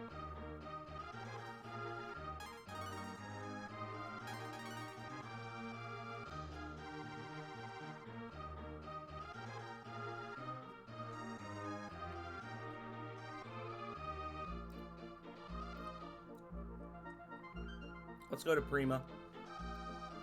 And then we'll spend a few minutes there. And then I think I will just play a bit longer. Karay has not fussed at me yet. She's down there studying, I think. So if I'm like, oh, you know, I want to play more in a little bit, like, why not just keep going now while we're all here and chatting, right? So my last 4 little cracker sandwiches. Bing, bing, bing. I had exactly the right number of pepperonis. Go me.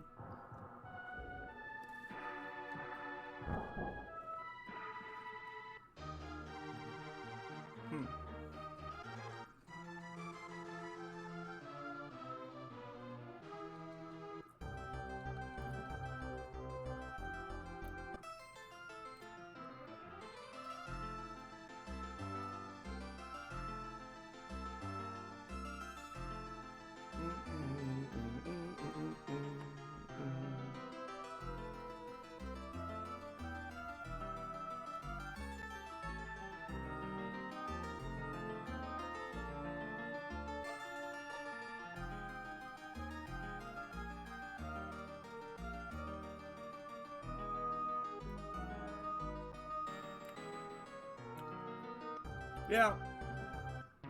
It's a really big empty space, Quacks. Like, there's not a whole lot. It's not, you know, it's not like Final Fantasy or whatever where you can like find all sorts of cool secrets when you're in the underwater section. It's just, it's a big empty space with like 5 points of interest in the whole thing. And most of them you only need to ever locate one time and then you're done. What can I do for you?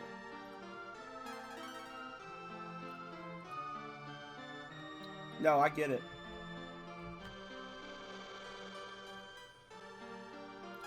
Y'all need to stop with the antidotes.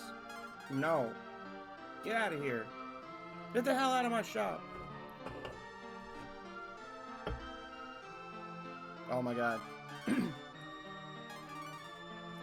I said you need to stop with the antidotes as he was leaving, and he heard me say stop and then turned around and came back in the door. No. No.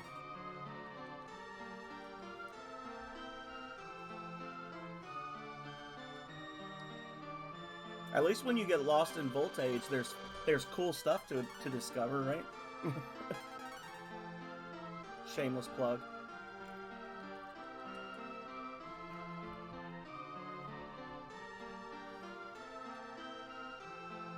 No. Give me some good stuff, you jerks.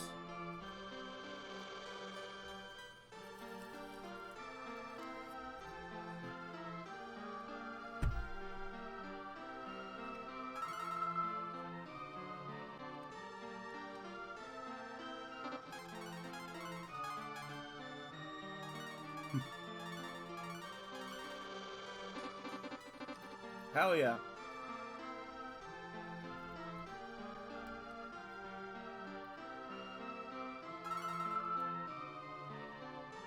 So we got angled armor for Blue and Nina.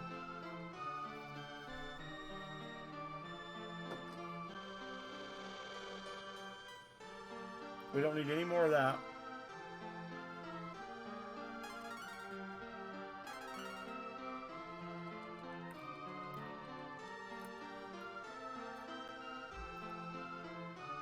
We're hoping for Agile Hats, Dark Dagger, Sleeper.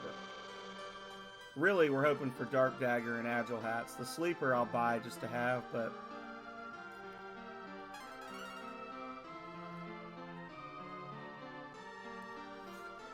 No. Go away. Come back when you got something good to sell. That's not good. I don't want it.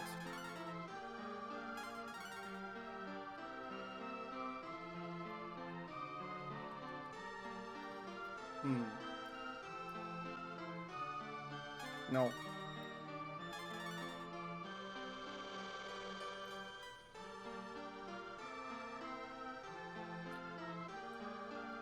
Alright.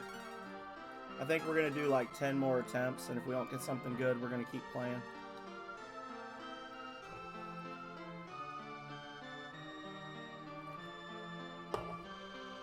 I apologize, y'all. I'm just eating and drinking and just being a fat ass right there on stream. Just chugging crackers and sipping soda.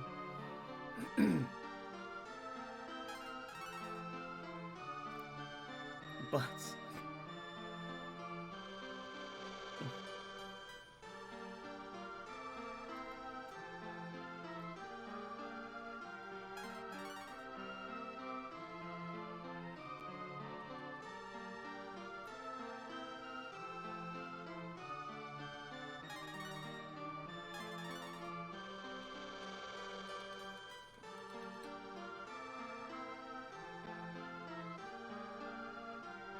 Damn mackerel.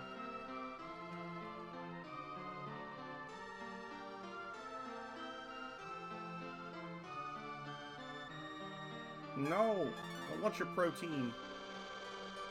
Get out of here.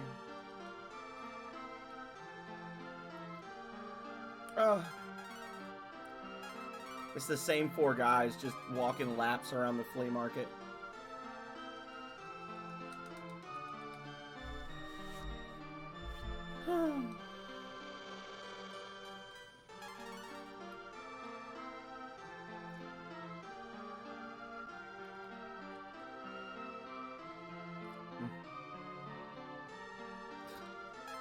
No.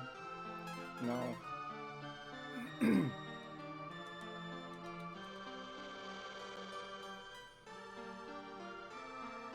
No. No.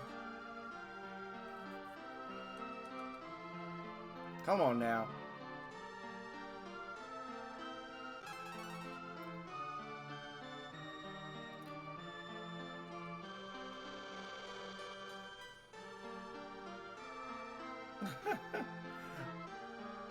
I don't have as many. I've only got a handful. Okay. Well, get you some din din, Tom.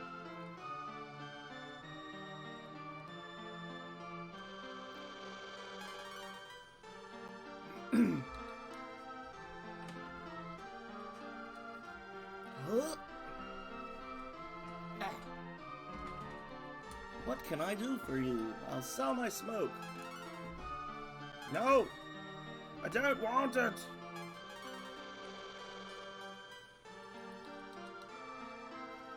Need separate buttons for haggle and get the hell out.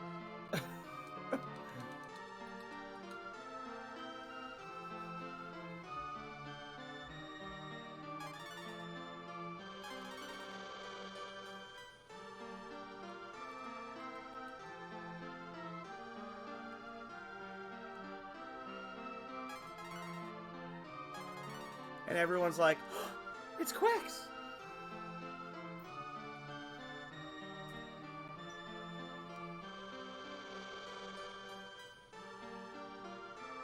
I was like, did it work?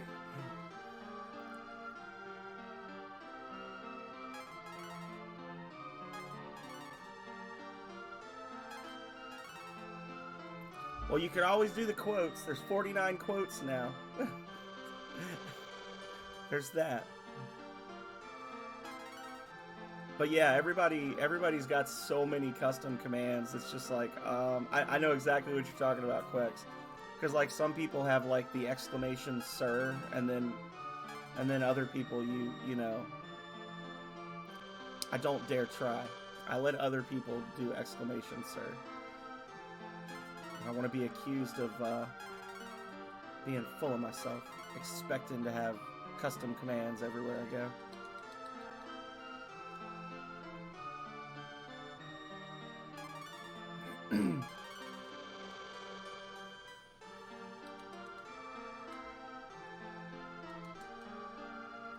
Oh my god. Give me some good stuff! Oh.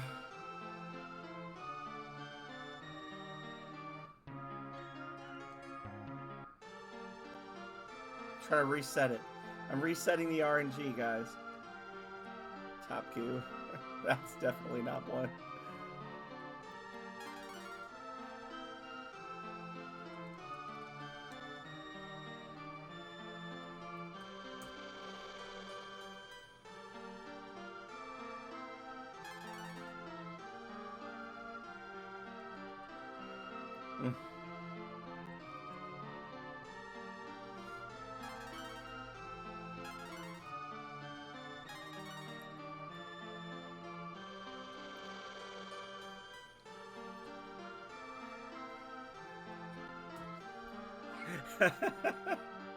I had to do it.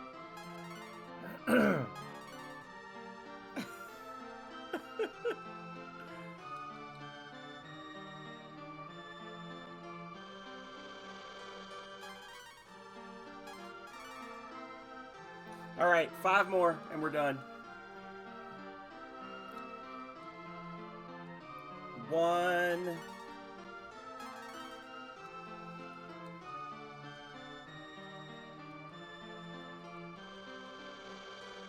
2.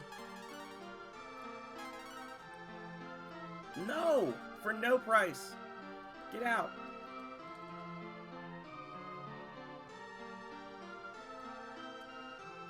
3.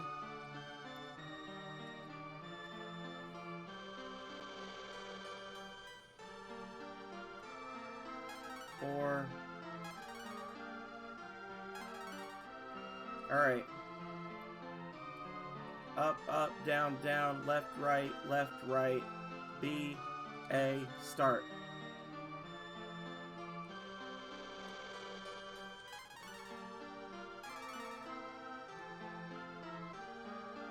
Jerks.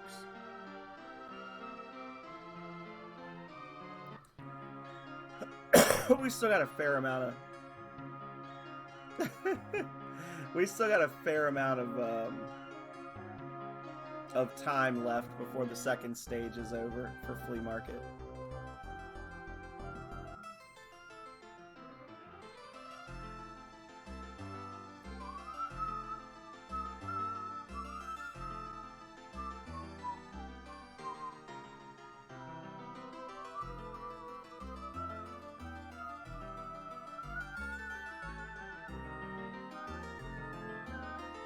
I think I need to work to Gus.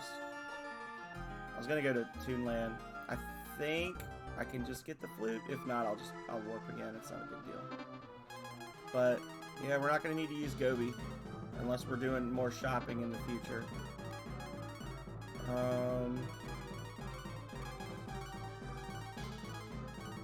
There we go.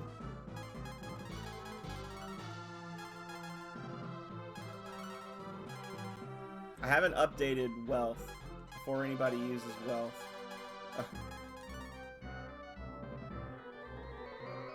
There's not a lot of them.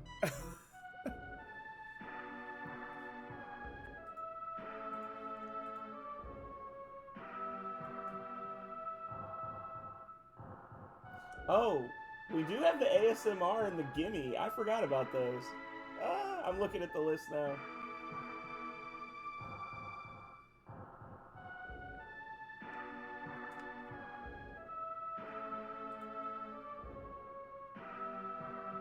Yeah, because somebody redeemed Share the Wealth.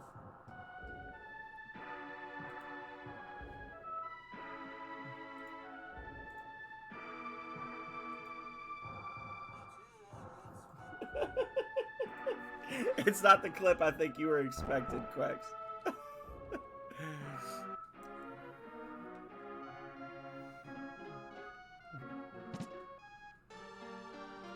It's a good one.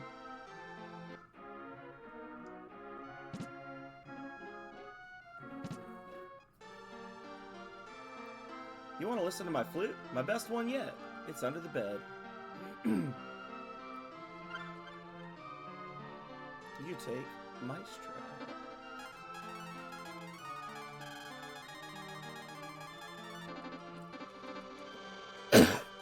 Thank you, sir.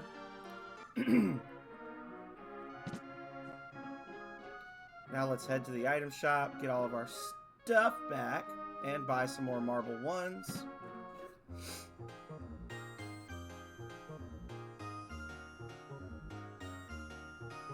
The link's not clickable. It was clickable for me.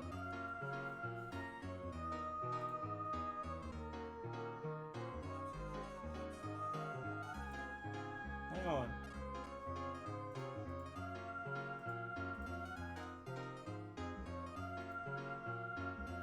Oh. There we go. Try that.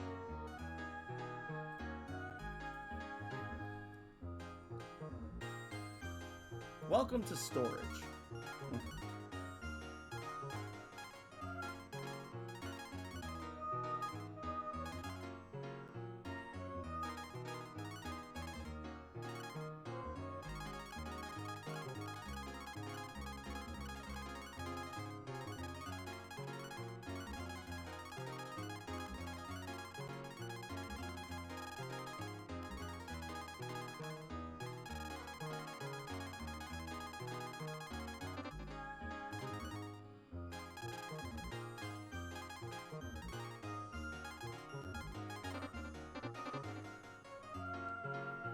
Let's see.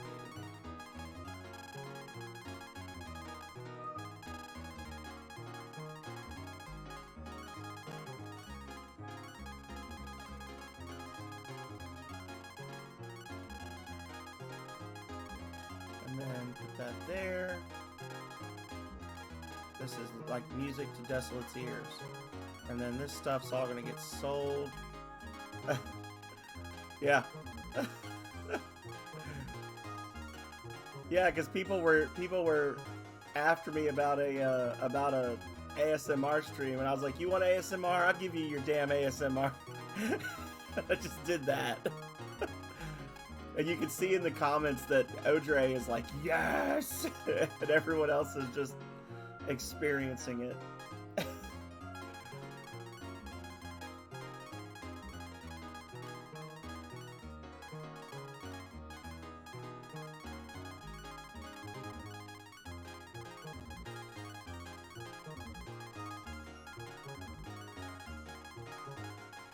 All right. That's a good one. So we need 22 marbles, marble threes, and we need 24 marble ones.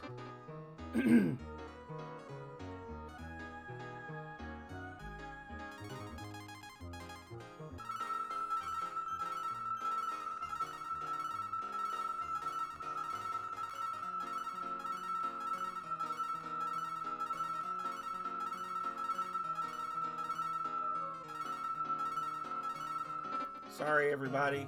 Sorry.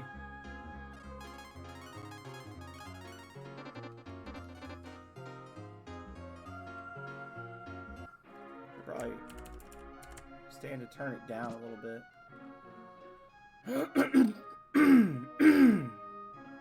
So we got the Maestro. We have our marble ones. We need to go grab our marble twos from Drogon. Oh. Thank you so much for the 2 biddies, Quex. I appreciate it. Aw, yeah. Give me them bits. Give me them bits. Give me them bits. Little Amaranth Jr.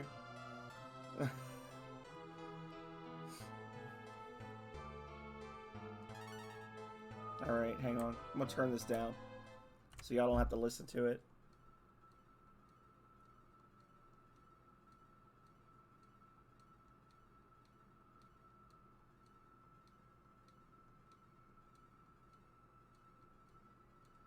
There.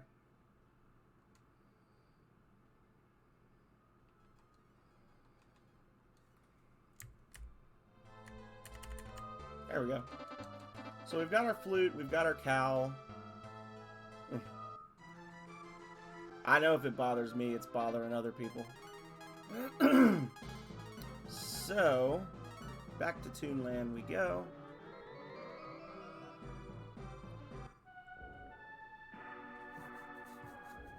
Warriors, our fate is in your hands.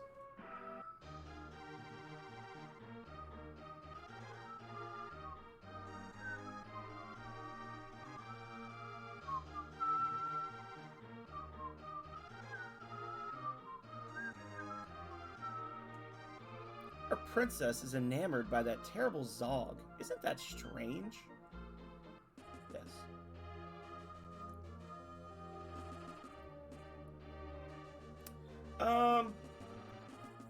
I would say probably another 30 minutes to an hour. I'm gonna go until... I think I'm gonna go until we get Mogu in the party, and then we'll do some treasure hunting. And then we'll finish up in spring with the town frozen. Like when we first get to the town of Spring. What am I to do about the princess? It's my fault. I didn't teach her right. What can I do for you travelers? A tool to enter the dream world? Are you talking about the bolster? I have a little problem. If you solve it, you can use the bolster. What do you say? The princess is getting to be a problem. She's smitten by Zog and wants him to have our treasure, the time key. Sounds good, Quex. She won't listen to me. Will you talk to her? If you make her change her mind, I'll let you borrow the bolster.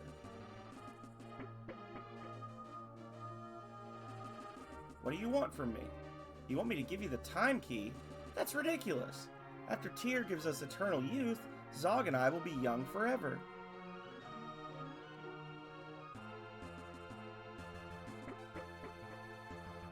She didn't listen to you, did she? I didn't think she would.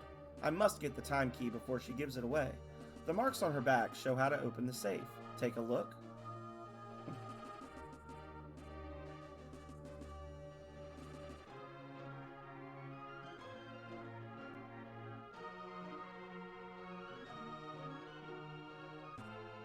Oh wait. Maybe one of these is the one. Of all the men in the world, she chooses Zog. Zog is promising her eternal youth, which Tyr can grant.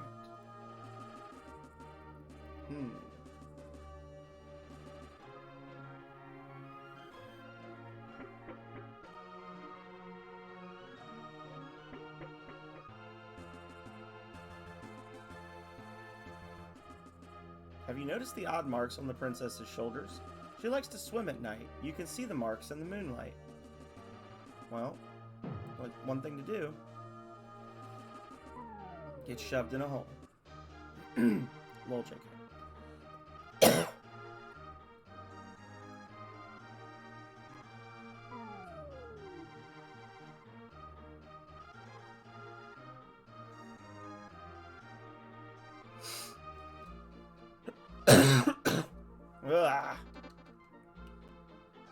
Sorry, guys.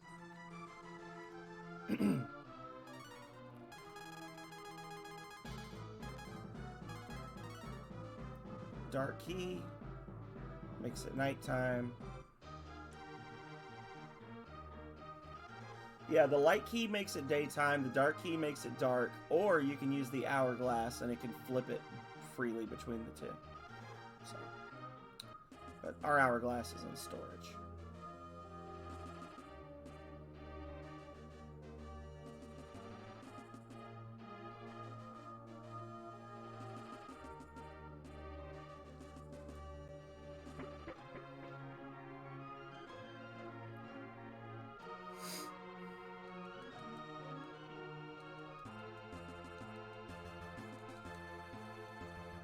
The princess has marks on her back. Blue, red, and white from left to right.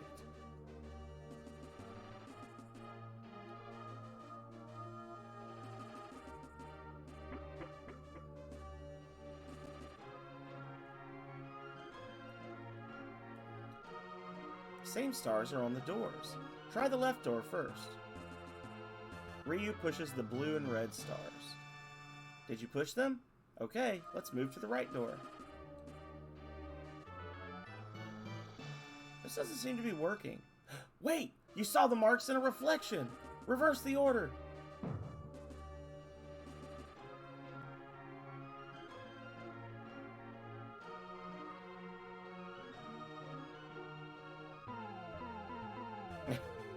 What's happening? Snap out of it, princess. We all get older. You can't stop it. No, I don't want to be old and wrinkled. I won't ask you anymore. Ryu, you must get the key by force. Have you lost your mind? Guards, get rid of them. But leave it to me. I can destroy anything. No! Yeah! Crunch. Crash. Smash. Here's your chance to take the key. Don't let them take that key. What a mess.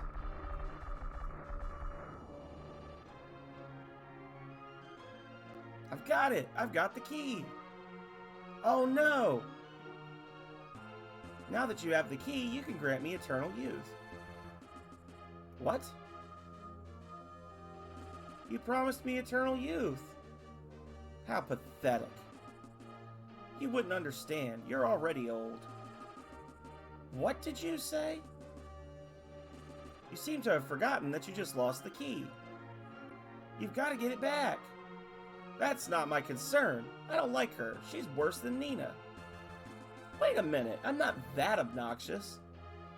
Obnoxious? Who do you think you are? I'll let you discuss this amongst yourselves. I'm out of here.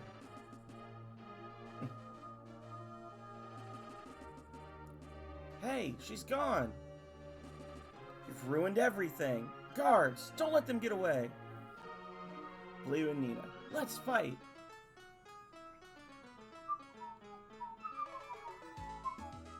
Wait.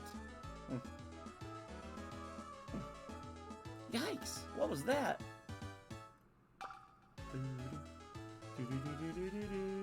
This is fun. I just remembered an old spell. Now, how did that go? No, don't! Let's see.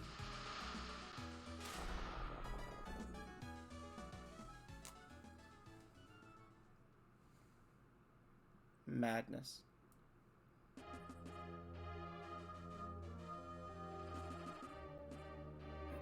Very well, this can wait. Do you remember why we're here?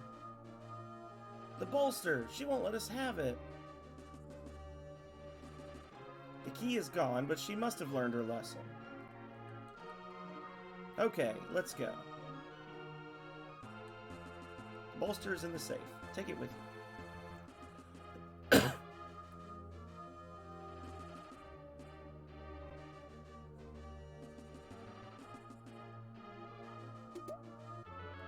bolster, a melon, and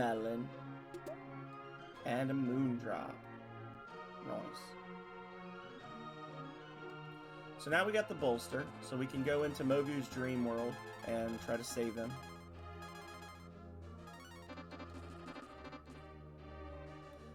But before we do that, I do want to drop by Aria again.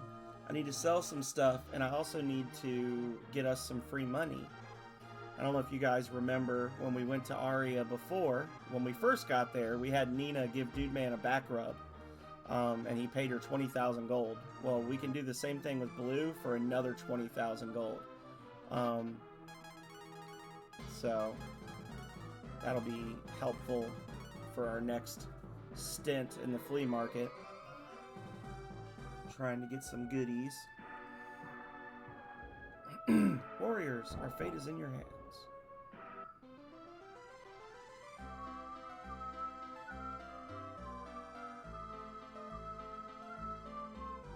I believe it was the top right house.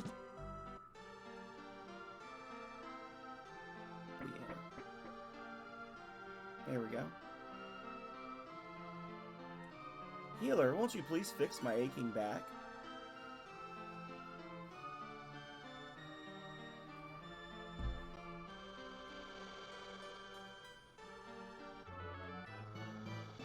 Boom, baby. 20,000 gold.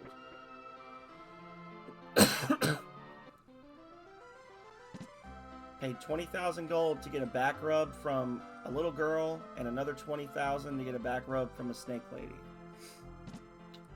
This guy. This guy, though.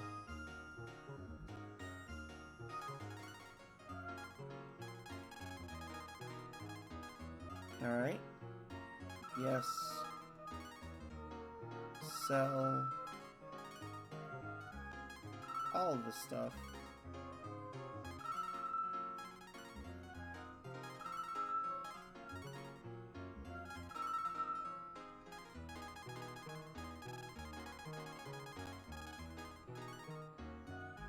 Yes.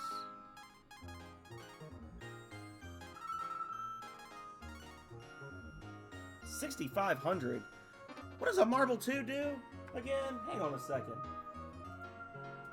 Breath of Fire, Marble 2.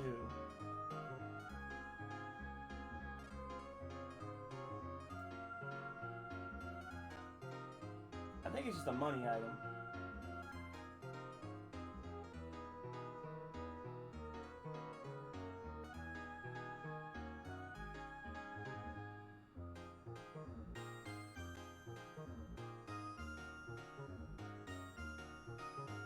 Yeah, it just says, enables the user to perform a critical hit on the designated target with a 25% probability.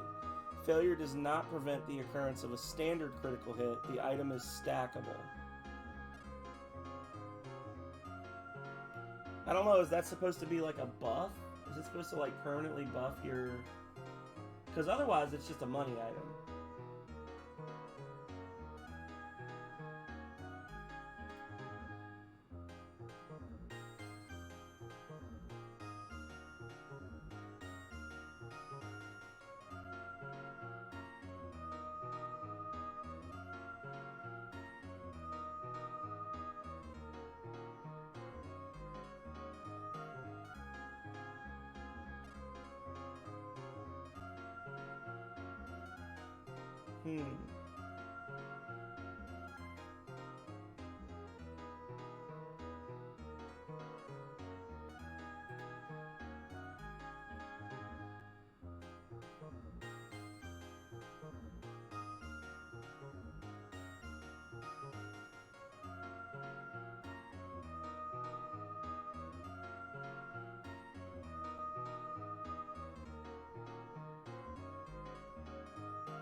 Okay.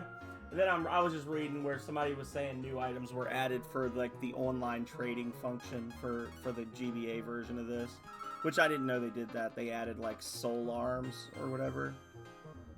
like Soul Sword, Soul Shield, stuff like that. But that's interesting, but doesn't really matter to me because we're playing in the Super Nintendo version. We'll play the GBA version in February when we do our one-shot hero run.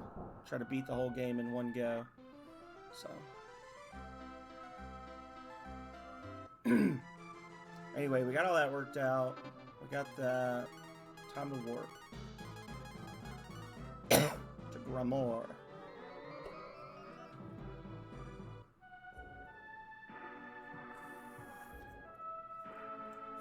I wonder if it's supposed to be Grey Moor, like the Grey Moors, because I think that's like a Tolkien thing, right? Which would kind of make sense because it's just a big open blasted wasteland. The Grey Moors, and then it translated out to grammar.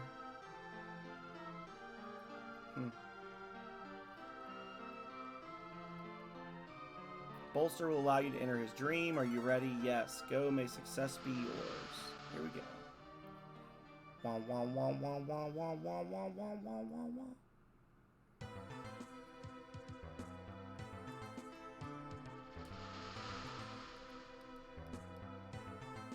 Who are you? Where do you come from? Do you have a bolster? We can't get rid of the spellcasting monster. The monster's in the North Tower. Please, rescue Mogu. Okay.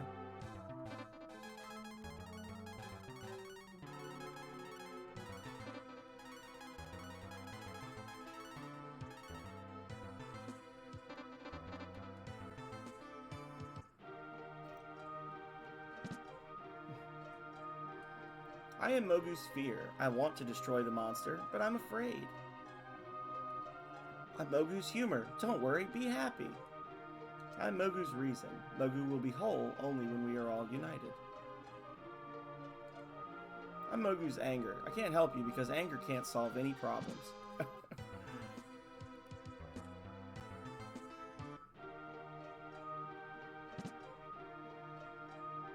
I am Mogu's sorrow. The absence of courage has separated all of us.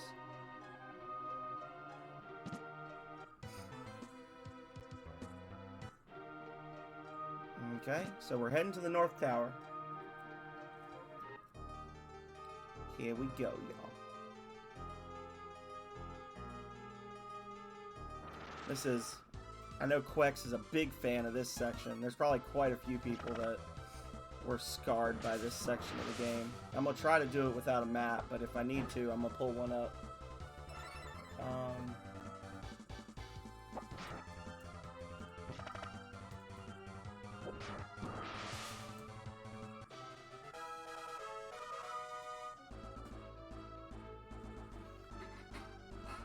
Bo reaches level 23. That man he gets 11 HP like clockwork every time. Alright. So the first staircase is like up that way, sort of.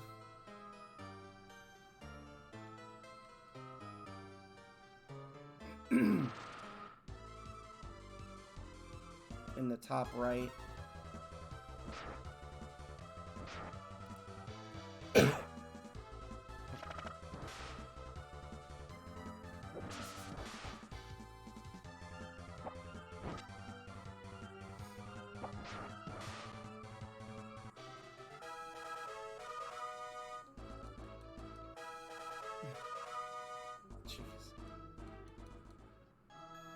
We did it.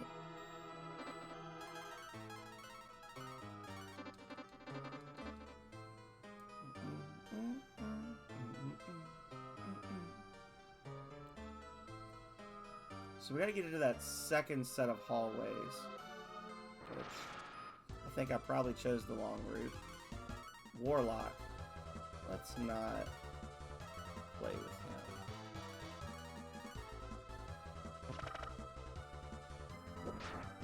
There we go.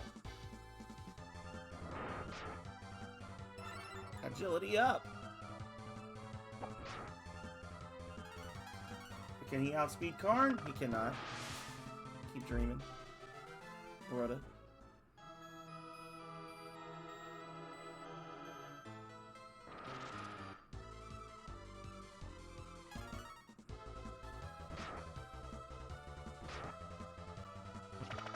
Yeah, this dungeon was definitely rental friendly, right? Like you rent the game, and you get stuck in this dungeon. You can't beat it in a weekend because you're stuck in this dungeon.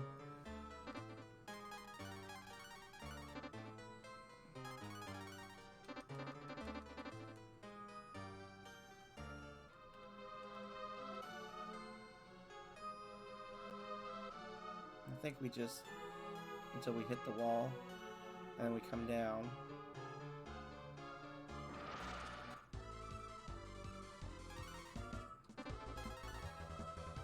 Zoom! Okay.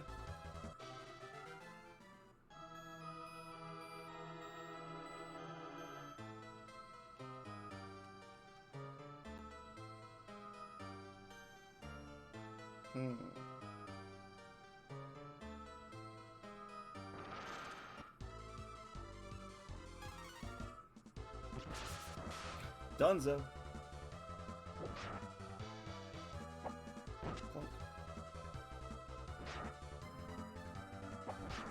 That hoy.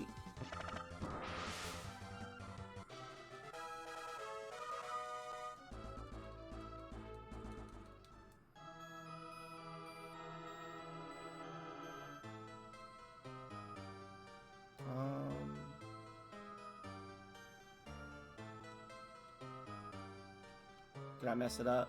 I might have messed it up. Hang on. I'm peeking. Yeah, I messed it up. Okay. I did. I checked. I cheated, y'all. I looked at the map. I'm sorry. Forgiveness, please. I knew I was in the wrong spot.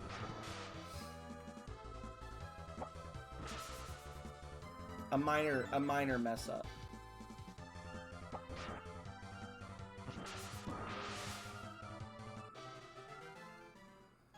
So, when I did that little zigzag back here,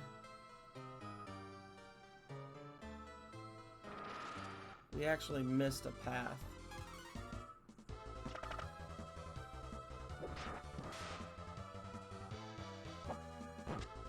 Crunch. Oof! Okay, we're gonna start killing them a little faster.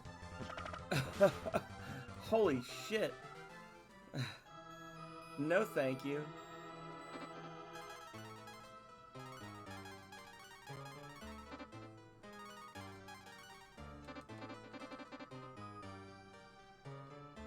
Here. And then that.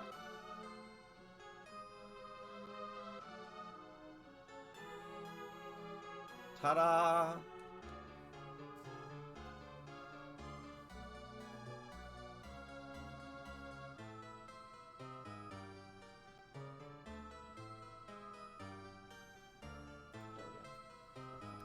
As long as Mogu's senses are scattered, you won't have a chance against me.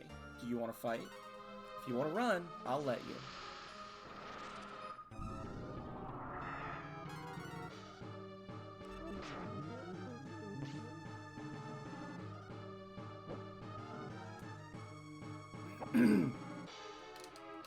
So this is an unwinnable fight. You can't hit him.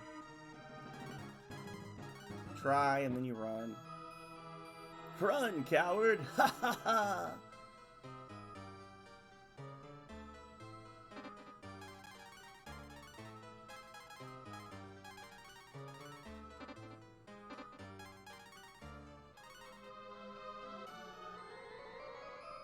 Teleport out of the tower. And now I found out where courage is. Come with me.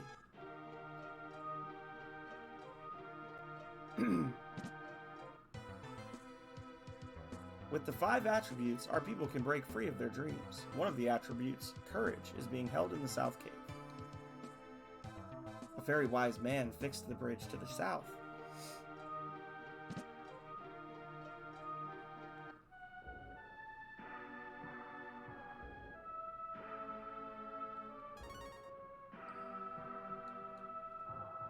Okay. So this segment coming up is actually kind of interesting. It's a different take on a maze. There's a couple of decent items, I think, to be had there. And a lot of frustration. But, fortunately, we know a couple of little shortcuts that'll help us avoid most of the agony. So we're going through the gas fields. And there's going to be spots all throughout the fields where smoke will just pop up and damage our party if we try to step across them. Now, a lot of them are going to be obviously like these lines of bones. These are like walls for us. But there's also going to be spots in other parts of the maze where you'll run into smoke. But these little spots right here, you can actually cut through those. So that helps a little bit. These ones where like the line of bones is just like one out of line with the others around it, you can walk through most of those, if not all of them. Which is how you can snag that very quickly. The light shield.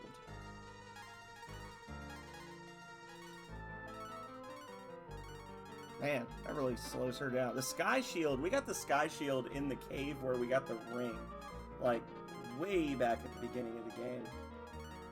I'll give her the light shield because, yeah, I don't know. You know what? It doesn't matter if Nina's slow because her healing magic always forces her to the front of the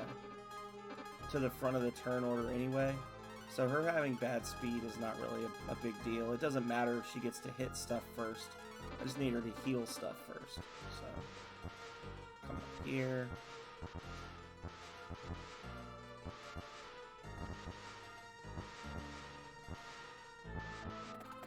Sneak through there.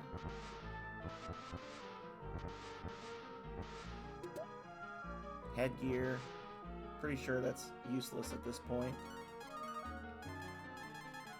She can have it. We got headgear back in the crypt, so that's an older helmet. Life.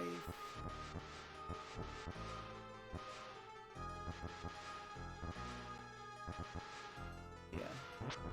They tricked me. Didn't actually take any damage because I got the life armor.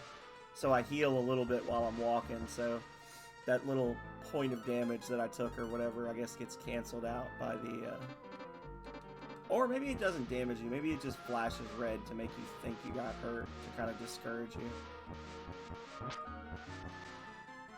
No, it does. It damages you for 2 points. And then you get 1 hit point back every step, so it doesn't really matter.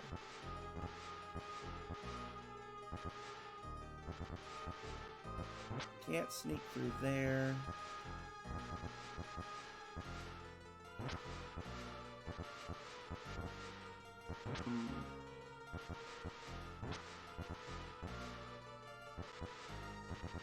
There we go. Not nearly as hard as people make it out to be.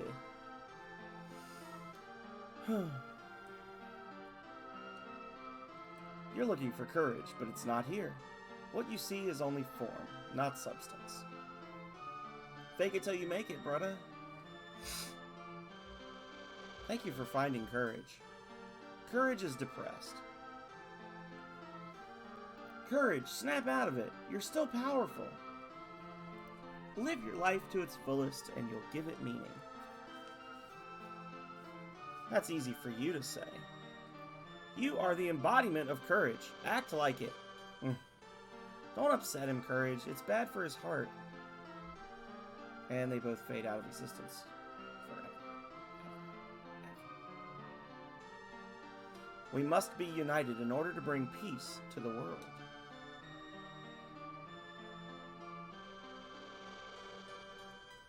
Since you're with us, we have nothing to worry about. Ha ha ha.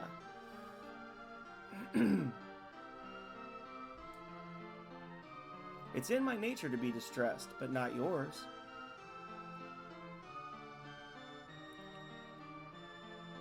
If you become yourself again, I'll be fine too. Let's beat up that monster. My man. I'm not sure if I can beat him, but I'll do my best. Will you help? Mogu joins the party. And with that, we are complete. We are 8 heroes. Go us. Mogu, what is my purpose? You dig holes. You dig holes and you stay in the back row. Oh, God.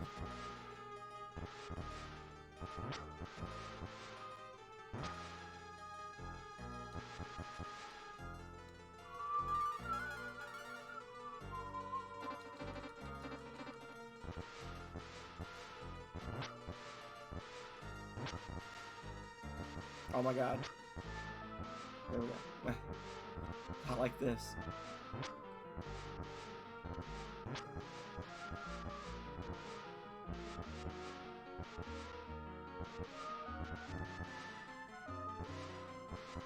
Can't you cut through one of these over here? I thought there was another little thing around there that you could cut through. Oh well. We know where we're going.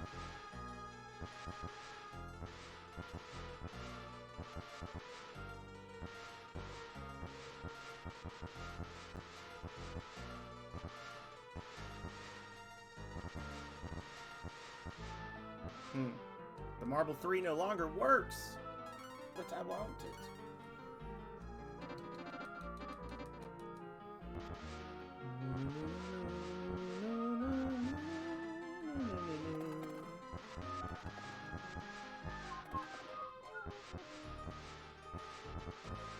Some little shortcuts there. Some gifts left by the devs.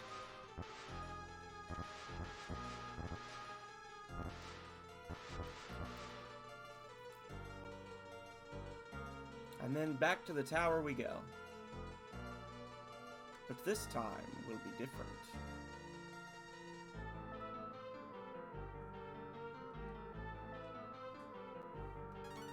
We're finishing this session up in a dream world, and then we're going to end up in a dream world on Tuesday in Earthbound.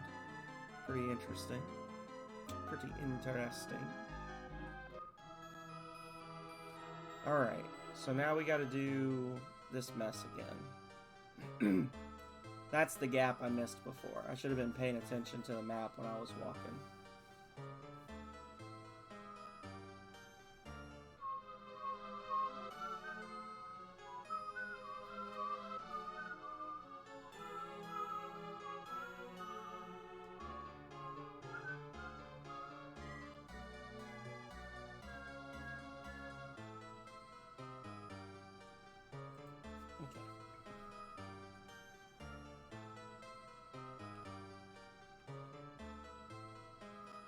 This way, and then zigga-zagga down.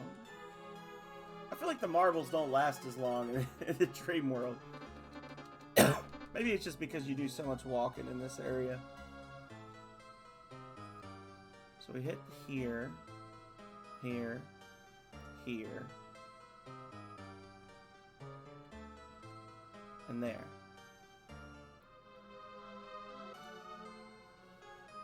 Up. You may have found courage, but that doesn't mean that you've won. I'll be at the top of the tower. Come and get me, if you dare. Okay.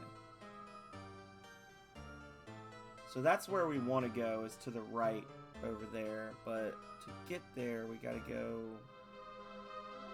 kind of a weird route.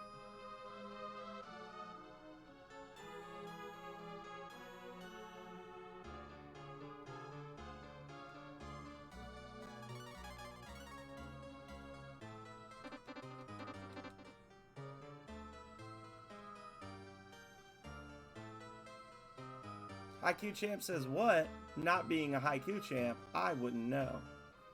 I think he says everything in 575 though. How you doing, Cleveland Tom? Welcome in, buddy.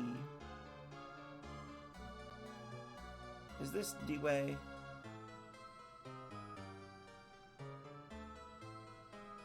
I think this is D-Way. Oh.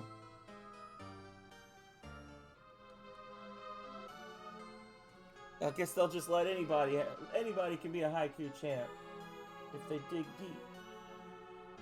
deep. Oh, I missed it. I'm glad I looked. I went the wrong way, y'all. I went the completely wrong way. Only 10. Only 10 in the world. I think everybody is a haiku champ in their own way. But thank you. So what did the final count end up being, Haiku Tom? What was your final haiku count? I'm gonna guess 2,512.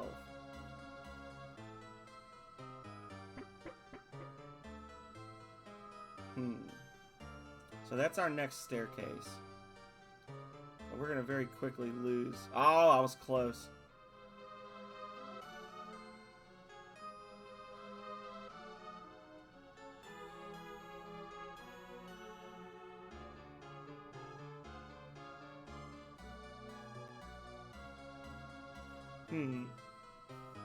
Did I miss it?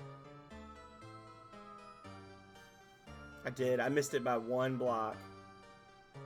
There it is. Okay. This is a right miserable dungeon. Oh yeah, you got the birthday party.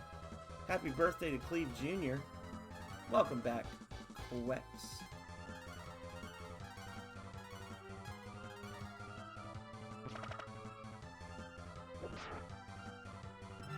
Oh my goodness gracious.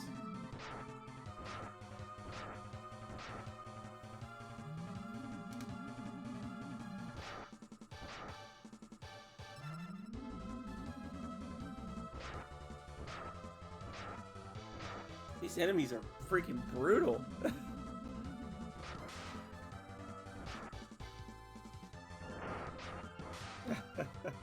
Jeez. So I could auto battle those things that only do physical damage and die in 2 rounds in the last dungeon, or I could fight these things that can kill my entire party in a single round if they want to. Ugh.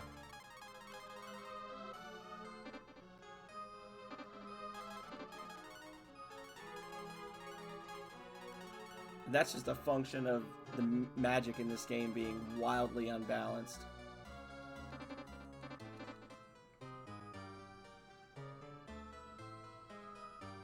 Yeah, this is the worst dungeon in the game.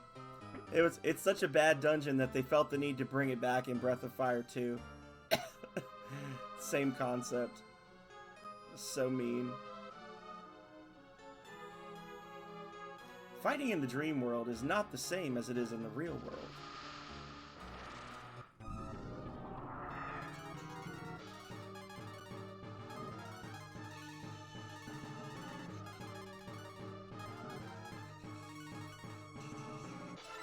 Petrify! Oh.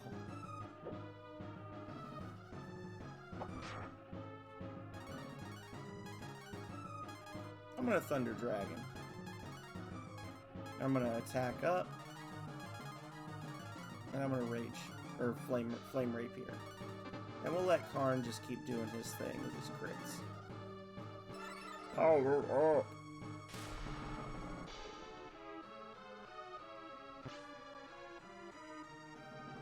You better not.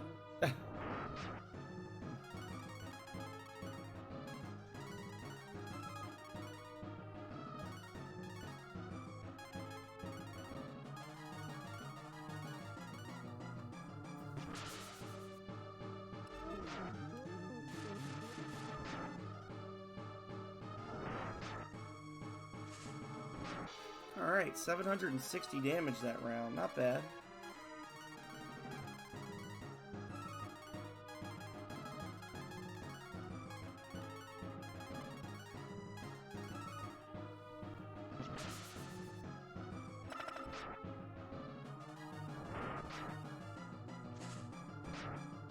Did he time me out? He did.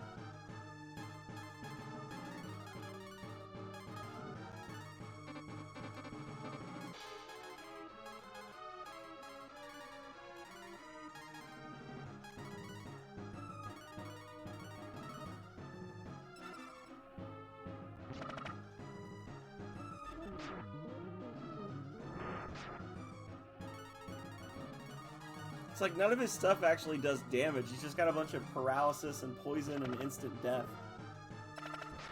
Miss. Slammed. That's fine.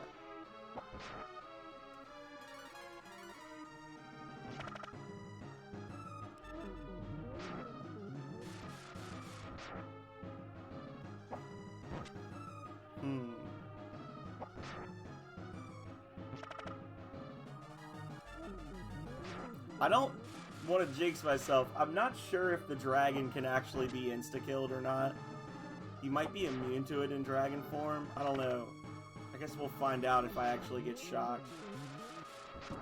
Or I guess we'll never find out because he's dead. You've beat me, but you'll still be trapped in this world forever. Will we? Thank you, Quex. Immediately we escape. You'll be trapped here forever. We got out before he did.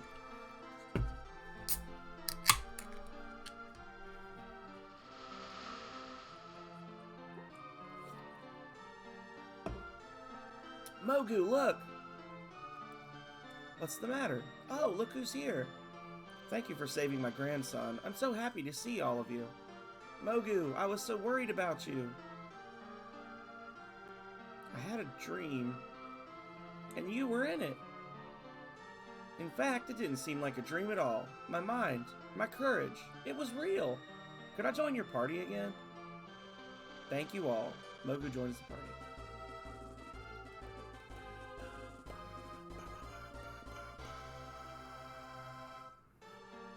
Good shit. Alright. So, obviously, we've now unfused once again, because why would we not?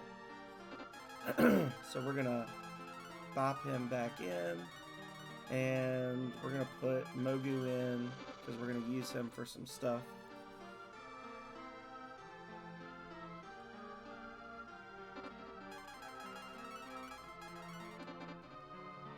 Okay. So first things first, there's a key item that we're gonna need later on in the game. That's right here.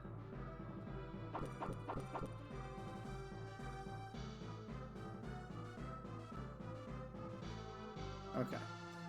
Now, there's a couple of dig spots that we can't get to yet, but there's a couple that we can. We're gonna start out going to Camlon.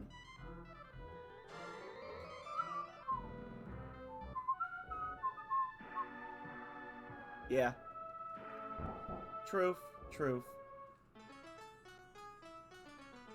It's a very cryptic game.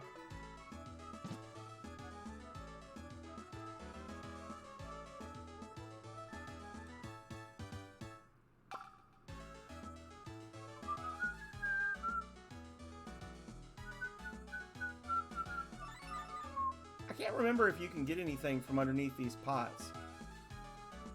I wonder. Not that one.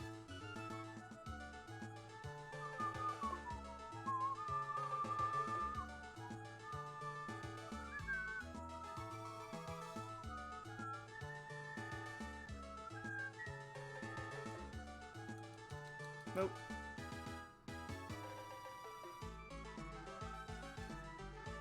We can live peacefully now, all because of Ryu.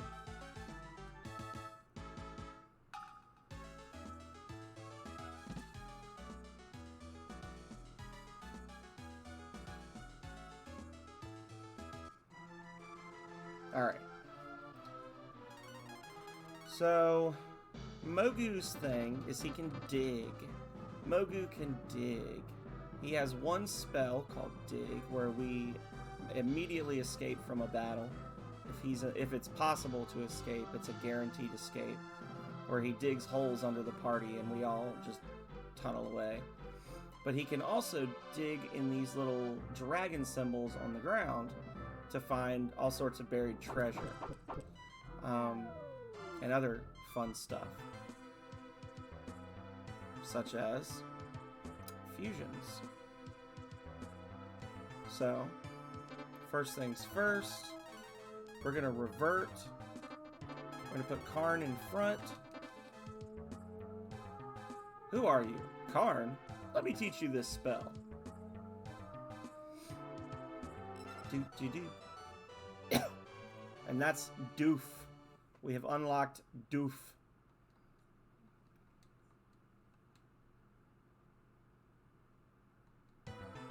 And Doof is actually going to give us access to even more stuff. Not V-Doof, but an incredible simulation. Doof is enormo and very powerful. And with Doof in our party, we can do two things. First, we're going to go to Gust.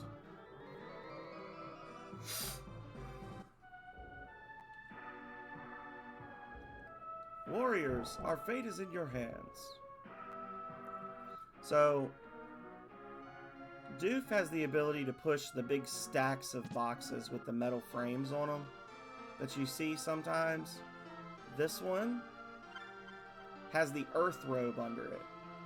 Earth Robe is amazing. So the Earth Robe is not nearly as good defensively as the Life Armor, but it's pretty close.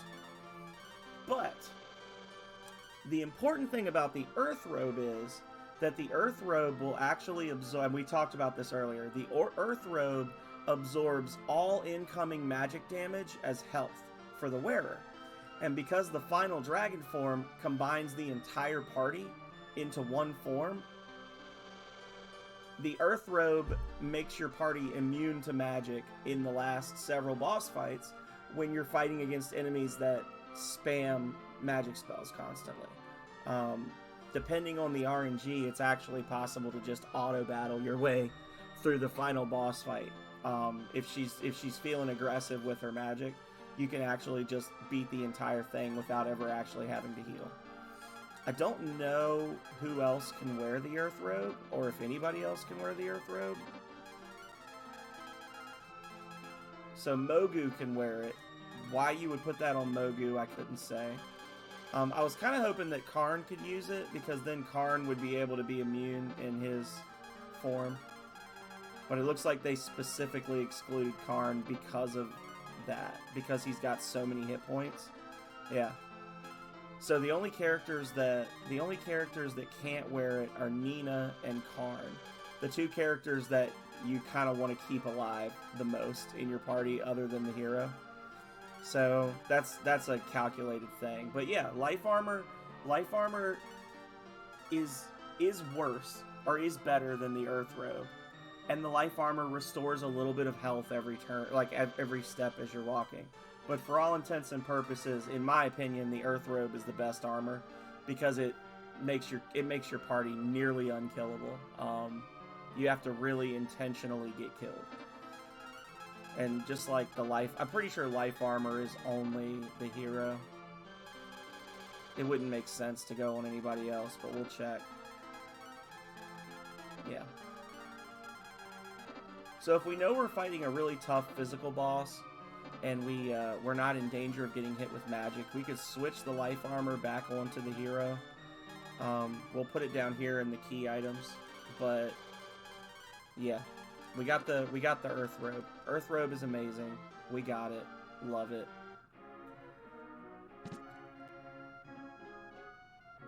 And then we got to warp to Bleak. And it's funny because, like, basically the Doof transformation exists so that, like, its essential purpose in the game, other than just being cool as shit looking, where you turn into a Manotaur, is to unlock the final thief transformation. But it's important to grab the Earth Robe along the way as well. So where do we need to go? It's one of these houses. I thought it was the boss house, but it's not. I guess if we wanted to, we could summon Chun-Li again while we're here, since there's more people in here.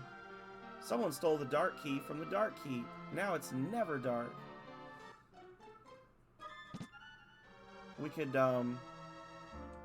meet Chun-Li again. I think this was the house, right? No. Does he stop doing his magic trick once the dark key's gone? I never tried before. I guess he does. I guess we can't see Chun-Li again. That sucks.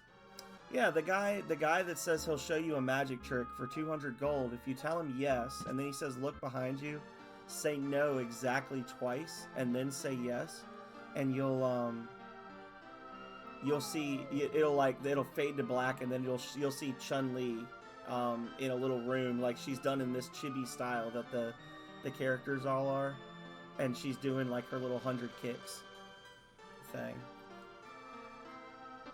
I guess we're not seeing Chun-Li. We learned something today. Alright. Who are you? Karn? Let me teach you this spell.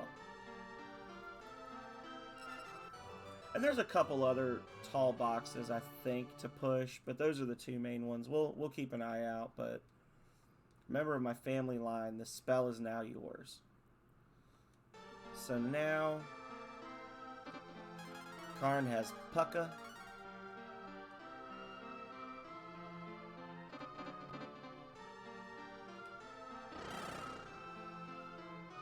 And now we've got even more treasures that we can get.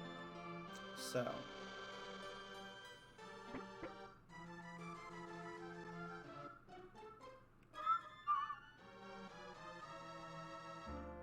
First up. Oh, I should have pushed this first. Dang it. Hang on.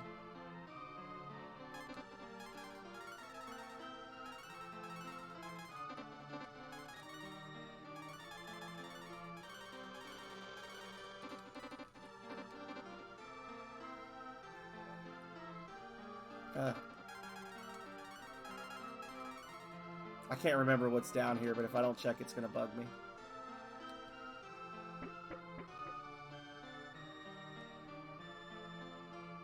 Oh, poo on you.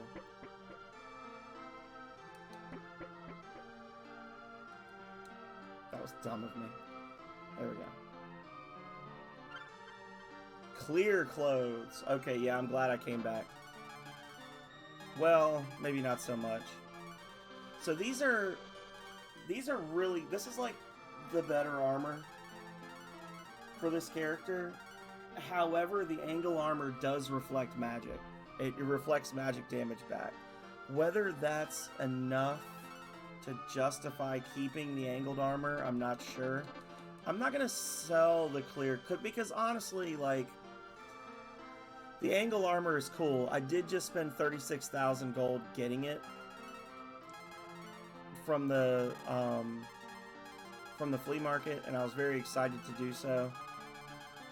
The clear clothes are better defensively. They give you a tiny little speed boost.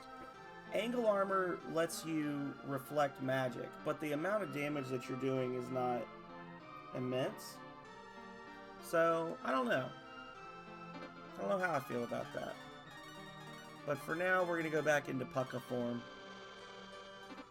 We got plenty more treasures that we can get now that we've got these two. So we got Doof, we got Pucka, we got the Earth Robe, we got the clear clothes. Now we need to warp to Aria.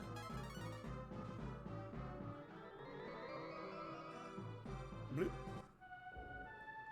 Hope Tom's here because he's missing all the secrets otherwise. It's middle of the day for him. He's off living his life. So, with Pucka, we can roar at these little metal doors to get them to open. There's only a couple of them in the game, but they all have decent items behind them. The Dark Bracelet is, I believe, a Karn exclusive accessory. So you can see it speeds him up significantly. It increases his luck, his fate significantly, and then gives him a little magic boost. So overall, it's just an awesome item for Karn to have.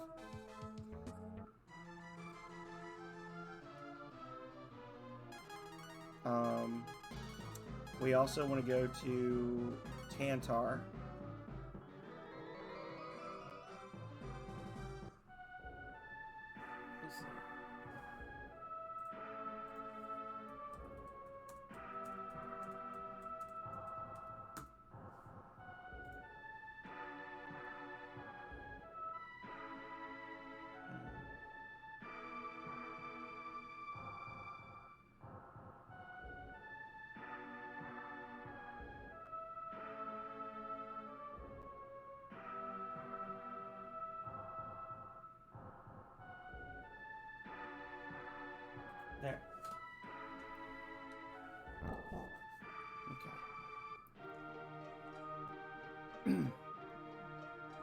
checking some stuff.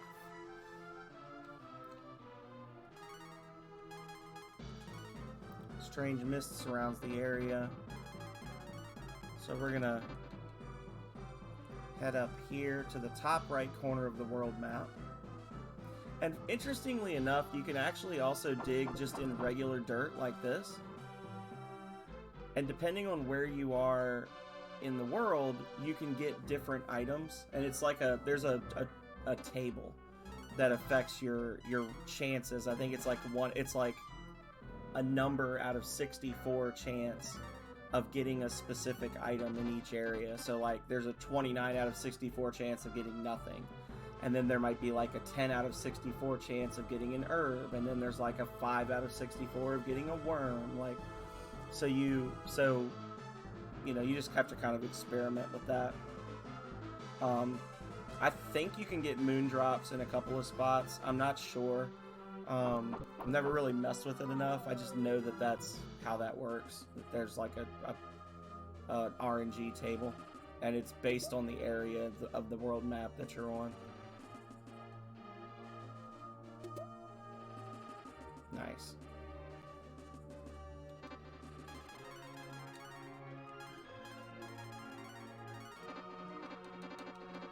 Walk it off, Mogu.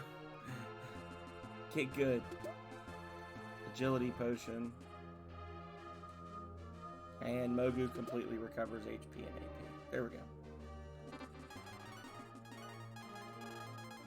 So we got 3 more potions for the hero to drink.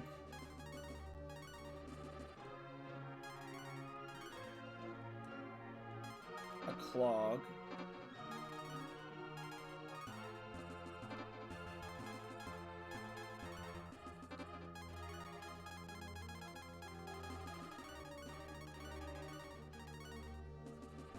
He's already really fast. We'll give her a clog. Just one clog on the end of her snake tail. There you go. Enjoy. She's already really fast too. She's faster than Mogu is, but she's more likely to be in a battle than him. So, now warp to Gust.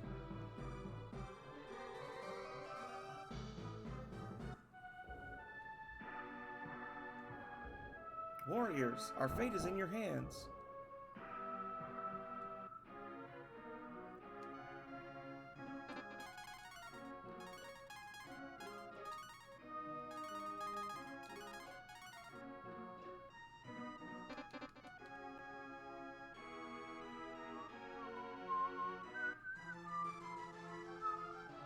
And now we're going to go down here. Back where we first got onto the coast when we were coming to Gust.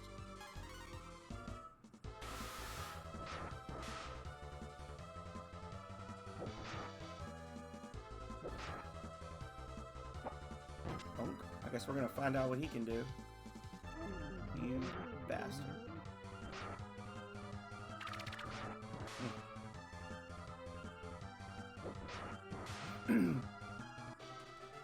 Yeah, they got blue in the front row. Karn in the back. I feel like he should be in the front and she should be in the back. Like that.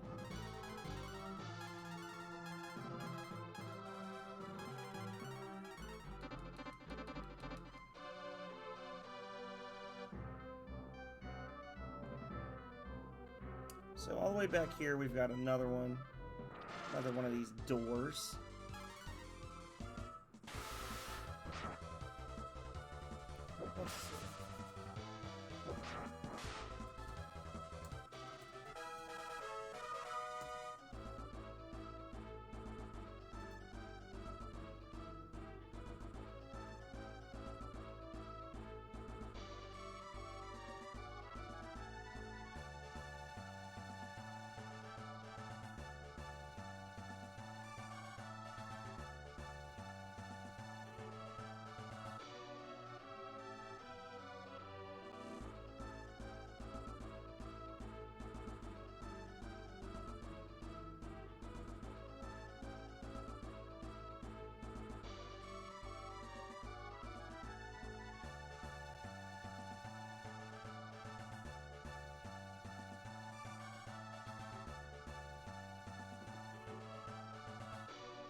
Sorry, I'm getting distracted, guys. This happens. Welcome. Welcome to my stream where I get distracted. Yeah, so the word on the street is that you deal and take roughly 25% less damage from the back row. Front row, you deal more damage, you take more damage, but you also have a better chance to get hit. With the exception, they claim, being Bo, who does full damage from the front or the back because he's ranged. Now, Karn's current form is screaming at the enemy to deal damage, so I don't know. But if he's more likely to get targeted in the front and he's got 600 HP, then so be it. I don't know. We'll fool with it for a while and see. But the important thing is, we need to put him in the front. I believe this is the Gust bracelet or Wind bracelet. Love bracelet. Okay, that's less exciting, but.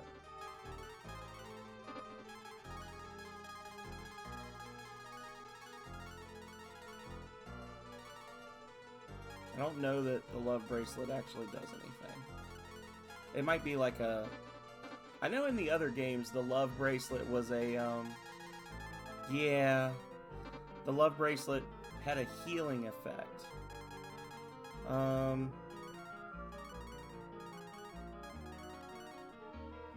we'll put it on Nina because we just love her so much.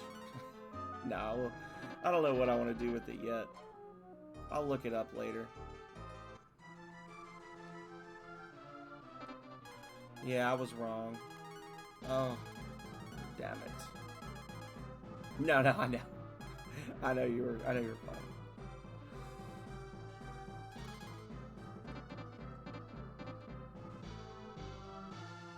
But I'll tell you one thing I'm not wrong about.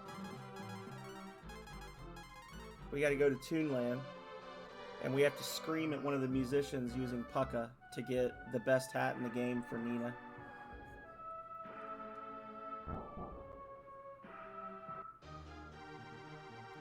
Really? It does increase with each step? Okay.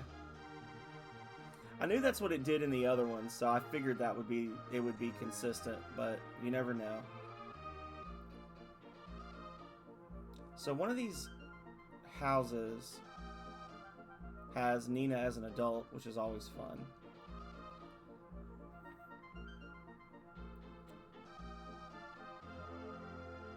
But here we go. Hey, that makes me want to create my own music. Thank you. I'd like to give you something. Take anything. Maybe a plant?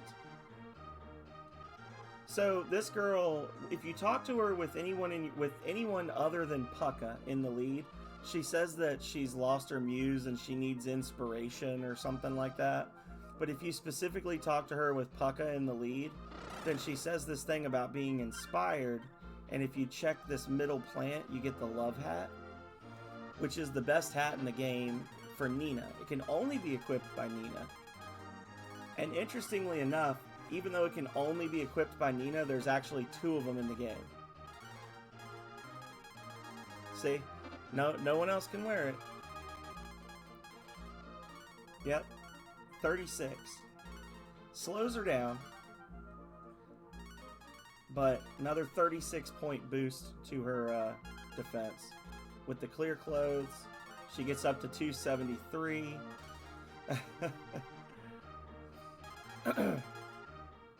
I think we're going to go clear clothes. I don't know. Smart ring is pointless. Right?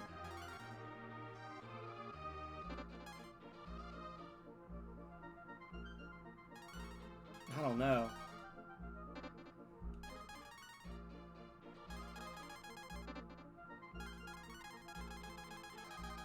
She can wear clear clothes. Can he wear clear clothes? Oh, I feel like he should be able to wear them. Oh well.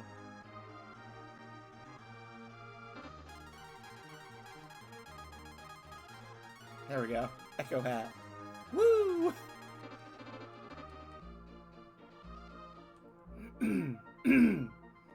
So that's all of our secrets for now. go us.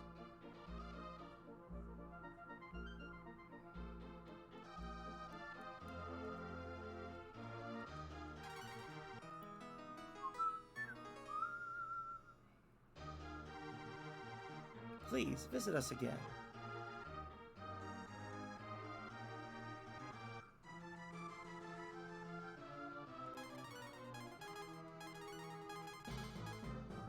I do want to check Romero real quick.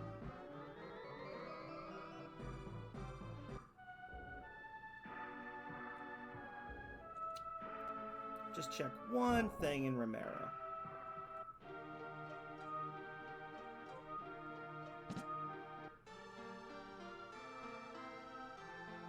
For some reason, I feel like there's a big stack of boxes in this town.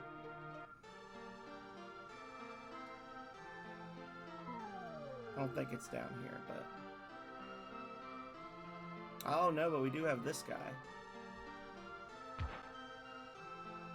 I once knew an old man who could cast magic. He may live in Bleak. Okay, so that's the hint that Bleak, you need to go back to Bleak for one of the spells. Okay.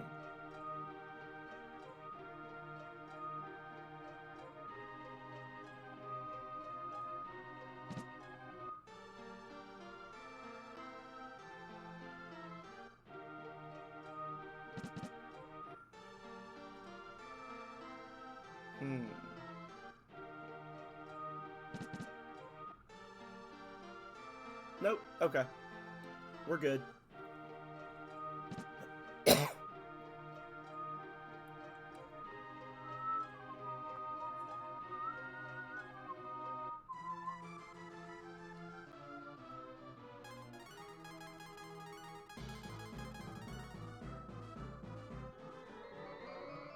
Warp to grammar.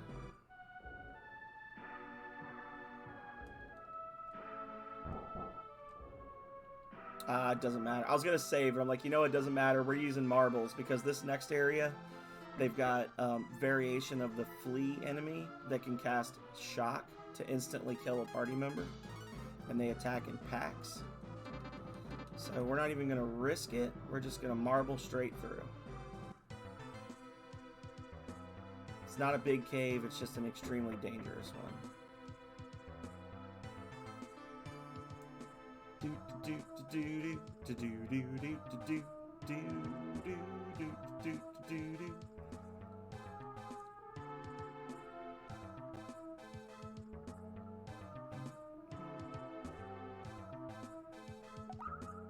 Bloop, bloop.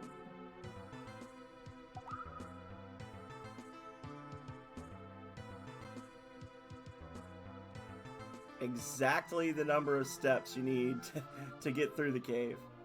Beautiful. Okay. This is Spring. No, this is Patrick. Spire controls the sky. It's in the lake to the southeast. My husband went to Spire and has not returned. He likes to climb towers. I hope he hasn't fallen.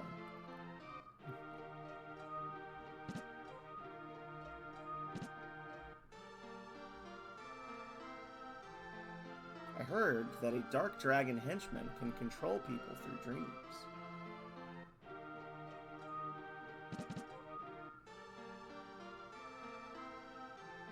Tunnel behind the waterfall leads to Scand.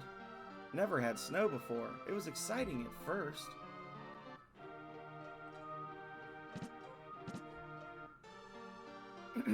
Nothing.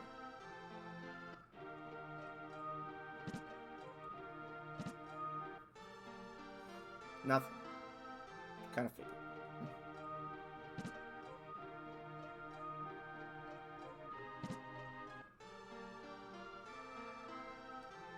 It's very cold. I don't have any warm clothes.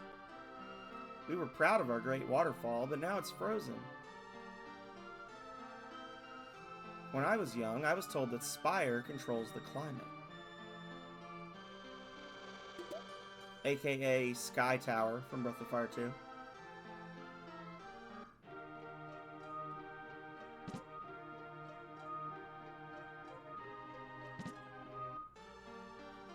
It's actually very interesting when you start really thinking about it. In Breath of Fire 1 and then again in Breath of Fire 2, we see all these old relics that were capable of doing such amazing things, controlling the weather,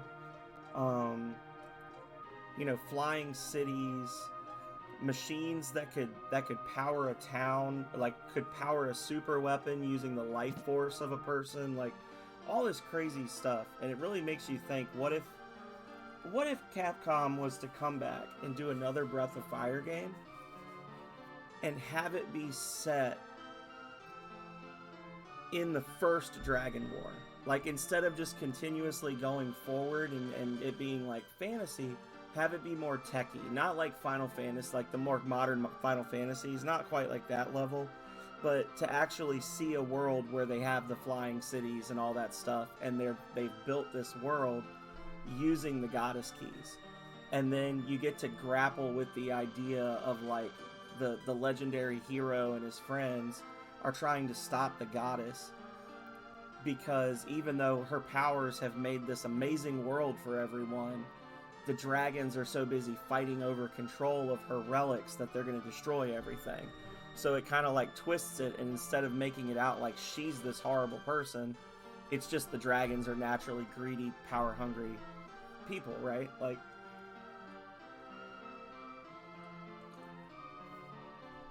and that would be really cool to kind of get a chance to go back 30 years after the franchise started and kind of see that history that they hint at. They never messed with it. They never really went into it, unless Dragon Quarter is supposed to be like a, I don't know, maybe Dragon Quarter is actually the prequel to the entire thing and we all just didn't get it. But I don't think that's the point of Dragon Quarter, so.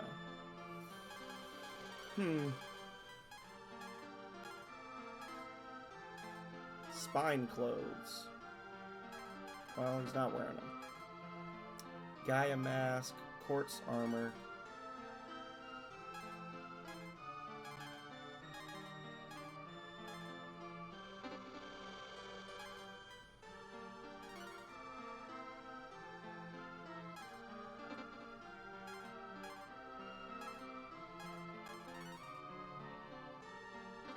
Okay.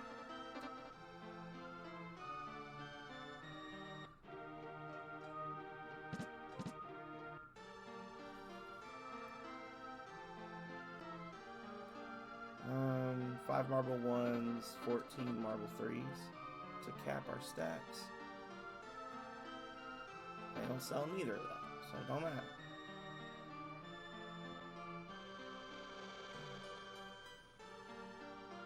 Store.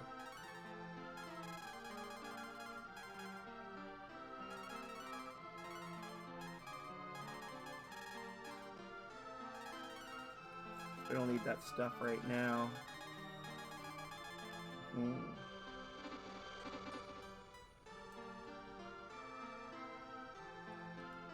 Now, this is not the optimal selling location, but that's okay.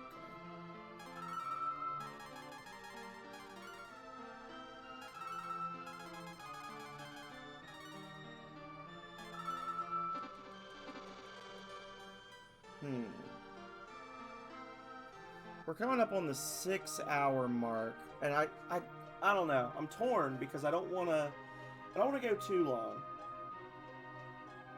because I want to do other stuff. Next weekend is going to be right before I have class, like my final class. In theory, I'll be able to work on my PowerPoint like this weekend or something and be a productive human being. But that's a fun dream. It's fun to dream. But I also don't want to play for like 4 hours next Saturday and then be an hour away from the end. Like, I'm in a weird place because I feel like when I started, I was 12 hours away. So maybe this week and next week will be like 6-hour streams. But I feel like this is a good place to stop because the next section is really like the least fun section, honestly. I don't like the moat section. Where you're in the second dream world. I feel like it's kind of weird that you spend so much time in dream worlds, and then right after that you get nailed with the time key stuff, which is a whole lot of back and forth. But that's a really good one. That's a really good section because there's like some actual story and heart to it. And then it's just a mad dash to the finish of the game. At that point, once we do the time key, once we've done the time key, we're gonna get Agni, and we're gonna basically just speed run the whole thing on marbles, and just use Agni to beat everything. So I guess, yeah, maybe we'll call it here. This is a good stopping point. Look for somebody to raid, and then we can come back next week and the plan is we'll play till we beat the game next weekend.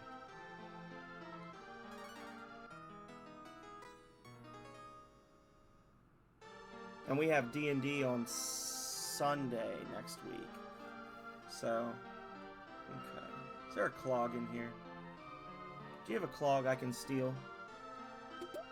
You do. You almost let me walk out without stealing your clog, lady.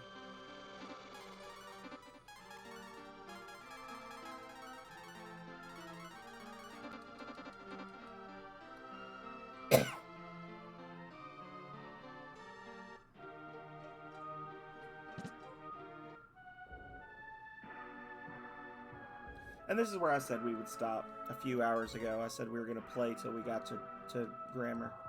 So, alright.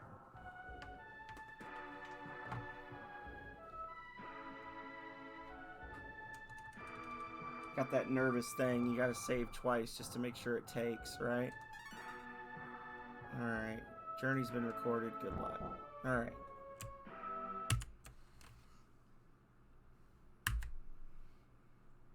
Okay, everyone.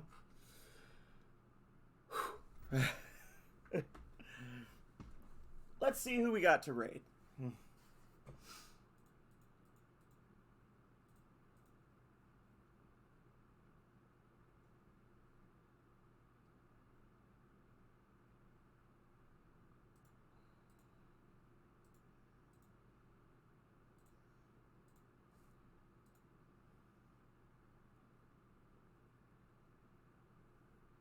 Okay.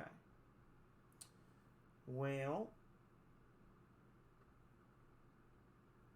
it's looking like we're going to go see Philip. I would like to raid Hesh because he's doing December, but Philip's doing Final Fantasy, and Philip's been in here today, so I mean Hesh might have been lurking or something, I don't know, but this is more in keeping with what we're going to do. Phil, if you're interested in DOS games, I will say that Hesh Valentine is awesome. He's an amazing streamer, amazing person. You always learn something when you're watching him stream, and he's playing Dark Sun 2, which is a very, very old, like, point-and-click adventure, or, like, old RPG game. But we're going to go raid Philip. So, oh, that's right. I always do the @ and they say, that's not a name. You too. I hope you all have a great rest of your day. I'm still going to be lurking. I'll be around. I just won't be talking as much. I gotta go do some stuff, and then I'm gonna come back and chillax. So thank you, everybody, as always, for being here. It's been a lot of fun. You can tell it's been fun because I went 2 hours over my time. Thank you all for keeping me company, chatting with me, and just, enjoying this great game with me. Big thank you to Fat Cat for the raid, the huge 25 viewer raid. Way back at the very beginning. I had just started streaming, and then Fat Cat came in. So shout out to Fat Cat, very much appreciated. Thank you to Chrome Cobra 420 for the follow. Unless I do a pickup stream sometime this weekend, the plan is to be back Tuesday night at 6 o'clock Eastern with more Earthbound. We got a couple more episodes of Earthbound before we're done. And then Thursday, I don't know what we're going to do yet. It's going to be something retro. It's going to be something fun. I hope to see you all there. But if I don't, as always, until next time, stay healthy. Stay safe out there, y'all. Later.